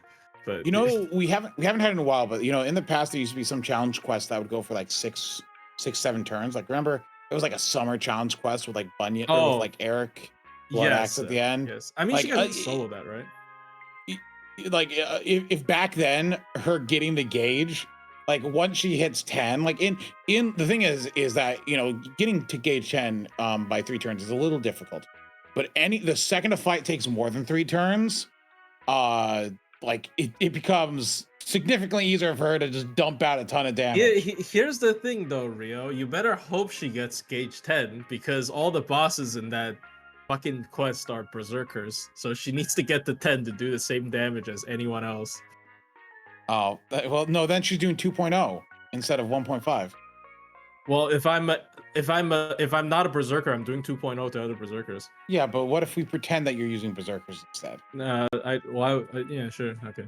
I didn't mean that quest specifically. I meant like quests like that one. Yeah, so like if you're like a relatively long fight, that doesn't even have to be that long. Like just 10 turns. Like 10 turns is 10 turns that long for an Norse servant? I don't think so. And then she's just like, oh, she takes cares of everything. Her MP always does just single target damage. Oh yeah, DB. With DB, you can just spend the first couple turns building up gauge. Oh, true. That was pretty funny. I remember the run I did where I tried so hard to get to her invul pierce before before the turn happened, before turn 4. Yeah, you had to like kind of route it so she could get it. It's fun. It's a fun character you can experiment with. Yeah. But I think she's a 4. Because she has so much. I think we she's yap too. so much about this character. How about you? Well, it's because she's a good. Yeah, Otto, do you think she's a 4, or do you have Sure. I don't really have much to say about this character. more we yap purple-haired so women in much. 4? Oh my god. Rin and Sakura are still competing with each other. She's kind of purple colored. Yeah, she's a purple woman, but her hair isn't purple. Melusine's kind of blue. Actually, the only odd one out here is Tez. In fact, Tez can stay in the middle though. Not for any ranking reason, because it's funnier for him to be surrounded by 4 women. He's symmetrical. Also, the 2 more flat-chested women on the inner part, and then the big boob ones on the outside. It's like a the gradient, yeah, it's a gradient. It's like the couch meme. bro. All right, Oh. we got the other elephant in the room, the war criminal that wiped out the entire class. They Summer Musashi. Oh no, she killed all the archers. Yeah, I mean it's only archer servants. So I kind of The get it. archers are on the up and up. Oh, all the saber servants. I just No, say. So- they're not. Yes. Archers. Look. I don't want to be mean, but archers are kind of mid class. It is. Look, I mean, we got we individual good ones. We just got an NP buff for Bob. We got an NP buff for Sugatani. Like, Okay. they're looking better. Like, I would rather use either of those servants against a saber at this point. What? Yes, Then an they're both- AOE Arts Berserker? I mean, yeah, sure. What is Yes. yeah. Yes, because mean, that's what I don't know, people were actually, saying before. They were. I think against a servant, I'm still taking Musashi over Sugitani. Yeah, because you want a no-brain arts hit. I know. Well, no, that's. I mean, Musashi probably does more because she's a 5-star. Who knows? Anyways, but yeah, like I will say though, it is an exaggeration that she killed archers because like clearly we've seen non-servants. Like that was a big gripe I had with Draco. So I can't be a hypocrite and say this is just she's But- anti-saber.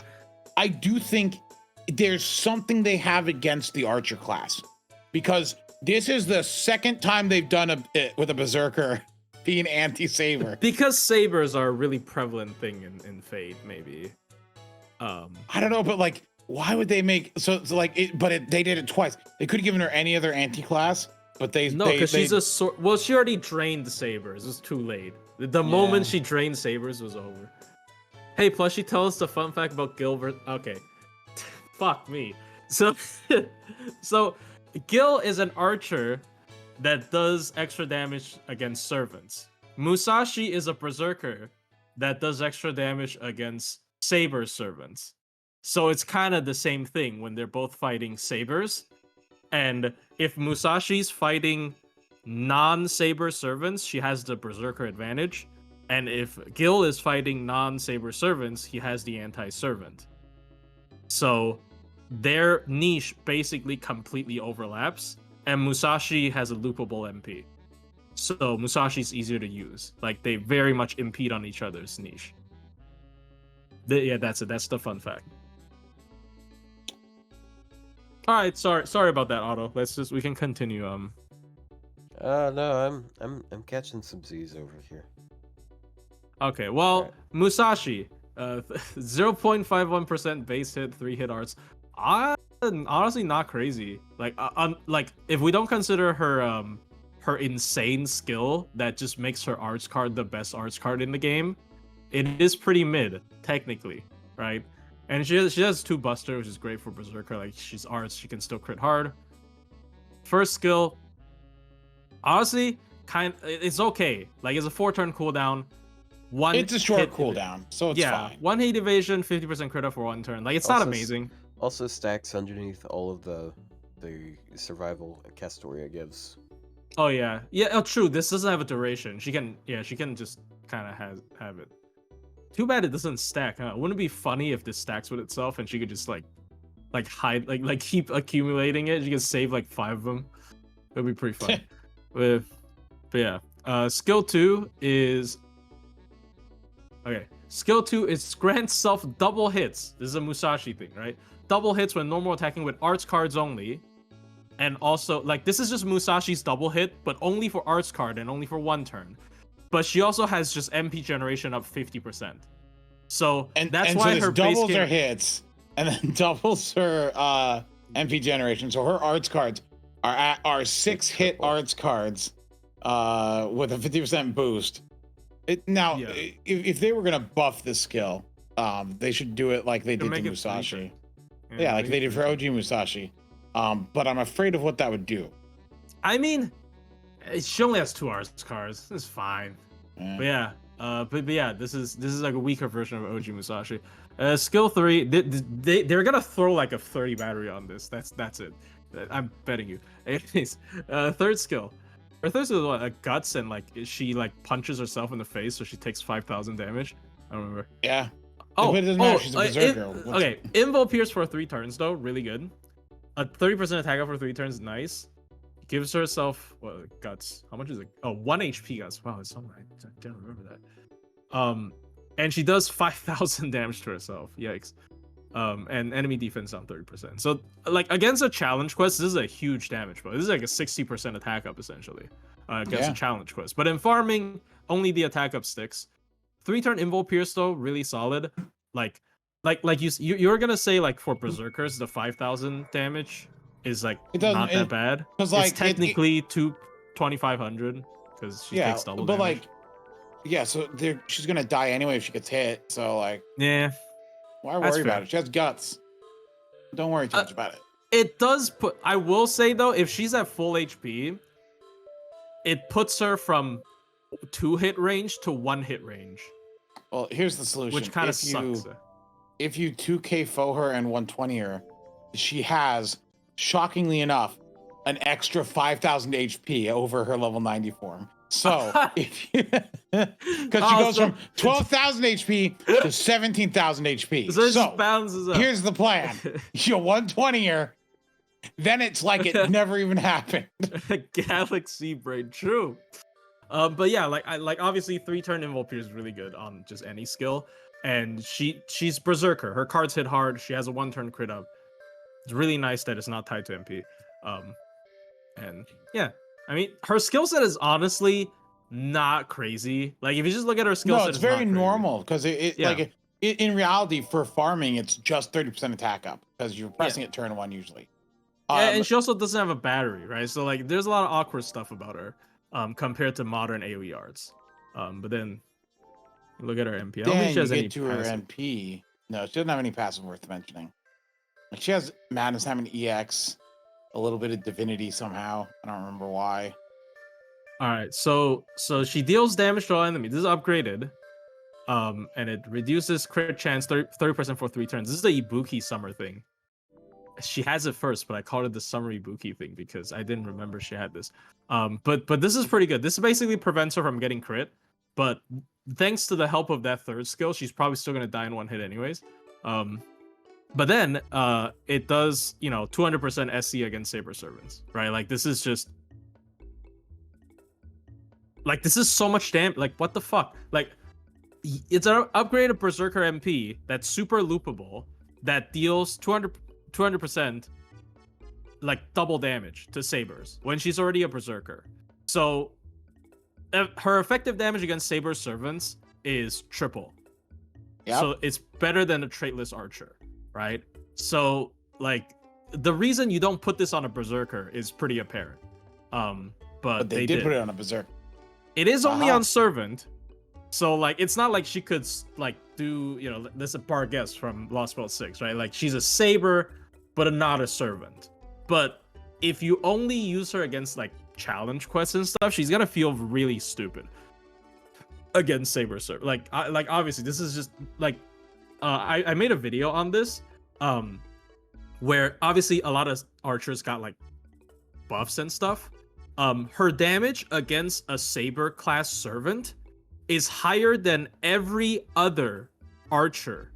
Not true anymore, I'm pretty sure, after Bavanshi's buff. I might be wrong. Actually, no. She was beating Ptolemy, right? So you think that... So Babanshi at 1 curse still loses to her. What about max stacks? Well, max stacks she wins. It's 10. She beats her at max think stacks. Think about that. Like, but that doesn't say much. Like, when you have an AOE Berserker, like, I understand the coverage is not as great. Like, she didn't kill the Archer class. But like, an AOE Berserker, like, it's not like she's only fighting Saber. She's still fighting other classes fine, because she's a solid Berserker. She was a solid AOE Berserker with an upgraded MP. Like, she's gonna be good already, without not against Sabers. But specifically when she's against Saber Servants, she deals more damage than a single target Archer, which is really stupid. I still don't think that should be a thing, even though it's just servant. Like it just shouldn't be a thing, you know. Like an AOE Berserker single target archer. Like really, I don't know. I still personally am against this, but they decided to do this. So there you go. And also MP seal on all sabers. So she just I don't think that really matters, to be honest, because like every saber servant. Oh, this is only sabers, not saber servants. So I guess if you're against non-saber servants, it helps. Oh yeah. But like against saber servants, she's deleting them anyway. It doesn't fucking matter. It does matter if there's a break skill, I guess. I don't, whatever. So, okay, I need to calm down. Huh, I'm sorry. I need to calm down. But I just think this character is really, really stupid because you never give this to a berserker. Okay, they gave this to like MHXA, and they already said like she's really ridiculous. But MHXA is not 200% SE first and foremost, and also like she is frail, but she's also arts. So there's a lot of cases where you can argue the fact that, you know, yes, she has the weakness of being a berserker. MHXA is a 50% damage roll, but she is single target. So like, yeah, it ends up being but MHXA also has a second anti-trait of anti-good. So like she has two separate, and there's a lot of good sabers. Like yeah, you know. it's just really dumb when you're comparing like who does the most damage to saber servants, and then the two people fighting over that title is MHXA and Summer Musashi. Like what the fuck? Why it like who does the most damage against saber servants? And the two people fighting against this fighting for the title are both berserkers. So I kind of agree with what Ryo's saying. Like I don't know why they're doing this, because like Archer also has the hidden multiplier of 0.95, so they're not the most offensive class.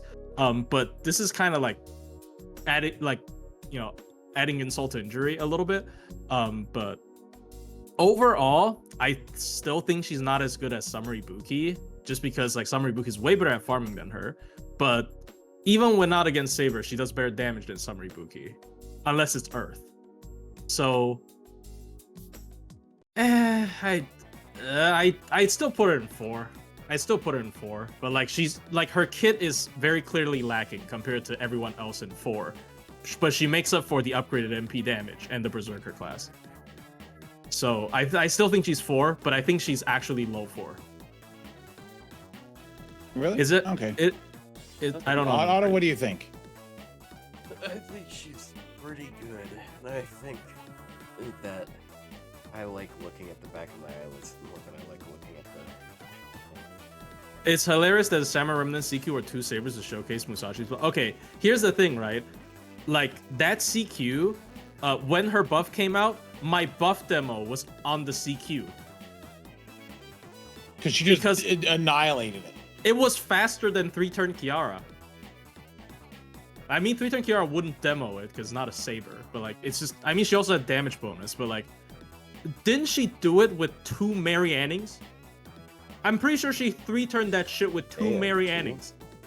Yes, just 2 Mary Annings. It's just the team was Mary Anning, Summer Musashi, Mary Anning. I don't know, man. After her event getting translated, that phrase rings different. Why?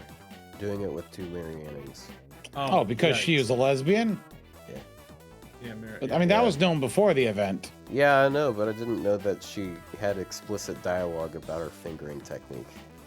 Oh, I mean, really? Look, Oh, what the fuck? Really? The Ryou event was weird. We don't like to talk about it. We'll take the characters. I'll take Daikoken out of there.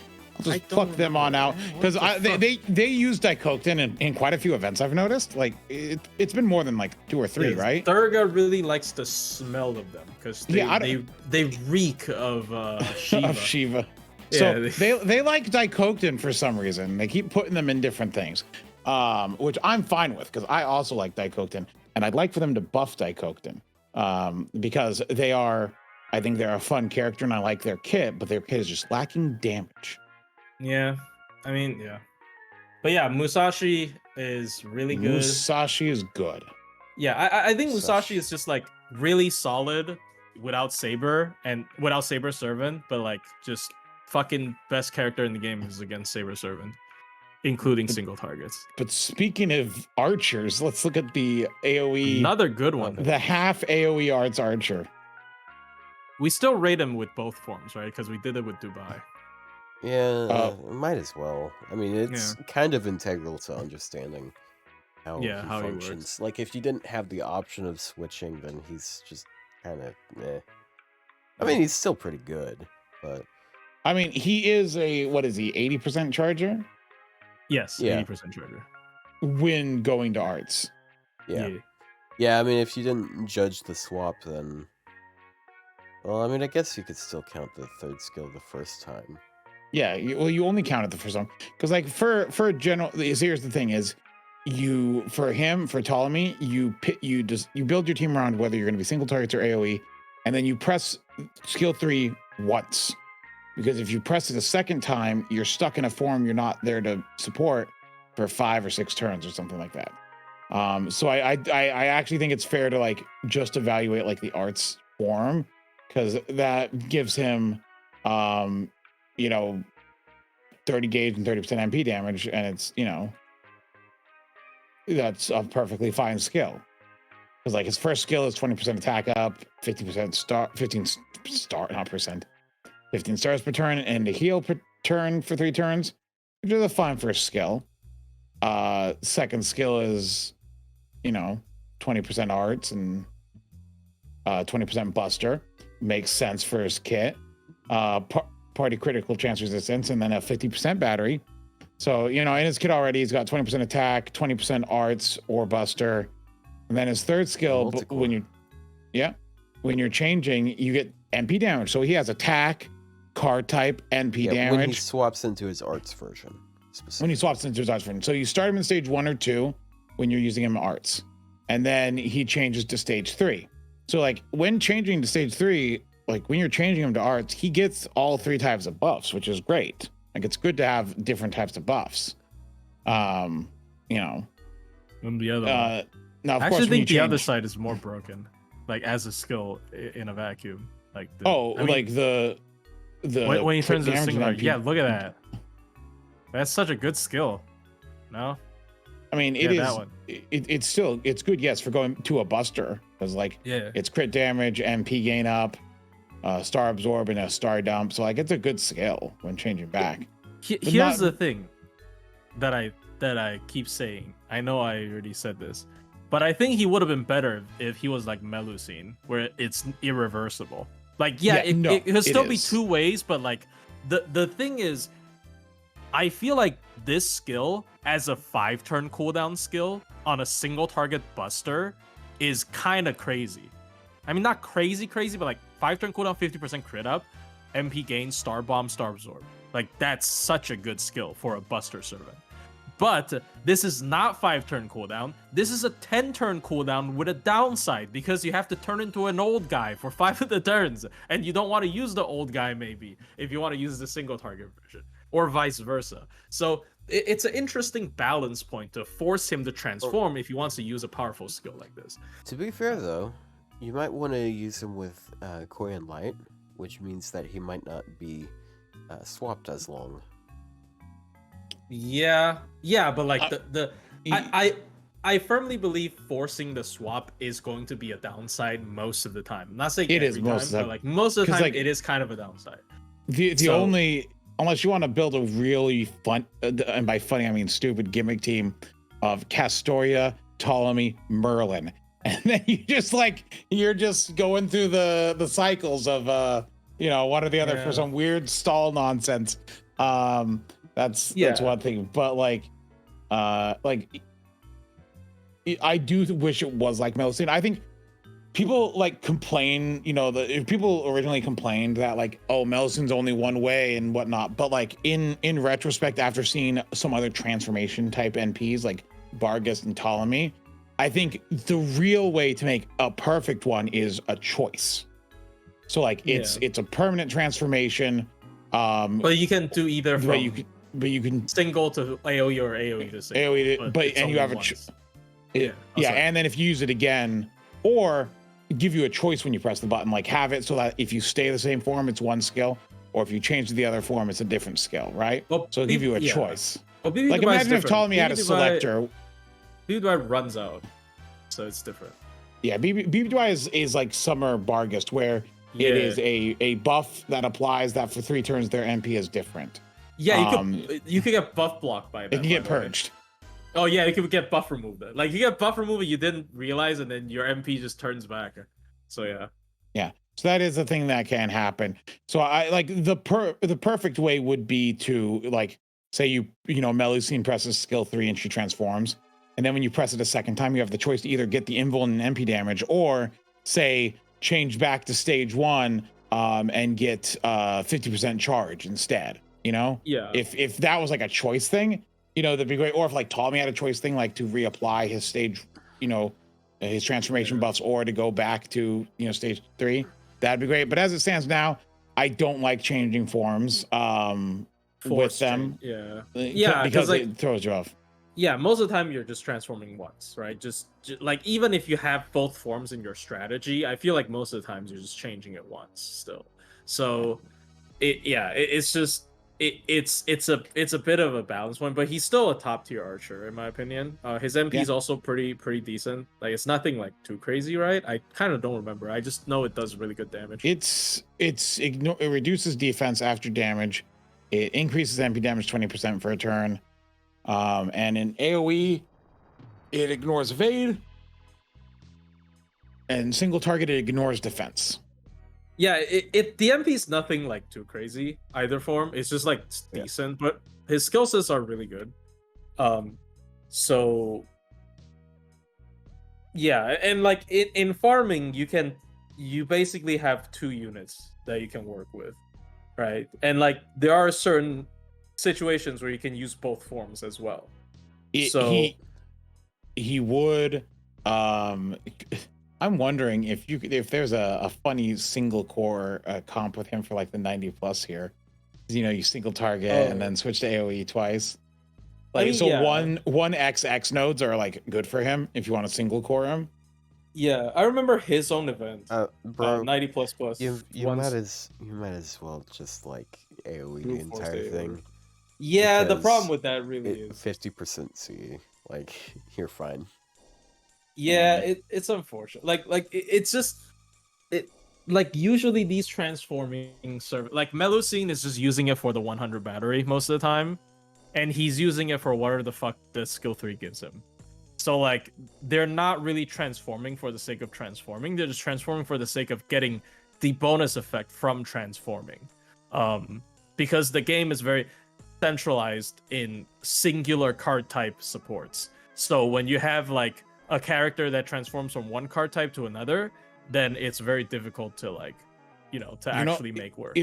If I was gonna buff him, I would buff his skill 3 and just have it apply an effect that converts buffs.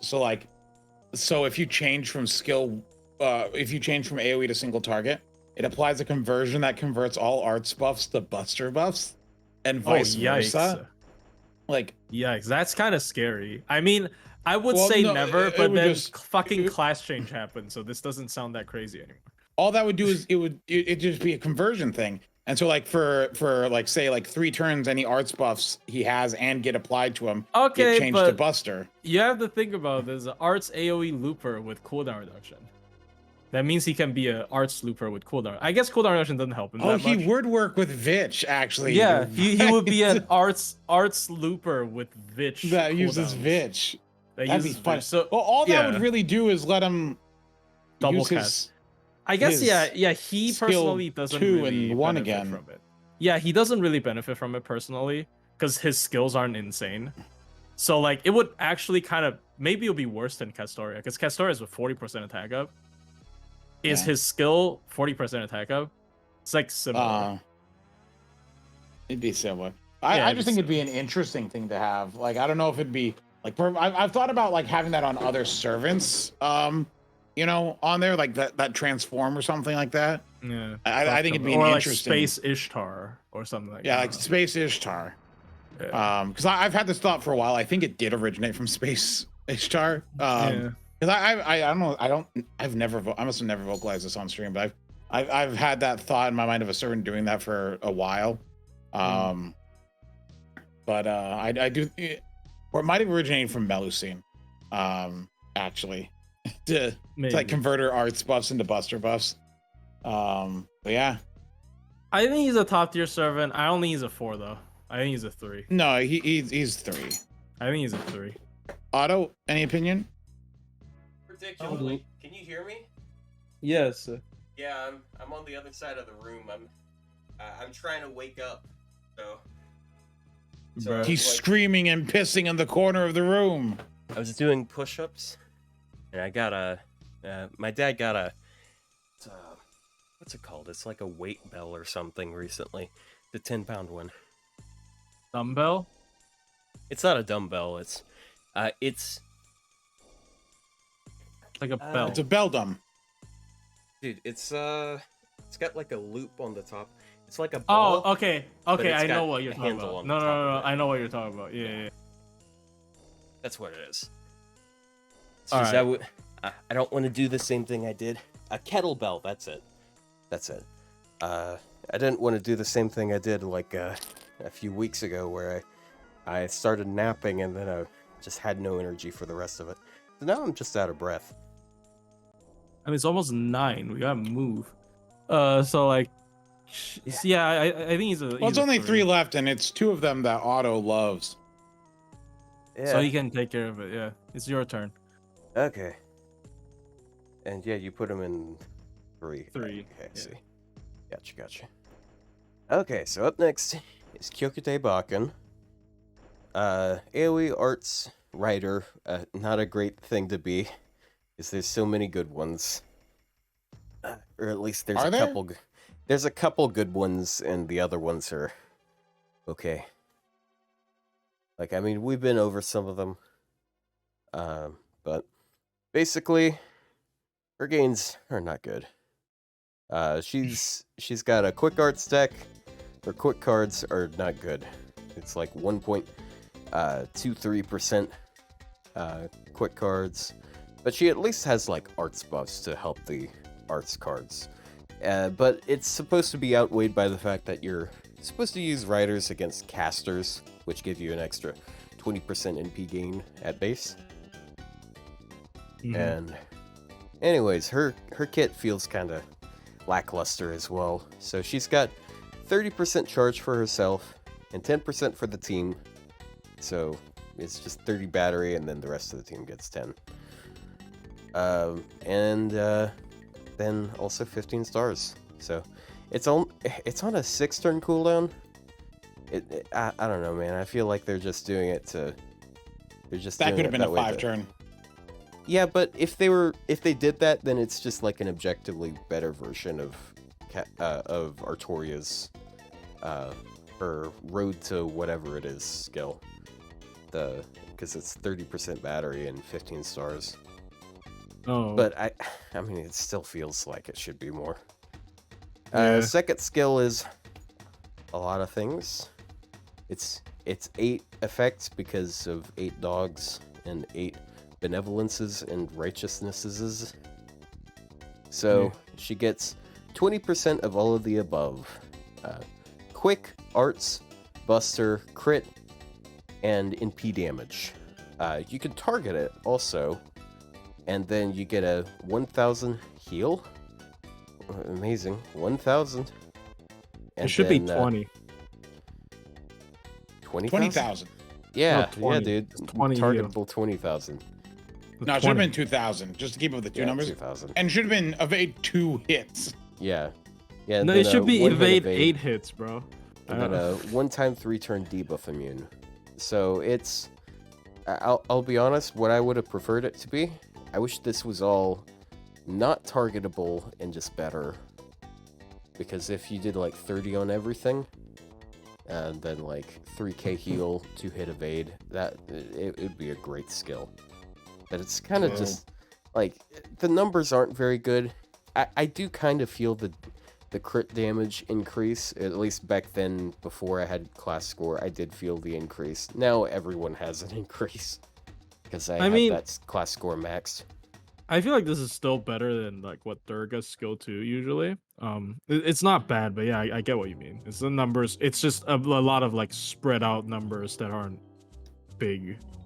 Well, it's because it's 8 effects. When giving a skill 8 things, they have to like Yeah. tone it down a little. Yes, it is Yui synergy. This is like a real one, not Speaking of Muramasa. toned down a little bit, her third skill, it is a 6-turn cooldown. But it's 30% arts for 3 turns, and every time she uses an arts card, whether it's arts normal attacks or arts NP, she gives the whole team 5% attack for 3 turns. Which, Okay, I don't feels- get this. it feels pretty lacking, I gotta say. It Yeah, should have I- been 10%. I genuinely don't get this. Yeah. I Yeah, there's no reason for it to not be 10%. Or in the least, just like make it affect her more. Like, I don't know. You could throw another skill on top of, you could throw another effect on this, then it would feel like it. It kind of feels like Hokusai's, you know, that the skill the that defense got down? buffed. Yeah. Yeah, but because- isn't that like 10%? yeah, whenever she attacks, Yeah. 10% defense down. But attack up is slightly better than defense down. Well, it's a lot Yeah. better than defense down, I guess. But it's half. Yeah, but I guess like she had the arts buff on a separate skill, but yeah. Then normal passives. Yeah, ultimately second skill is a Yui enabler that does push her damage quite a bit. It's nice. And then she has double anti-trait. She has 30% special attack versus demonic for a turn. She gains 8 stars for the 8 dogs. And then she has super effective against evil. So if you're up against, for example, caster Shuten, she dies very hard. This is honestly a really good MP, I have to say. Isn't Durga's MP just this without the stars? Kinda. Hers is... Wait, is Dirk anti-evil? She's anti-demonic and anti-sky. and stuff. Yeah, I mean, what I mean is like a 30p mod, a 50 SC, and then Yeah. Yeah. I mean, they did the same thing with Pope Joan. yeah. Well, Pope Jones. Oh yeah, yeah. Is it 30 or 50? Pope Jones power I want mod. to say it's 30. Oh, I that makes sense. don't remember. I don't remember which one was which. I know she... I think the evil was the P mod with her. No. Yeah, I guess that is Yeah. kind of a funny... Yeah, anti-man. Yeah. Yeah, Oh, her P mod's 50 as well. And a buff block. Jeez. I guess Pretty that's a funny like chain that's going on.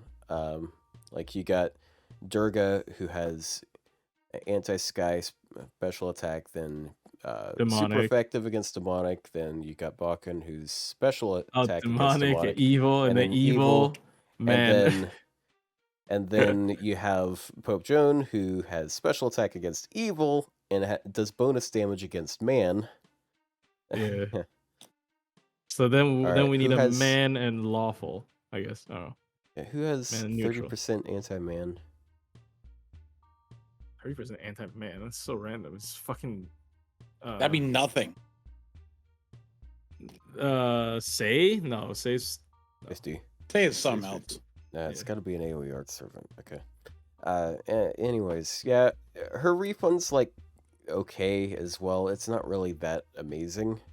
Again, it's carried by like being up against casters all the time. She's just pretty like mid. 20? I thought it was 10. Hokusai's defense is 20 per hit? I thought it was 10. Really? Really? Yeah, 20 per hit is kind of large. yeah, that's why it's able to stack up so high so Pretty quickly. large. So, okay, It so then hits, 5% it hits seems cap pretty really bad. fast.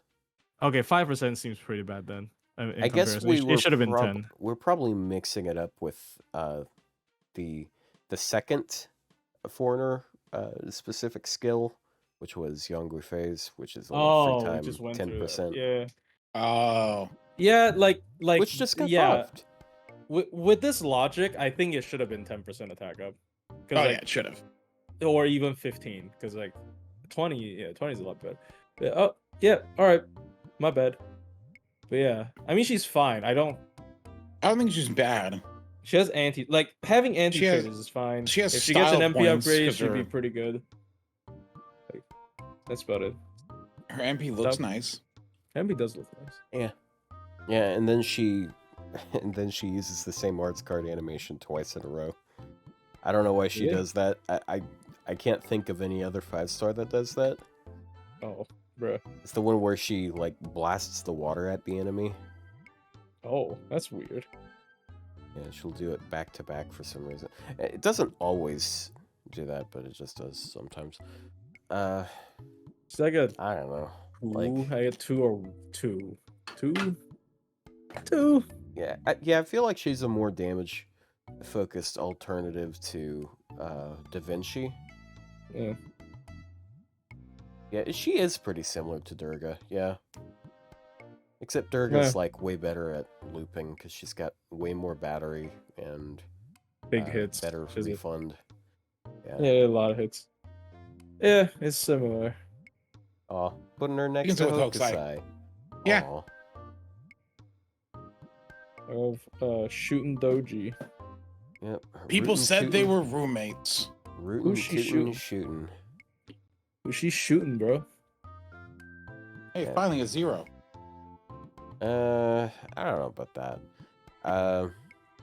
But Up. yeah, 0.55%. Like, I mean, she's got like okay arts cards. They're 1.65%, but they have to do a lot of the heavy lifting. She is chaotic evil. I have grown to appreciate that on my NA account. But she also has like the highest assassin attack stat out there, for what that's worth, because it's also being nerfed by the 0.9 mod. 0.9 modifier, let's go! So like, I guess you take that out, and it's still gonna be better than like some of the rulers, I guess. Yeah. Oh, hey, hold on. They just give you the bond CE when you get a temporary servant to bond 10. Are they gonna take it away or something if I don't finish the event? Wow, That's weird. That's some bullshit, because I can't even put fucking command codes on her.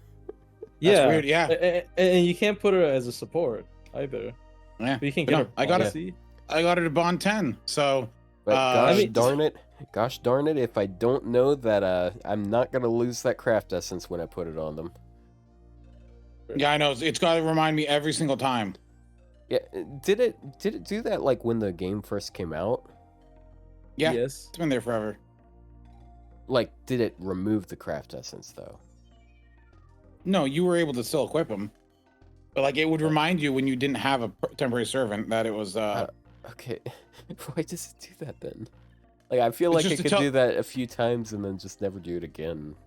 I don't know why it gives the message, actually, come to think of it. No, I'm telling you, they think their player base have like 2 IQ. It's the reason why they removed like real MP copies. They're like, oh, these fucking like, there's already a scroll bar asking you, are you sure you want to burn this? Are you sure you want to burn this? You don't want to burn. Are you sure you want to level this one? You already have another one leveled. Are you sure you want to like? There's like 20 warnings for that, and they're still like, nah, bro, these fucking retards are gonna level the wrong one still. So let's just remove any possibility that they're gonna level the wrong one. It's so stupid. Anyways, that's a rant, but there you go. Well, so her first skill is objectively worse than Anastasia's third skill. It's 60%. Oh, I'm chance sorry. I of thought charm- we were looking at Phantom for a second. What are you haha. doing? Huh? Okay, this is pretty bad though. Like, what the fuck? Yeah, 60% Yeah, I'm sorry, it's- AoE charm chance and 20% defense down on a 7 turn cooldown. cool. They Like, they were I'm- really scared of. I'm gonna like, be honest. You take exactly what Anastasia's skill is and put it on this. She's gonna be really good, because then you have like 80% battery, and it's just Yeah. like, and she's got some multi-core stuff because she can I- buff the team. I don't understand why they were so scared of crowd control. Like, it just seems like they were very scared of this kind of effect. Just in the early game, they were. Yeah. But then, like, her second skill is the demonic nature of Oni skill, which a few servants the have. classic.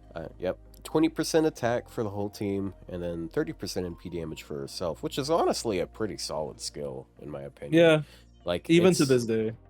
Yeah, it's just like two buffs together that are pretty good values, and like they last for 5 turns. Like, not 5 turns. They last for 3 turns on a 5-turn cooldown, so it's good uptime.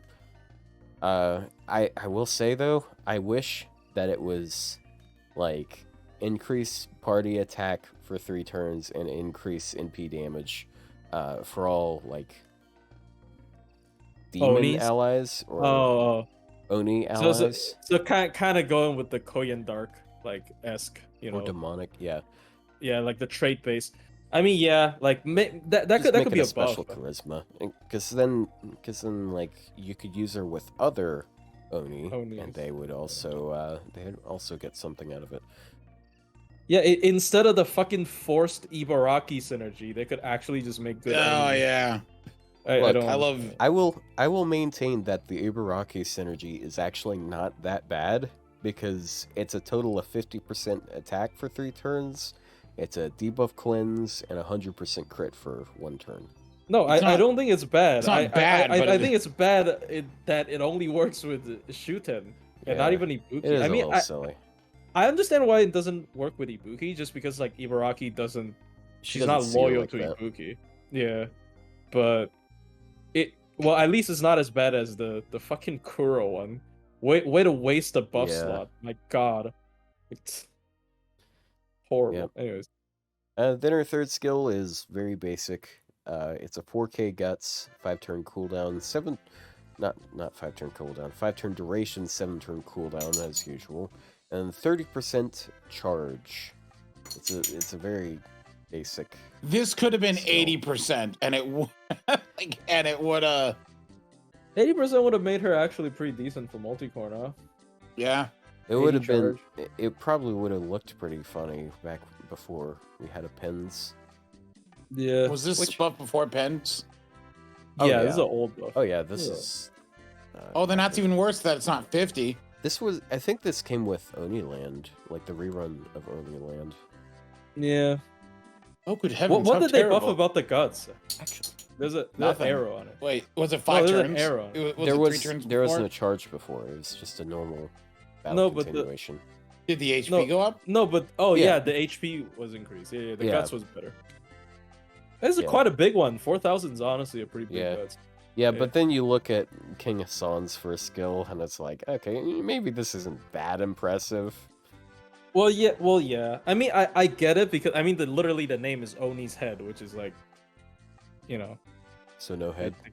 there you go. She has anti-berserker. It's nice. Good. Her NP does a whole lot of things. It's damage, and then everything else happens after the damage, which is kind of funny. So she applies 10% of all of the following: debuff resistance, defense down, attack down, NP damage down, and crit chance down. All 3 turns of 10%, and then a 1 turn skill seal, and 5 turns of toxic, which doubles poison damage, and her overcharge is 1 to 5,000 poison for 5 turns. So They should have, when they buffed this skill, made each debuff a hit. Like, no, shut up. Everyone says this every time. Like if that's they because added she's bad. if they added like 2 or 3 hits, that's one thing, but like making it like 8 hit AoE, she No, does not have okay. the base gain that justifies that. Okay, no, do what they did for Kritsugu, is have her NP gain rate, but have each one be a hit, just so it looks nicer. They're not gonna touch that. But yeah, I mean, I understand the annoyance that it feels like a lot of hits when it isn't. But yeah, I mean, honestly, back in the day, this is a pretty heavy disruption MP. Like it's like it could get up to 30%. I mean, spamming is hard. It was like what 20% usually, 20% attack down, 20% MP damage down, 20%. Like this is a pretty scary like disruptive MP. But then like obviously power creep came, and then we see characters like I don't know Summer Babanji or even like Edison. Like they just have like really good crippling MPs, and this is just kind of okay. Like it's not bad, but it's just okay. So maybe they should have given her more crippling effects, like buff block, or increase the numbers, like maybe 20% for each. That'd be pretty nice. 20% for each. I don't know. Yeah. Yeah. But they already upgraded her MP, so it was a bit too late. But you'll never see it again. I mean, technically they can give her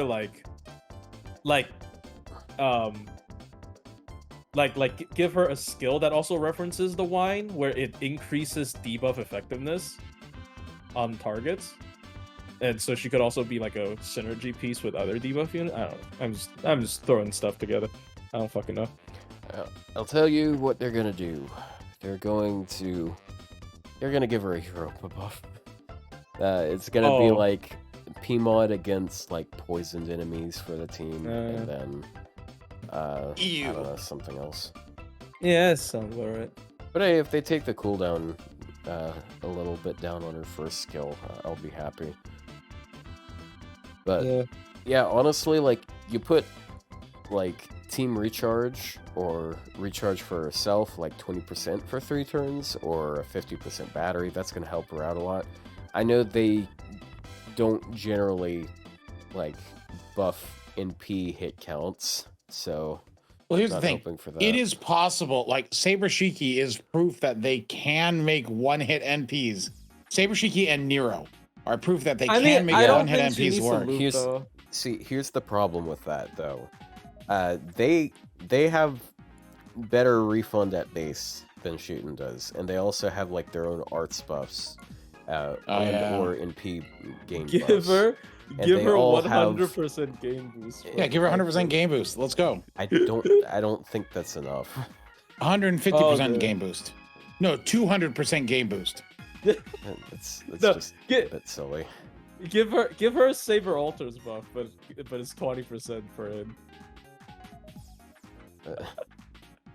I don't know, I'm just joking. Like, I mean, look, here's the one thing about FGO. They really hate AoE assassins that are good with poison. Alright, that's just sorry. It's life. She's better than is she better than Semiramis, you reckon? Yeah, I'd say so. Because Semiramis doesn't even really have that great a damage. Whereas that's like one of the best things about Shooting, honestly.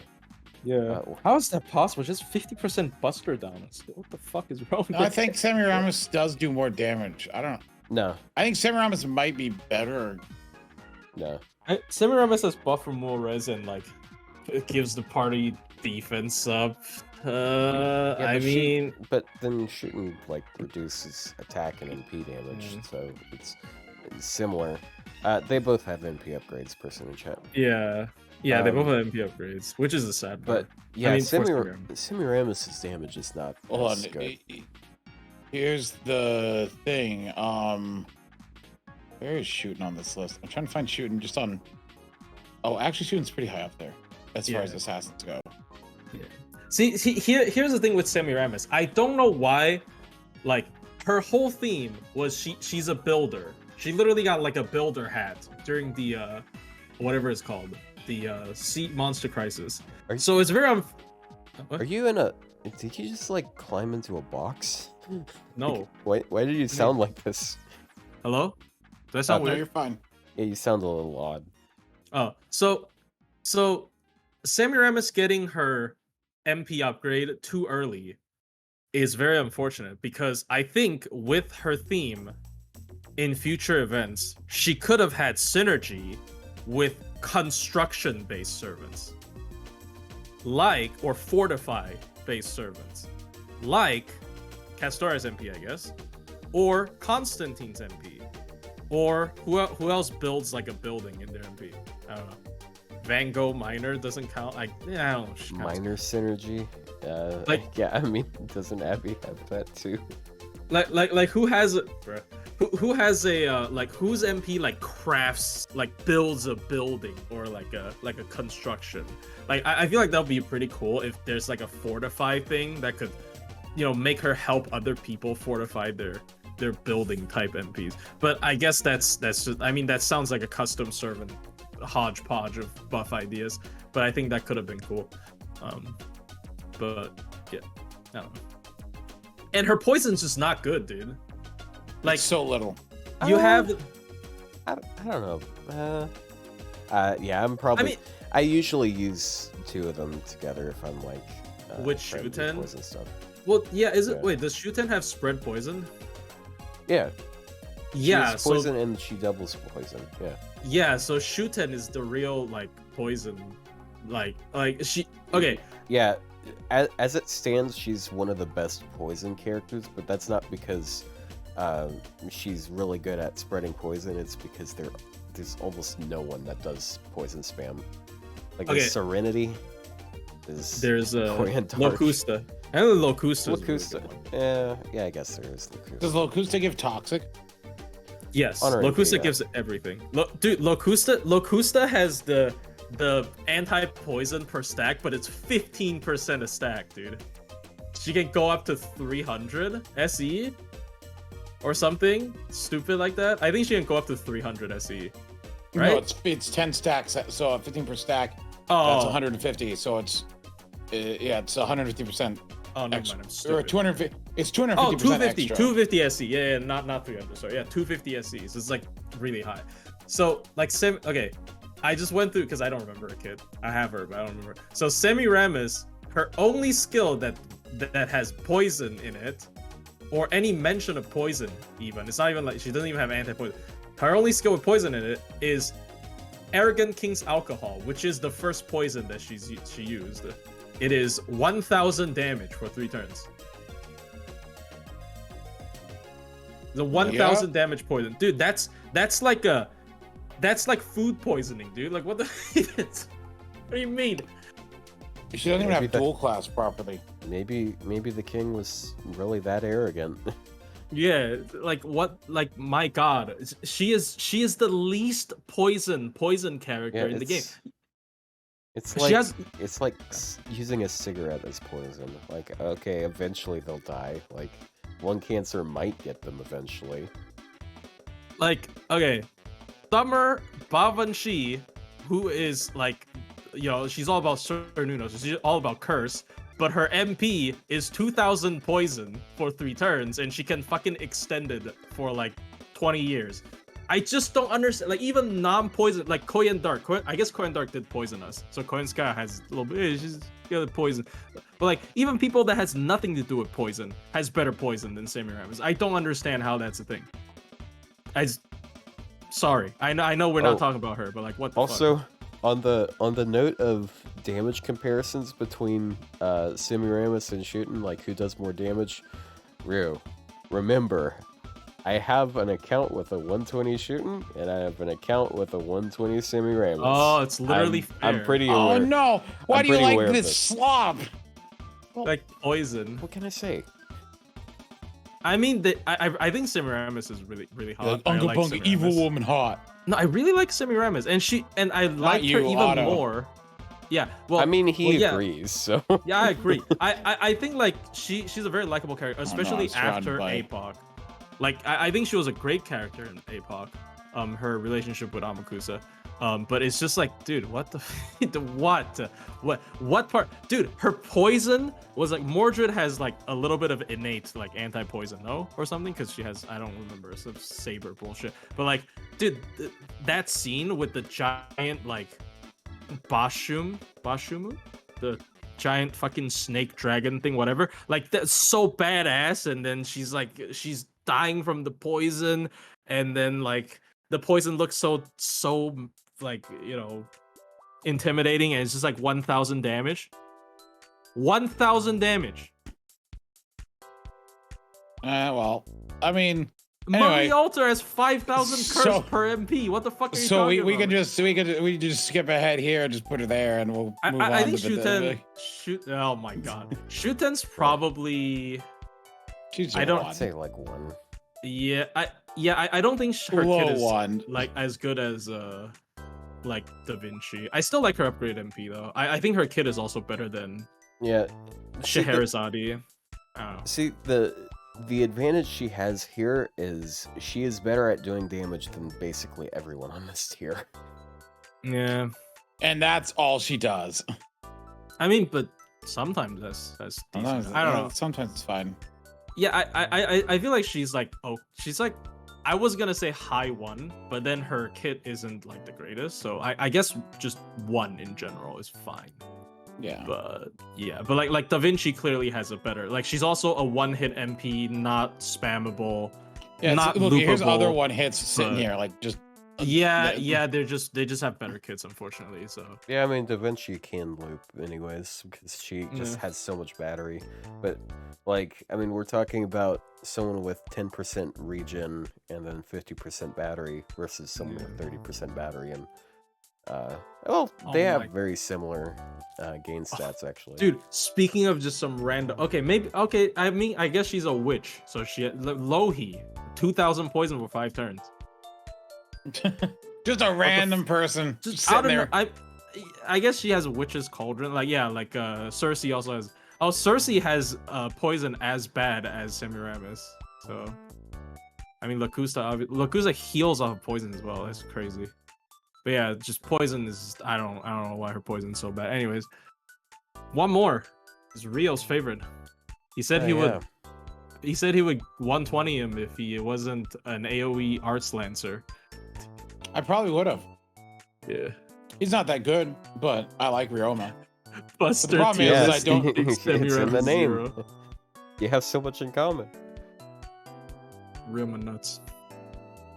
Ryouma balls. Ryouma balls. Oh, who's Steve Jobs? Who's Steve Jobs? Who the hell is Steve Jobs? Ligma ball. He dies. Ligma balls. At least we Anyway, all got the reference. All right. but yeah, Ryouma. Second Ascension is very cool looking, in my opinion. Yep. That's it. Otto, what do you think of a Second Ascension? I don't know. What is it? What does this second ascension look like? You tell me. You can click He's the the evil stage 2 Ryouma. button. Click the stage 2 button. I don't He's really the feel like evil it. Ryouma. See, in the I'm story. actually working out right now. I actually have a kettlebell in my left hand. Oh my gosh, is a go to little my screen occupied. then. Go to my Alright, screen then. I'll handle this. Yeah. Okay. But I'd have to click another button anyways. Just do it. I'll manage this one. Nah, I gotta get them gains, bro. This man is insufferable. All right, there you go. I think Alright, he's the Anyway, he's the evil guy. So yeah. Oh no, that's not my screen. That's your screen. Anyway, but no, his stage 2 is very cool looking. I like the sprite as well. Yeah. Stage 3 is interesting. For some reason, Kermit the Frog is in the FA. I don't understand that one. That's a little confusing. Hey, Kermit the Frog. That, Like- that was a good impression. You should do it more often. But yeah, that's good servant. Well, I mean, good servant design, in my opinion. I want to say good servant. 'cause, When you are know- you gonna get into the kid? Oh my god. Oh, sorry. I was just talking about. See, Ryouma aesthetically is a character I enjoy quite a bit. Everything else about this, not so much. I just thought I'd share what I like about the character. What's before his we get base game? His base game is It's 0.47. Yeah, his cards are really good. Because he has skills for that, I think. Yeah. Yeah. But no, his first skill is party arts performance 20%, party critical damage 30%. And he was one of the early party overcharges, I think. I think this was when overcharge wasn't very common of a buff to be given to the party. Good Castoria synergy at least. Yeah. Yeah. Well, he's very defensive. Like that's his whole Yeah. shtick. Then his second skill is charge party or sorry, charge. Yeah, charge gauge, buff removal resistance for 3 turns. It's a good one. Debuff immunity for 3 turns. I think this is a wonderful skill. I love this skill. It is. Like as I say, he's defensive. That's his thing. And then his third skill is again increasing arts performance. So he has 50% arts up, and then 30% bust drop, and then star regen. So like honestly, his skill set's pretty fucking good. What? It's a pretty good skill set. Yeah. The only reason why people don't really care for him is his refund is almost like on par with Muramasa. Like looping with him feels like looping with Muramasa. The other thing is he doesn't have, and like because he has ramp up, he has MP damage ramp up 20% yeah, he per has turn. the Spishtar ramp. And then he has an increased defense 50% for a turn on his NP with a 3-hit NP. Oh yeah, I wonder why it's like Muramasa. It's the same fucking hits. Nice job. Nice job, bro.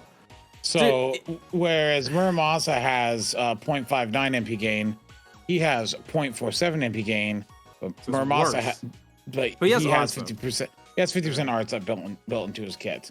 But like, so he just doesn't loot very well.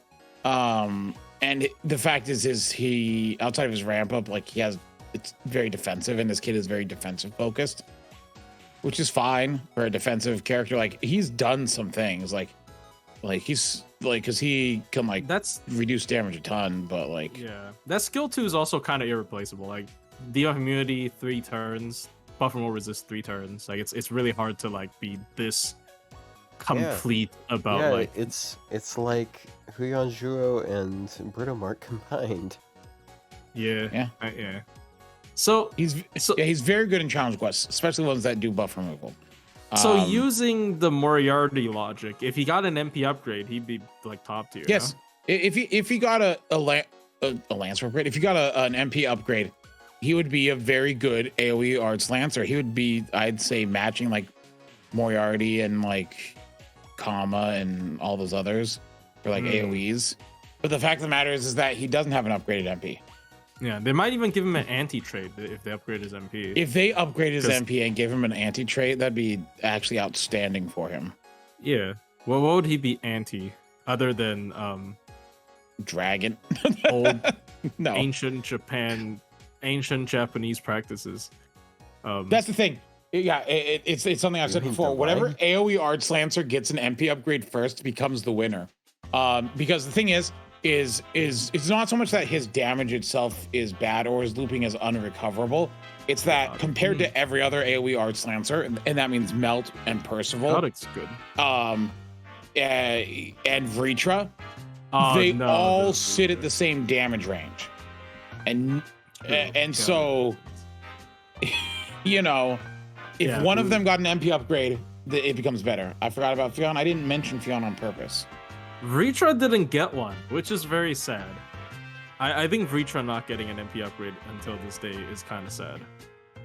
But I don't think he's better than Vritra. Like in challenge quests, he is, but in like general usage, I don't think he is. Yeah, Vritra's MP also. I think Vritra is easier. Like for general usage, Vritra is better. In challenge quests, Ryouma is better. That's fair. But yeah. So like, I mean, yeah, we can't even use. I say it's a 1, but what do you guys think? I think that's fair. I feel like he's a 2. You think he's a 2? I don't feel like his damage is that bad. No, his damage is not bad. His refund is bad. His refund isn't great, but you know what? I think 2 is fine. I guess if you use the Muramasa logic, his skill set is probably more fitting for an art servant than Muramasa, and he has the same looping issue with Muramasa. So I guess it is kind of better than Muramasa. So I guess it's a 2. Yeah. Oh, we finally got into it's finally where we have 2 rows in a thing. That's crazy. Yeah, I guess that means we have to upgrade or downgrade someone. I guess it's Da Vinci getting downgraded to 1. No. I'm joking. I think Da Vinci's better than Ryouma. I think Durga is getting upgraded to Nah, Durga. Okay, look, I know that, you know, I have a tendency to crap on servants that I 120, but like, I don't think she's that unique. She's just like she's a serviceable AOE archer. Oh no, I get that it. is very convenient for looping it. I was just joking because I'm like, move this one up, move this one down. Like, Yeah. are there any of these in 2 that you think should go up though? I don't know. I feel like I don't Are there think any? Are there any of these Marie in Ultra 3? is better than Ludicrous Ultra. Okay, well, I mean, this positioning doesn't really matter here. But like Yes. any in 3 that you think should go down. Down. I don't think either. Here's And the none, I don't think it should go up. for servants in 2, I feel like generally These are they just are like generally good. Like they're generally Yeah, good. but These they are the have, above like, average, one- and these are the top tier. they have like one issue like in each of them maybe somewhat. Yeah. Like like, is that- Da Vinci doesn't have like a lot of Yeah, damage. She just loops a I- lot, and then we have the opposite. We have the like no refunders. And that's kind of what I wanted to go for, is because like the ones are like ones that are kind of below average, like not like they're not unusable, but they're not like great. If Muramasa was twos are the Buster, he'd be average. better. Here's a problem Yes. with that. If Muramasa was Buster, he'd be fighting Ibuki. Oh, Ibuki and so Saber. I don't know. Yeah, Might actually Yeah, not be. he came out like a month Right after after. her. He came out Yeah, a month so, like- after Ibuki. Yeah, And if he was Buster, he'd still be worse than her by a good bit. True. because of the deck, probably. Yeah, mainly because of the deck and the attack set and whatnot. So I don't. He's kind of. What if he was quick?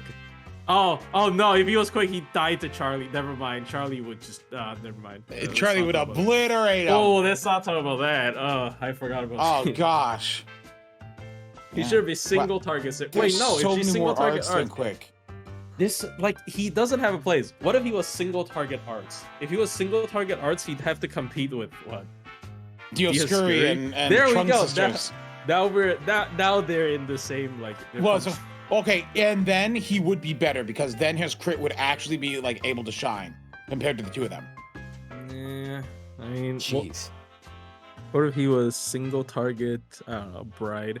I don't know. I don't know what he should be. I feel like there's so many single target art sabers. So like AOE art sabers is the most rare out of like single target arts buster quick, AOE arts buster quick. I feel like AOE art sabers are really rare. Maybe I'm just crazy. So let's see. Yeah, because we have 2 AOE Nah, art AOE sabers, quick sabers only 2. As well, right? 3 AOE arts archers, 1 lancer, 2 lancer. Only 2 lancers. Yeah, the Lancers are a lot of them are 4-star. Are Most of them 4 are stars. 4-star. Yeah. Yeah, when you're looking at just 5 stars, it doesn't look as skewed as it is, but like it is.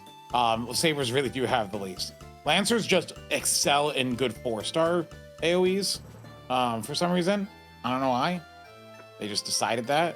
Yeah, I do think it is unfortunate that we not unfortunate, but like whenever we talk about like 5-star only, which is like traditionally the fair thing to do, a lot of them are facing competition because of the existence of certain 4 stars, right? Yeah. Because Well, that's one of the good things I like about FGOs, because there are 4 stars that are very good.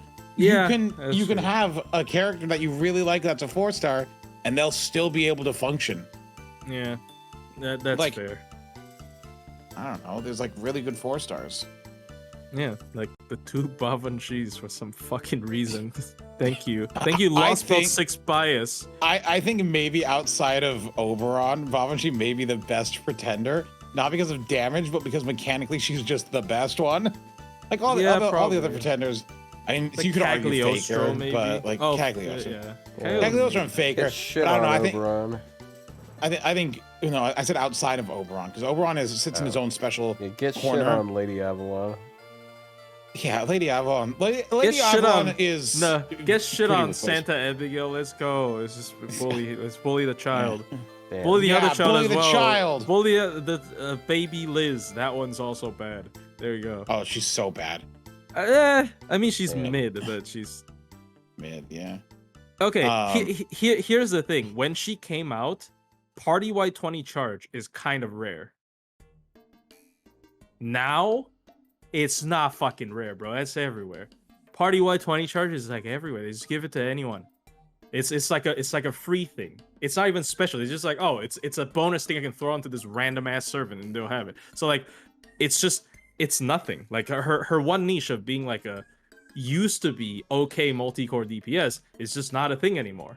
Like in the welfare space, you have to compete with characters like Nocnaria, who is like really, really good. So I don't know. I think she's just Yeah.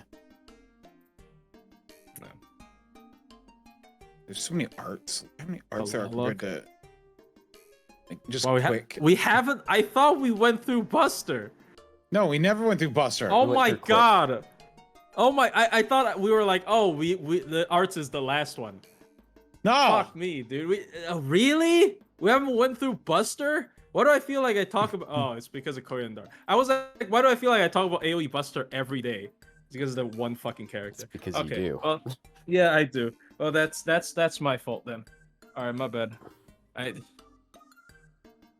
Oh no, it's okay. No, it's because I did the Kukulkan hot take. That's why. I was like, why did I feel like we had a lot of like at least like I had a lot of discussions about AOE busters. It was because of Kukulkan's hot take video. Now I remember. Yeah, because we were comparing like Arjuna altars, we're comparing Tonalico, Melusine, Arcoade, Korean Dark, obviously cool. Yeah, okay, that was the video. It was a video's fault. Dude, the top tier of Buster actually, I think, would be crowded. Yeah, they just like to make Buster AOEs, but this year we only got one Buster SSR. Oh, we talked about this. CL was the only. We didn't mention this on stream. CL was the only Buster SSR this year. Did you know that? Yeah, that's kind of nuts. Every other SSR this year was either quick or arts. This is really the year of the quick. I feel like we got so many good quick servants as well.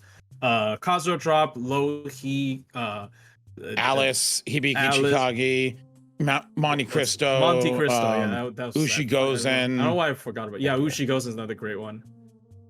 Andromeda existed. Okay, Andromeda. But as far as arts, I mean, arts, we had Takeru, we had Maria Alter, we had Alco, we had Aresh, BB Dubai, and Two in Common unfortunately existed.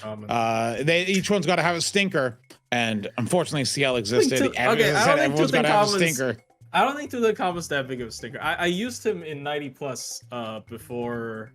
Well, 90 plus is a low bar, but like I definitely his party wide charge and a single target and being single target. Oh, definitely. Oh yeah, a bunch of the 4-stars were Buster. Let's see, the Kishinami twins, MHXXA, Jufu, Shizuki, Iori. Sojo Iori. Yeah, Hakuno and Hakuno, like the twins. They're the same person. I wouldn't normally call them twins. I don't. Well, one's male, one's female. They're identical twins. I mean, they are. It's like they're calling the same person from gender... alternate timelines. So they're practically identical twins. Oh, here it is. It's not a twin. It's a gender bend. Somebody send it to me. It's gender twinned. Let me send it. It's like identical twins. Twinder bend. Don't say that. This includes the 4-stars.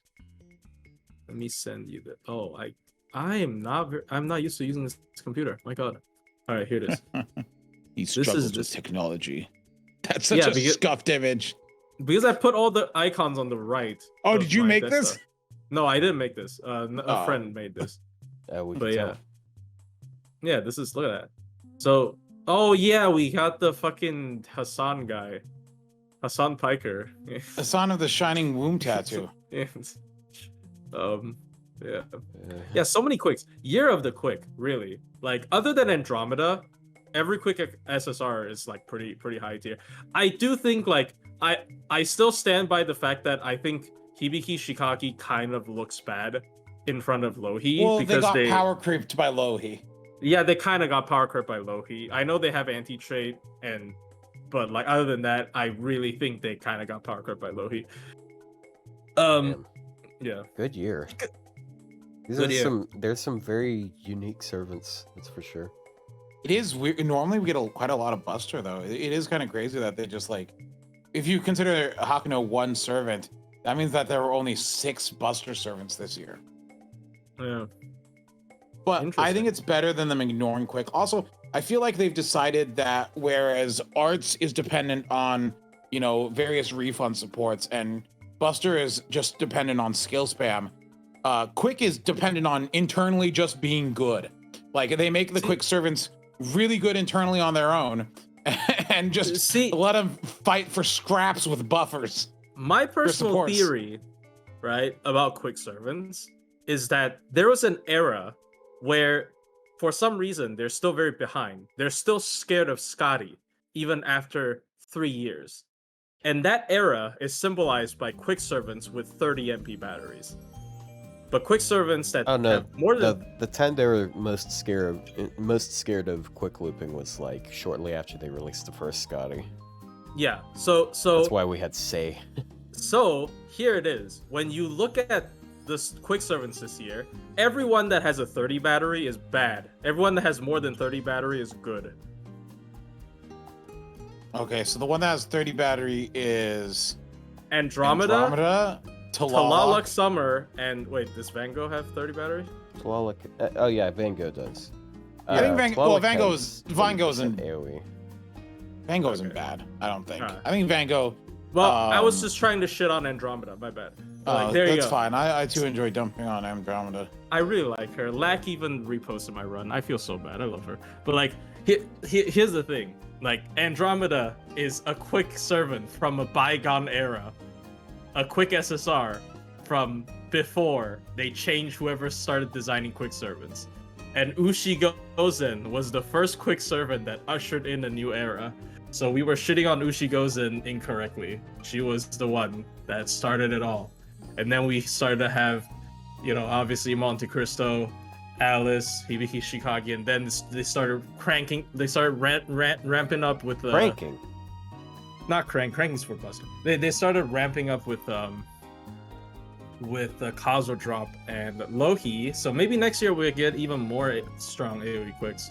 Alice was strong AoE quick. I still think Hibiki and Shikage no, they're are strong. They are strong.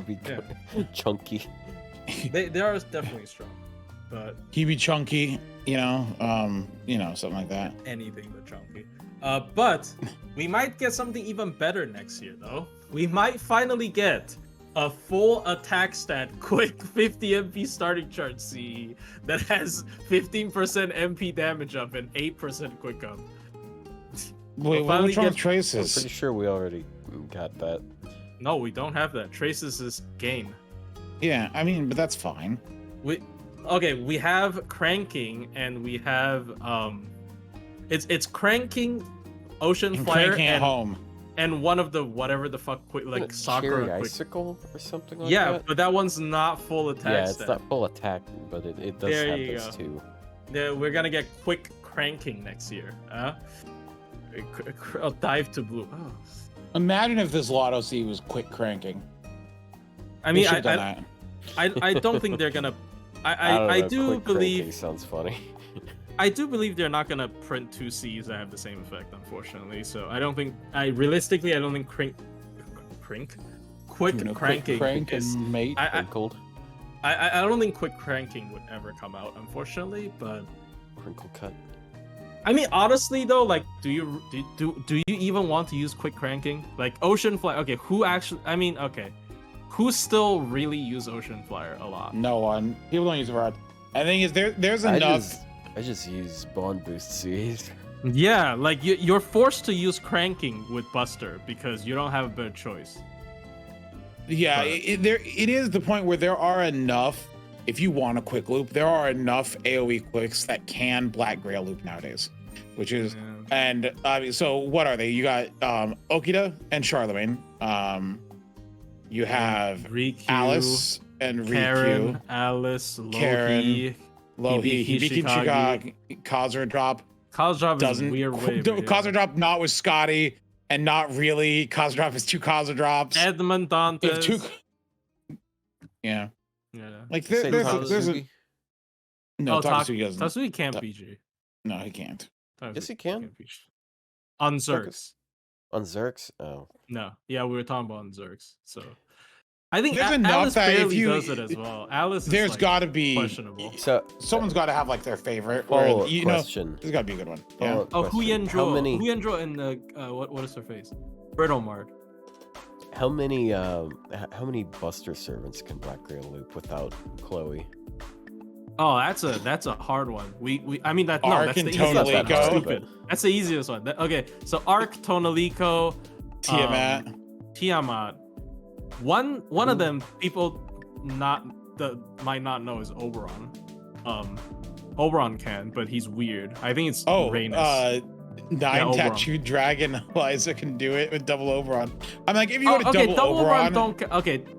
No, double. Yeah. No, No, Nine that's Tattoo- not no. Black Grail looping though. Black Rail Oberon are people with 5-turn cooldown 50 batteries. So Shingen so- and Erish. Ereshkigal, yeah, those two can. Artoria Alter can Black Grail Yes, Salter. with double Salter. Oberon. With double Oberon. No, Salter can Black Rail with double Vich. What do you mean? No, she needs. It depends on the wave composition. Well, the 2-2-2 is good enough. 2-2-X. You can do 2-2-X. Come on. No, Let's see Salter here. can 2-2-X with BG. Oh yeah, she can do with double Vitch. You're right. Yeah, it is. Space Ishtar. Oh wait, no, that's Arts. No. Buster. Space Buster. I'm Ishtar just looking at the cannot. list of Buster loopers, and this I always Oh, forget Melusi. Space Ishtar. Space fuck are you Ishtar's putting on Melusi? this list, but Space Ishtar's on this list through the worst possible thing. Oh, the of arts starting on one arts, Buster. and yeah. then Buster. It's actually like the lowest wave 1 damage of any Buster servant. I mean, once upon a time, it was Arts quick for her. So Yeah. Yeah, Melusine can do it. Yeah, Melusine can do it. yeah. Well, that's it. Kucaster can do it. Yeah, Kuka. He said Kukas. Yeah, I said cool. That's about it, right? Yeah. That's quite a bit. That's more than the quick ones we just brought. Is it? It's like about. There was like 10, wasn't there? No, I think there are Technically, more. Okay, you can't say that because that's not looping. That's just triple core. Yeah. Koyan yeah, Dark- multi-core Koyan doesn't Dark- count. So actually, if you don't count, using this 2 different versions of the same servant, Kazotrop does Yeah, not Kazotrop Black does. Grail. Yeah, loop. Kazura. Koyan Dark can actually do VVO, but second wave is the light Vich. Like Koyan Dark after a Pen 5 can do VVO, Black Grail, but Koyan Light needs to do 1 wave. Which is okay, I guess. What isn't triple Fox, but it's triple core. It's not looping. There's 2 triple Fox comps now. It's actually funny because you can double Fox with a cat instead. Oh, yeah, party charge as well, right? It's the same thing, same logic. Yeah, because you can slot Dobrynya, and as long as they all 3 have their second pins maxed, she charges Yeah. the team by 10%. So it's just enough. Just explain Yeah. that for chat. Yeah, it's I fun. know but, you like, made a video on it, so I didn't do it with Dobrynya. I did it with just Koyan Dark, which is like nobody's gonna have a 120 Koyan Light, bro. Like not even like Silver Arrow, who has a 120 Koyan Dark, has 120 Koyan Light. I think the other 120 Koyan Dark on Twitter has 120 Koyan Light, but he also doesn't use her as a DPS. She's just not as good as DPS, unfortunately. I mean, I even have Assassin Score Max. Like, her own self-steroid is just not good. And also, she cannot run a 3rd Koyan Light. I think she would be really good against Man if you could run triple Koyan Light, but you can't. So you're sacrificing one for, like... I don't know. When are we gonna get the thing that removes the restriction on running multiple of your same servant? And that way, those of us, for some reason, these madman can run like No, 3 Castorias. No, dude, Dumb. don't do... No, you that'd know... be actually bad. No, do you know what that would Triple allow? That would just mean you're getting like Triple MP10 of Koyan supports. Dark would actually be pretty fucking good, no? Triple Koyan Dark I was actually 90 thinking triple other Vitch because you can get so yeah, much yeah. cooldown reduction. Like you could cast No, some just skills 4 of like them. 3 times. So just you roll 3 of them, So you have your MP5, and then you have your two You MP1s. plug another Because you one. were doing time. Then you plug in another one. And so you're running 4 Koyan Darks. And that way you have 200% battery, and like 8 turns of cooldown reduction. So you can get your battery back. So like you run out of battery. So you Yeah, still have to start 50% charge. so you still so have it to- sucks. So you still have to use a 50%. So you still have to use you know, never mind. Triple Koyan Light actually did happen. You could do it in Lost Belt 7. For people who are in NA, you could do triple Koyan Light in Lost Belt 7 because there's 4 support Koyan Lights. Not 4 supports. Like there's 2 types of 4 supports. One of them is just one of them is just like, you know, like they're inserted into your team, so you can still pick an actual support. And then there's the other one where you're forced to pick a support. So if they insert like a Koyan Light into your team, so you can bring 2 more. So you can do triple light. That's why when you get those like triple Melusines or like triple cost drop runs from events. Yeah, it is funny. But yeah. I mean, I would be interested if there's like a Ditto servant that could just like copy. I guess it would be more like Zoroark. It would just copy a servant in your party. I don't know if I would definitely roll that, but Doesn't That'd be Zoroark interesting. Doesn't it just copy the appearance though? yeah, he does. fakes it. Yeah, he fakes Yeah, it. so I a guess Ditto servant is more that Verga. you target a servant and it can be like in your front line or your back line, it copies them, but the skill levels are its own. Skill levels Oh. and level are its own. Wait, wouldn't that just allow you to roll servants without lowering them? What do you mean? So I maxed that one servant. I 120 that one servant, and I have 120 every servant in the game. I just have to backline the real one. Yeah, I guess. So that can't happen. Wow. Because I would just 120 one unit, and I have 120 every fucking unit in the game.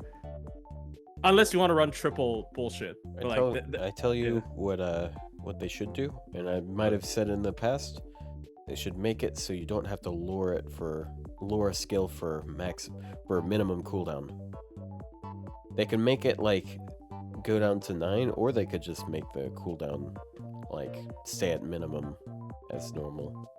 I will say it is very annoying. Like there are certain skills where I do not want to lower their actual effects, but just for the cooldown. Yeah. Yikes. Yeah, it's it annoying. sucks Especially for- after a Pen 5. Yeah, it sucks for Buster Loop demos as well. Yeah. But Buster, okay, so this is like deviating, but there was a person that he's like really new, I think, to the game, and he always asks me like, what is like top tier? Like, should I roll for this? And then like his most recent like goal is he wants to roll Koyan Light. But I told him like Buster is the most fucking expensive thing. Like you need to put like on average 4 fucking lores into a Buster unit, 4 to 5 lores.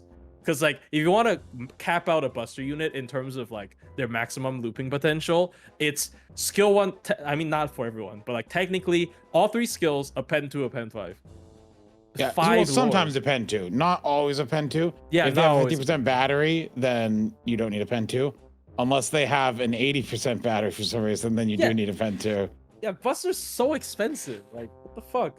I mean, okay. but- Whereas Arts, it's like, do they have a battery? No, then you don't need to lure anything, really. But then for TAs, Arts is the most expensive. Because Arts always has the supportive MPs like Castoria, and actually no, Buster now has Constantine. Buster's pretty expensive again. Constantine MP5 is expensive. Himiko MP5 is you don't have to pull that shit anymore. Thank God. Thank heavens. Thank heavens. We hate Himiko here. Until she gets a buff, and now I have to pull another 10. All right, thank you. Not 10, but 4. Why would you I don't know need why I said- 10? I don't know why I said 10.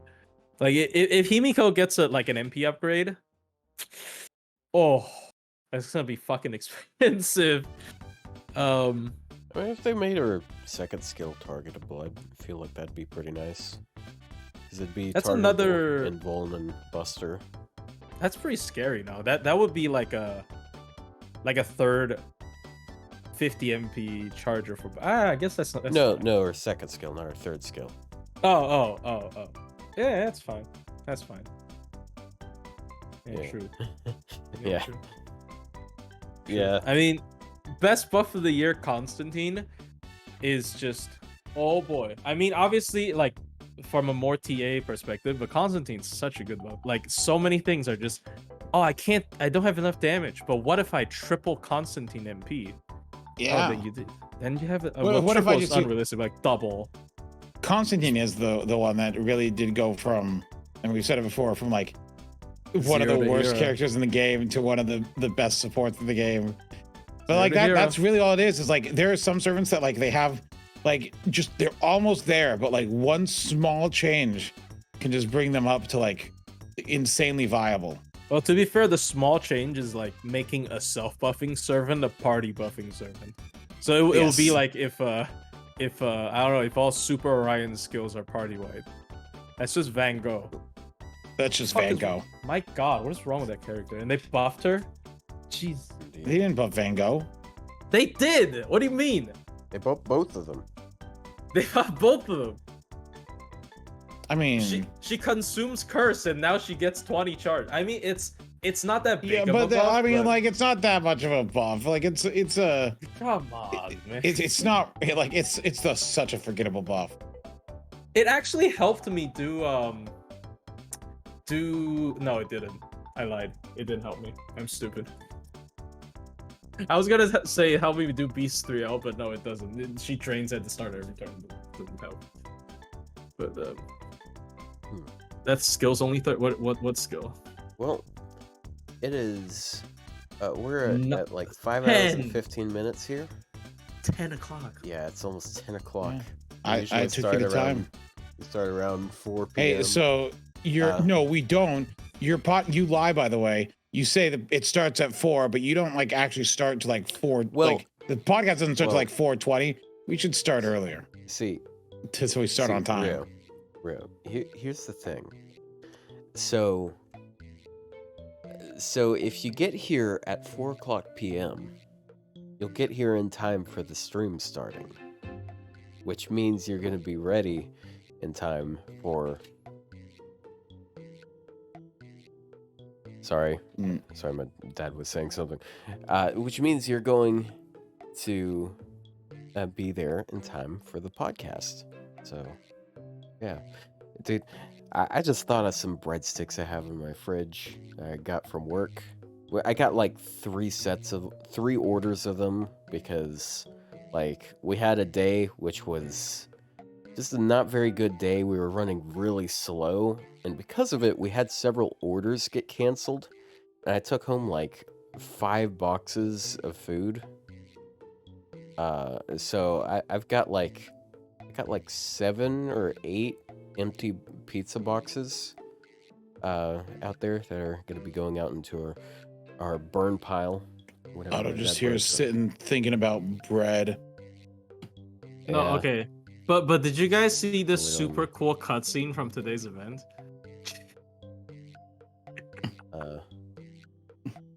Hold on.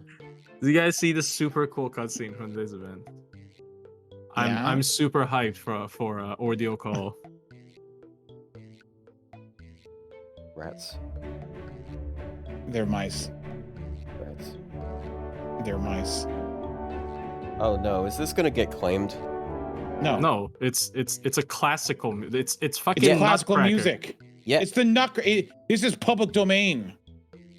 the performance isn't public domain. Well, this video It's- didn't get taken down. Yeah, it's fake Grand Orders version. My stream didn't get taken down either. Yeah, he shoved Koyan Dark's MP in here. That was supposed to be Louhi. I mean, it's a cool cutscene. All jokes aside, I'm really looking forward to it. Yeah, go to his video if you want to see the whole thing. I'm sorry. He Look, never okay, there you changes. go. Nutcracker is There's my public. joke. Look, that's how copyright works. See, the performance but of the FGO song is FGO not public makes their domain. own. Like FGO makes their own performances. Like it's Yeah, their own yeah, arrangements but of like it, just some- like how. they. I mean, they've gotten me on like at least I guess type Only on Gouda Okay. and stuff before. There's no way they claim the Nutcracker. I refuse to believe. If they claim this thing, if they claim this video, Koyan Dark would never get a buff. It's sort of It's it's sort of like how yeah, fun fact, people can actually own the copyright of a photograph even if they don't own the thing that they took a photograph of. There's this is case law about it. It's kind of a crazy Well, thing. okay. So either this is public domain music, original, or it was performed by FGO's not band, FGO's orchestra, which they wouldn't claim FGO. Well, they never claim FGO music. Well, it wouldn't be there. Okay. Who it owns can't- the music? Like, no, who owns It can't the music? be public domain music. The music itself, the right to play the music. Music can is be public okay. domain.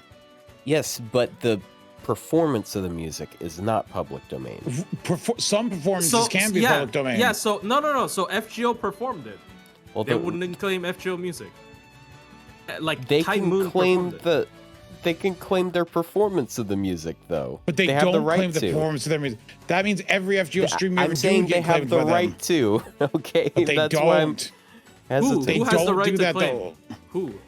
If Type Moon? FGO has their They're own not gonna. performance. No, you're arguing two different things here. You're arguing. One of you is arguing they won't, and one of you says that they can't. Okay, I'm No one's saying arguing they two can't. things at the same time that are We're not saying they actual. won't. Okay, they I'm won't. sa- Okay, I'm saying that they have the right to. They certainly do, but they won't. Okay, have the so we right to- agree. Okay, no. Right, okay, but then okay. what's the my problem? my, my, They're my, not my question. going to. Probably not. So you never play FGO with the music on stream? Never. You never use I do- FGO music in any of your videos. Look, I know that there are certain things that they have claimed in the past, like Only stuff that they Guda play Guda. on streams. Only yeah, also, Guda Guda. also, oh yeah, only this one thing from What? you're posing an exception here. Other so it's than the obvious collab, no, you're no, proving yourself unless wrong.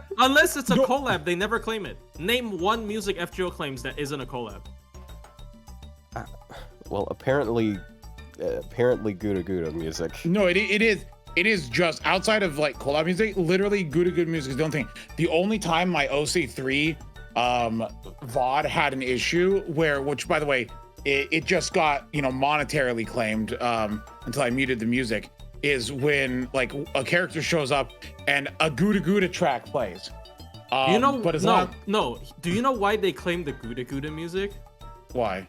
Because it's the instrumental version of the lyric song. Oh, that's right. Like, remember the Himiko, like the Fatal Battle Himiko event from the Himiko event? The reason that gets claimed is because it's the instrumental version of the PV song. That's how that's why you don't mess. Guda does That's it. why I don't mess with No Guda other Guda. event does that. So I that- mean, okay. Do they claim the Gatia theme? Because No, they don't. that's an instrumental version of an Yes, actual song as well. but I think it's too far away. They couldn't detect it. I'm You- pretty sure it's an auto. You know what claim. did I get don't think claimed it's a manual though? claim. The star fight in the Mihoyo collab. Yeah, it's a collab. Because it's literally the backing track of the Supercell song. Yeah, it's a collab. So collabs But anyway, are. the point is, Otto, Man, they don't like. You say Supercell, the company that made Dun, dun, Clash dun, of Clans dun. is also. Dun, dun, dun, dun.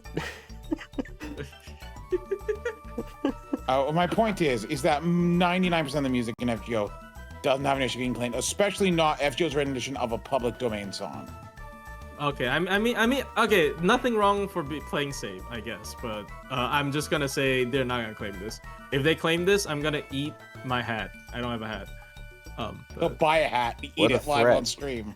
Damn. I will eat my hat. No, isn't that a? Didn't isn't you that say a you were gonna figure of buy speech? the Tamamo ears? I didn't order it in time. It was not available anymore. You failure. Fair enough. Okay. Well, yeah, we have to end. Yeah, eat a mayo pumpkin pie. No, don't put mayo on pumpkin pie. I Gross. don't have Actually, dinner. I'm kind of sad because the other day I had some pumpkin pie and I didn't even think of that. You didn't think about putting mayo on it. Yeah, I mean, obviously most people don't Well, no, think about duh. putting mayo on it, but Don't. I kind of want to try it just because of how awful you say it is. It's like I gagged on stream. The only it was.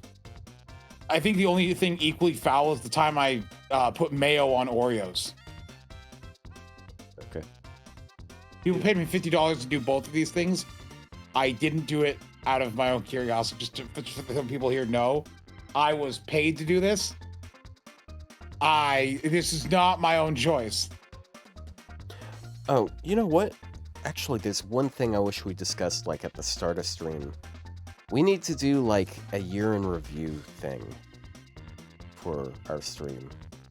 Oh, for stream or for FGO? For FGO and that. Yeah, we could do like a whole episode where we're just talking about like we're replaying best moments from this year. And then we can also do like... I do want some positivity to forget about the fucking bug. So...